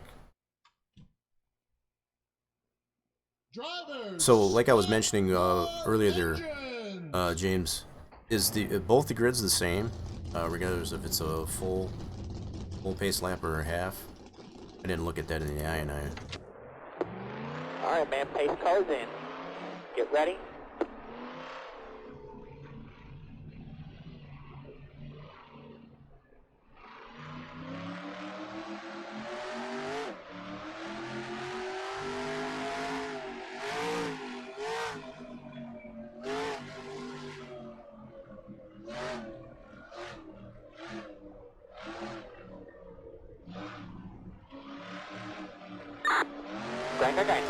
Gang.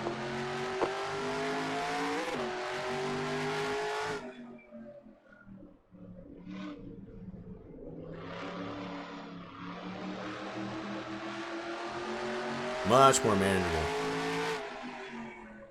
Especially having a pack of cars ahead of me here, it helps me have to manage the braking and the throttle.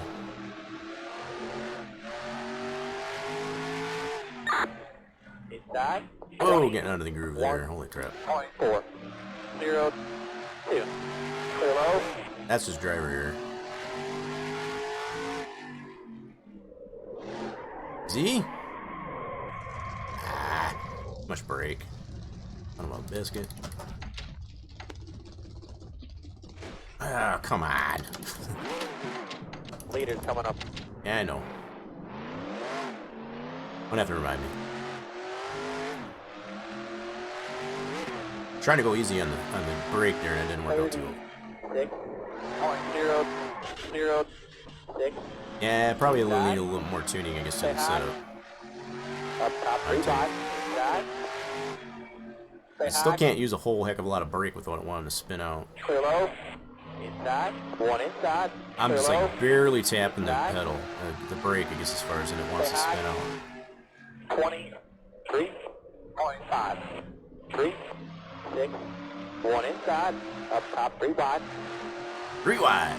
Stay high. Up top, 3 wide. 1 Ooh, inside. baby. Up top, 3 wide. 1 We short inside. tracking now, baby. Inside. At your door. Stay high. 22. Easy. 0.09. Yeah, when I brake too late, that's what just makes the car go right up to the top. You gotta perfectly time, I guess, as far as where you brake, if you brake at all in the corner. Up top, 3 wide. Oh, God. Up top, 3 wide.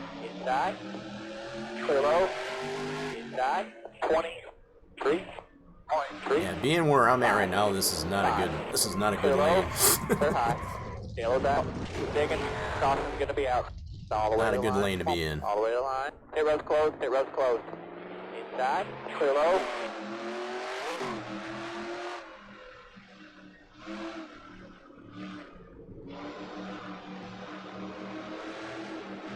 Nothing wrong with the track at all. It's just basically just set up and Caution's out. Caution's out. Go ahead. driver error. 29.9. Track drive's great, I guess, as far as, you know, considering. Pit road will be open this time. I will pit second time by. Stay behind. 42. Pace car dives into, oh, 42. Slow down, Junior. gears are the same. Yeah, that's what I kind of figured. That's what I was wondering. So for a track, like this or whatever, whoops, sorry, guy. You can get away with doing that, as far as to have the grids the same. It doesn't do any good, for example, to have them start on pit road, for example, 0.09. or a track like this.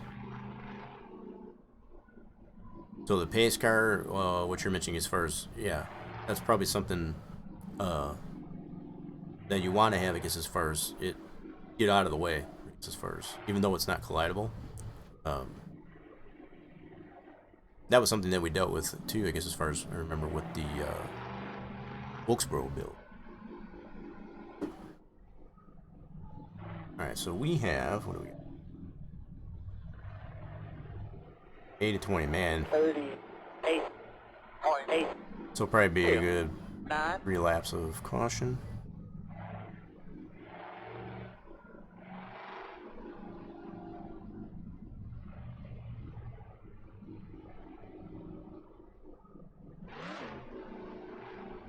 Alright, so while I'm under caution here, I'm gonna make sure, I'm kind of doing, I'm multitasking.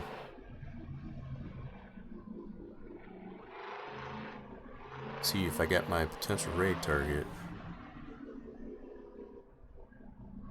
So 10 to go next time. 10 to go next time. By keep taking 42.4. 3, 2. crap, I don't see these.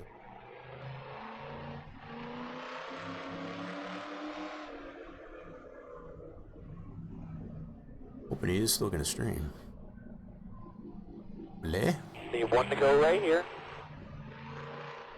Alright, here we go. Get second gear.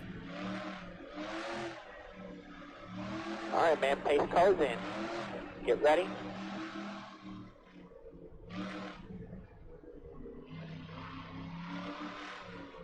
Forty point 5, 5, 7.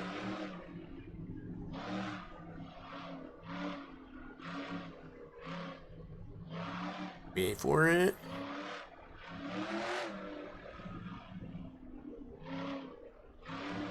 Go.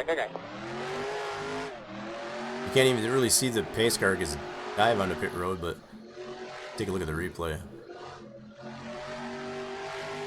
Oh, he's already there, obviously. 31.9. Oh god, oh god, oh god. 3. Ah, no. Alright, we're just gonna go ahead and watch the rest Pit of road it. speed I need to 45. do, Need to amend that bridge 5,000. I need to tweak on the setup. I don't know, I need to correct, I guess, as far as that plowing. When I might put the brake on too hard. I've already got it at 50%. Can't go any lower. Alright, let's go to live. Let's take a look. What the other car is doing. I guess while I'm doing this too, for that last caution, where's the pace car at? Let's check out this function of the pace car. Alright, so he's still out there. What kind of car is that? Like a Toyota. Oh, okay, so he gets off there. I got you. So it's not at the other end of pit road. I got you.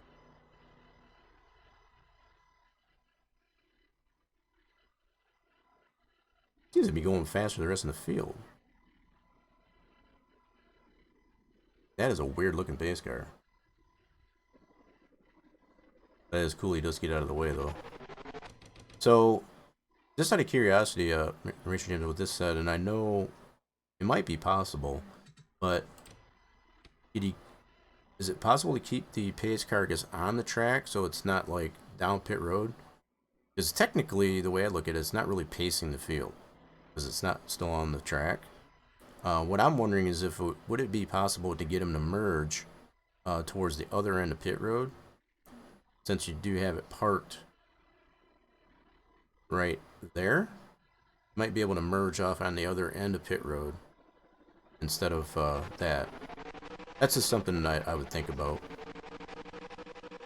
But the fact that he is out of the way, I guess, as far as in this case here, that's but I think there's enough room there, I guess, as far as to get him to peel off the track and get out of the way prior to the race start. Possibly. Because I guess let me go, as we go around the track here, we can see where the lead segment is, which is right. Oops, I just passed it. Back it up here. So what I think of, the pace car could probably dip off right here, right where this car's at, before you get to, because he'd still be ahead of the whole field, right? So considering this was your leader, the pace car could still dip off here, but prior to getting to the start-finish line, and still have enough room to get out of the way and still pace the field without getting completely off the track. There's the start-finish line, so he's got enough room to be able to dive off before hitting the start-finish line. But I'm wondering.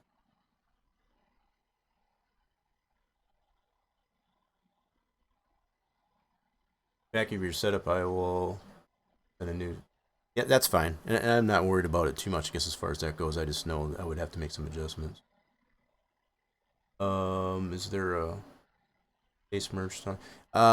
Yeah. So there would be, kind of the offset that's in there. I guess as far as there's a couple of different lines that you can mess with. I guess as far as you would want, there's a merge to pace line, and then there's a merge to pit stall. I'm just, yeah, without looking at the I forget exactly how it's worded, but there's one to the actual pace line, which would be, your race, min race, and so on, or to the stall. right? So that would be something more to look at, would be how he merges to the stall. And I think there's enough room there, like I said, you can see right here. Oh, this crap out of the way.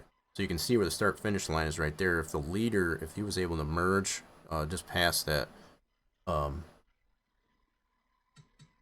that pit wall. Crap. Yeah. So here's the edge of the pit wall. You would have room to be able to get down here and still be well ahead of the start-finish line and merge there. Because typically what the pace car will use is a combination between the actual race LP and then the max pit. So that's something to take into consideration as far as how that offset would work. So if you've already got your pit LPs and your race LPs and so on designed the way they are, that's going to help with being able to set that that merge stall. And I'm just spitballing. I don't know exactly how it's worded, but that would be that line. It would be to the stall, not necessarily to the pace line. If that makes sense.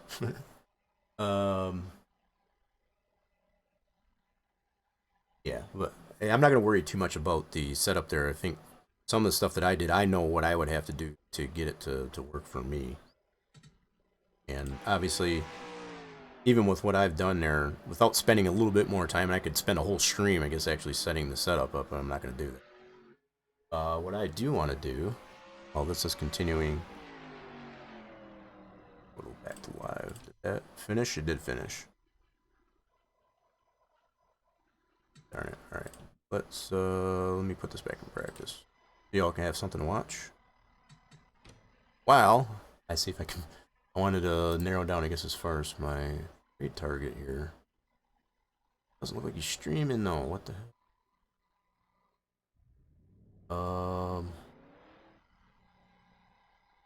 Nuts. Alright, let me check my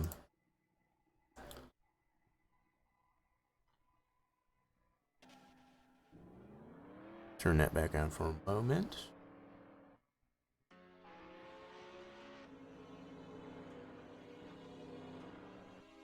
Eh?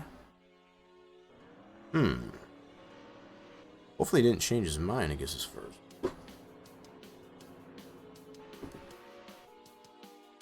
was really hoping to be able to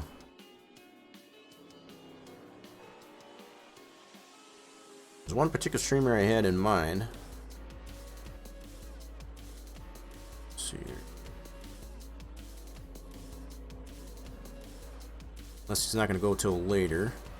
So it works for me, too. Huh.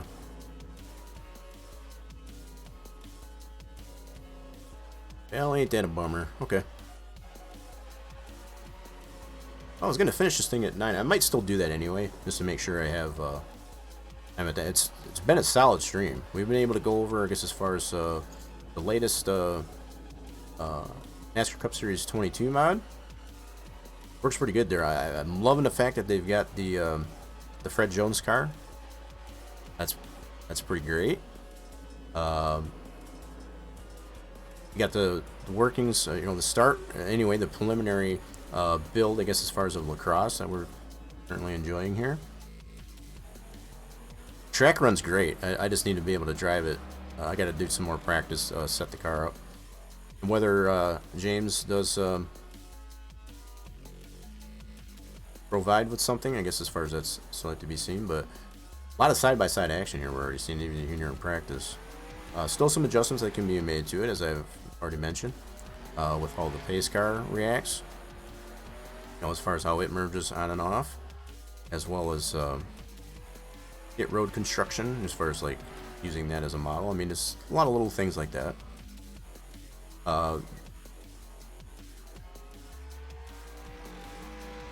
The basic construct of the track so far, I'm really digging it. Well, as unfortunate it is, the streamer that I was going to raid into, I don't know if he decided not to or not. That makes me sad.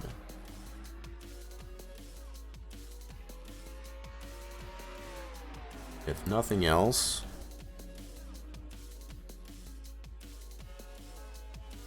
I was wanting to end here anyway. I need to get some food. I'm starting to get hungry. That's for show. I haven't eaten since lunch. That's too long for me. Booty Bandit came in too. How's it doing, Booty Bandit? I'm getting caught up in here in chat there.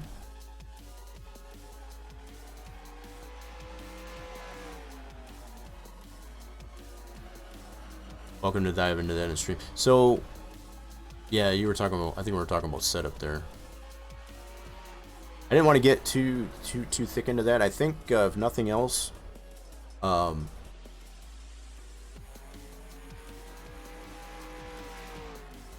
give you something to chew on, I guess, as far as some of the changes that could be applied to the track with the pit road and the pace car function there, as far as being able to peel off the track, I guess, a little bit later.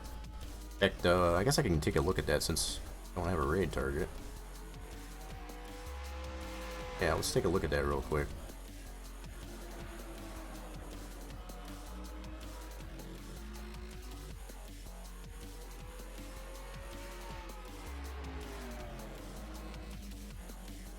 Okay, so yeah, just to give you some insight, I guess, as far as what I was thinking of, I guess, as far as the pace car. Alright, let's back out of this. I think the track, for the most part, even with it not having a whole heck of a lot of eye candy to it, is still pretty great. Alright, let's close this out. Write it in.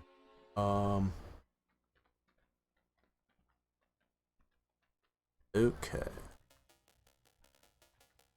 Now, what I want to do, probably, I'm going to switch this over. Let's go this way. I'm going to show it this way. So this way I've got sandbox in here. Alright, so let's take a look at this. I'll get into this a little bit. I want to spend too much time on it because it can take quite a bit of time, I guess, as far as to get it, fine-tuned, just much like a setup. Alright, so we got our track here. We're going to open up I and get the actual terminology that's in here. So we got the pace merge from pit line. That's the one I was thinking of right there.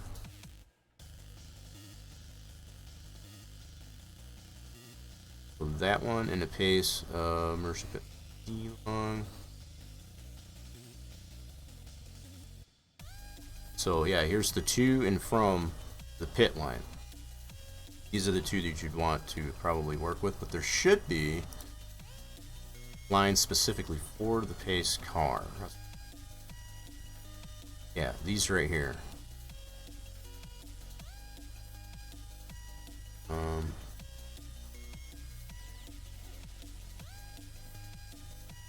Where's the one?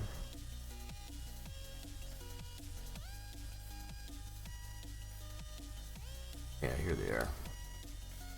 In pace all entry right here. Yeah, I couldn't remember exactly how it was termed here, but this is what you want to work with right there. So the fact that it's set to 50, and this 50 represents how many meters?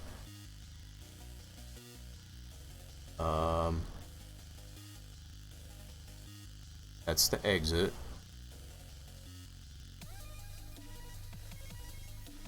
So pace stall approach, that's at 60.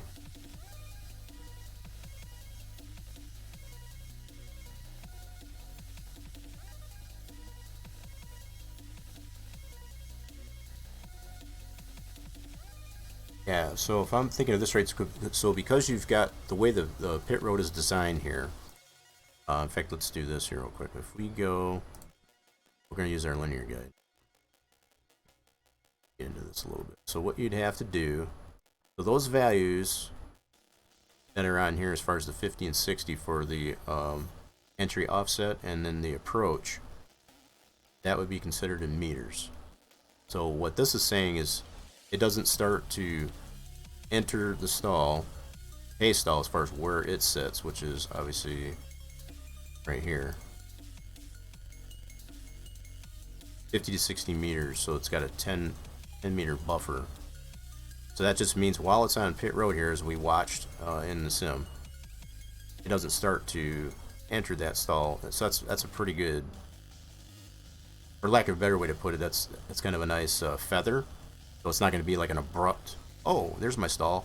So making that number too small, for example, right, would be, so what you could probably do, but the way this pit stall is designed, because you do have that wall there,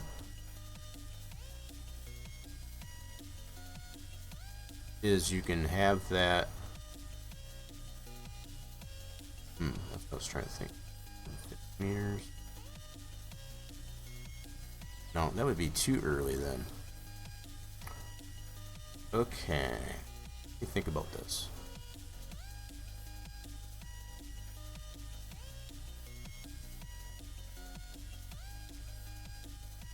So you had it coming in here. There's something that controls that too, and I'm trying to remember what that line was. Having a little bit of a brain fart. Let's see.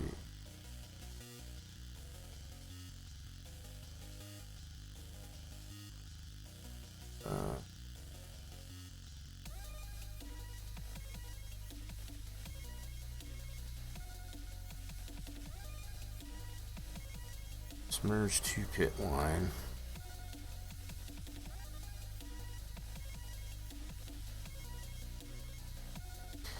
Something else I guess I'm thinking of when it comes to that is you could probably make, there's another track that we did that too, and I can't remember what track that was. Oh my god, it's making my brain hurt. I'd have to probably go back and remember, I guess, as far as which track. Actually, it was a short track too, and I don't know if it was.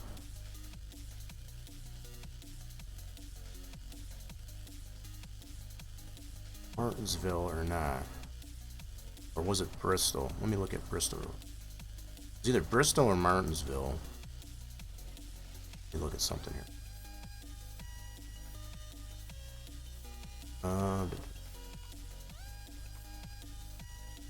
You could definitely create a whole another stream, I guess, of this. That's for sure, and I'm not going to do that.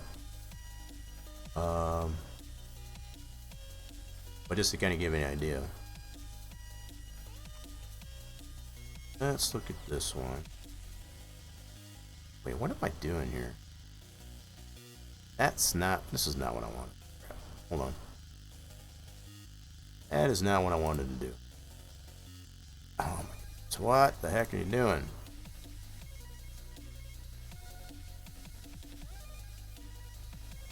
Okay. Why is it? I don't know why that's minimized, but okay.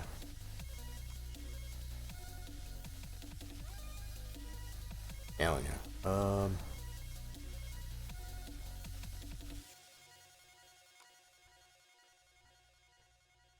And this one we have. All right, let me see. So, oh, I'd have to open up first, see what's going on with that. Let's do that. I gotta have enough of a visual here. Oh, and I don't have it packed. Son of a gun. Damn it. Alright. Well, let me see if I can discern something here. I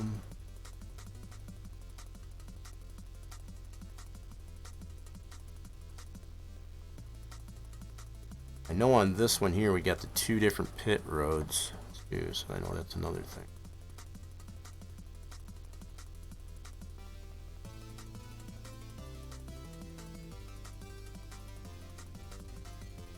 And that might be something else that you might be able to do. I guess that's what I was thinking of. You could probably create a pit lane 1. I don't think that's the way we did it here, but and have this merge to and from, and then you'll be able to adjust the pace car in that pit lane. That could be an approach you could take to it, as far as to put the pace car stuff in the pit lane 1. See, in here what we did, this is what I wanted to see, but we adjusted this, you know, pretty extreme here so that it does it later as opposed to sooner. So this could be something that you could apply to the pace car entry and offset so that it does it much later as opposed to sooner. So it might be just as simple as, and this is something you can try, just add a 1, I guess, to either one of these. And see what kind of result you get. And then basically that what it does, because of having that high of an offset, it makes him wait before he actually will enter the stall, which will make him go around the entire pit lane, I guess, as far as before he peels off, as opposed to making it smaller where it's going to make him go down the actual pit road in order to hit pit stall. But you could also probably get away with creating a pit lane 1, put that pace car section in there instead of the pit lane 0, so that you can adjust these merge to pit line separately, I guess, from the active pit road, which would be pit lane 0. That's something else you can take into consideration to do that. I think we did try that with Bristol, and we found it worked better just to change the offset of the pace car entry to the stall this way. But it might work differently on here for this track build.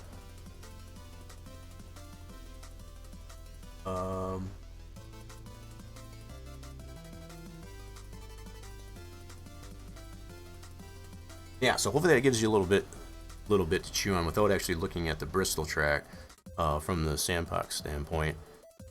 I think that would be the approach I take. Number one, just trying to put. We can probably actually try that here, I guess, as far as since still not on. Oh, there he is. Doing marbles on stream. Okay. Cool, he is on now. Sweet. Alright, as much as I'd like to be able to go into that, the streamer that I was going to raid into, he's actually on now. And I think you go. Hopefully you'll join me, I guess, on this here. He's going to be doing what is called the one chip challenge. He's got a super hot, red hot. I guess you could call it a tortilla chip that he's going to destroy his insides with. So that's what I wanted to raid into. But hopefully, yeah. So if nothing else, Racer James, hopefully that'll give you a little bit of information. You can always feel free to message me as far as testing things out or any further insight, I guess, as far as on it. But that would be my approach to it, to get the pace car to offset, you know, to enter the pit stall later, just to add a 1 to these values on the begin pace stall, entry, offset, and approach. Just add a 1 to these two values. And then, if need be, you can always add a pit lane 1. Keep the pace car section in the pit lane 1. Keep it out of the pit lane 0 so that it basically just prioritizes, I guess, as far as to the pit lane 1. And you can offset the these lines here in pit lane 1 separately so that it doesn't affect the actual other AI. They'll use that instead of the pit lane 1. That would be the approach I would take to it. Hopefully that does give you some insight. It's coming back to me a little bit, I guess, as far as the way we applied, I guess, as far as to the Bristol build for Sim Racing Association, but it's alright, so here we go. We're gonna end this thing here in style. I hope you will join me next on the raid. We are going to see a very good friend of ours by the name of Red Hot Oreo, and just as his name suggests there, he's going to hopefully he didn't do it yet. One chip challenge tonight. Okay, here we go. He's doing some he's currently doing some marbles on stream, so it should be pretty fun. He's trying to work his courage up, I think. Okay. Let me get this raid set up there. I appreciate everybody that did stop in. We had some new follows. Hopefully will continue to enjoy, I guess, as far as the content here on Saturdays. There's definitely more content to come between both the Texas Speedway build and also lacrosse here now. Alright. Yeah, you all have a fantastic rest of your Saturday, and we're going to go, hopefully you'll join me on the raid, and we can go say hello to Red Hot Oreo. And say goodbye, I guess, as far as to his insides. He's going to do this one chip challenge at some point. He just started, so I think he's kind of working himself up to it. Alright. So let's do...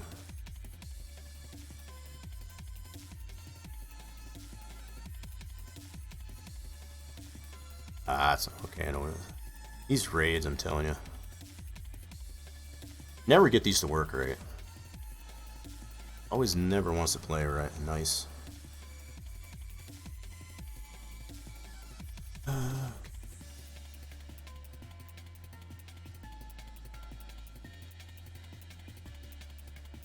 Okay.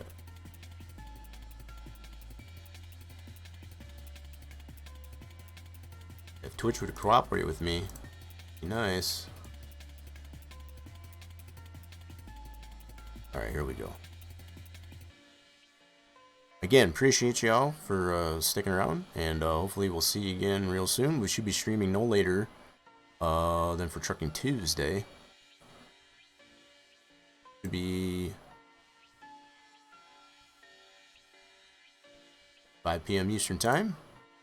If there's any changes to that, I will definitely be sure, I guess, to get that information out.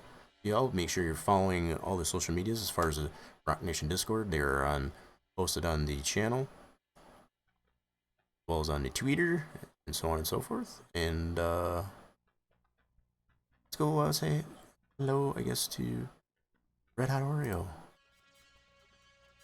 Have a good weekend, all. See you soon. Bye for now.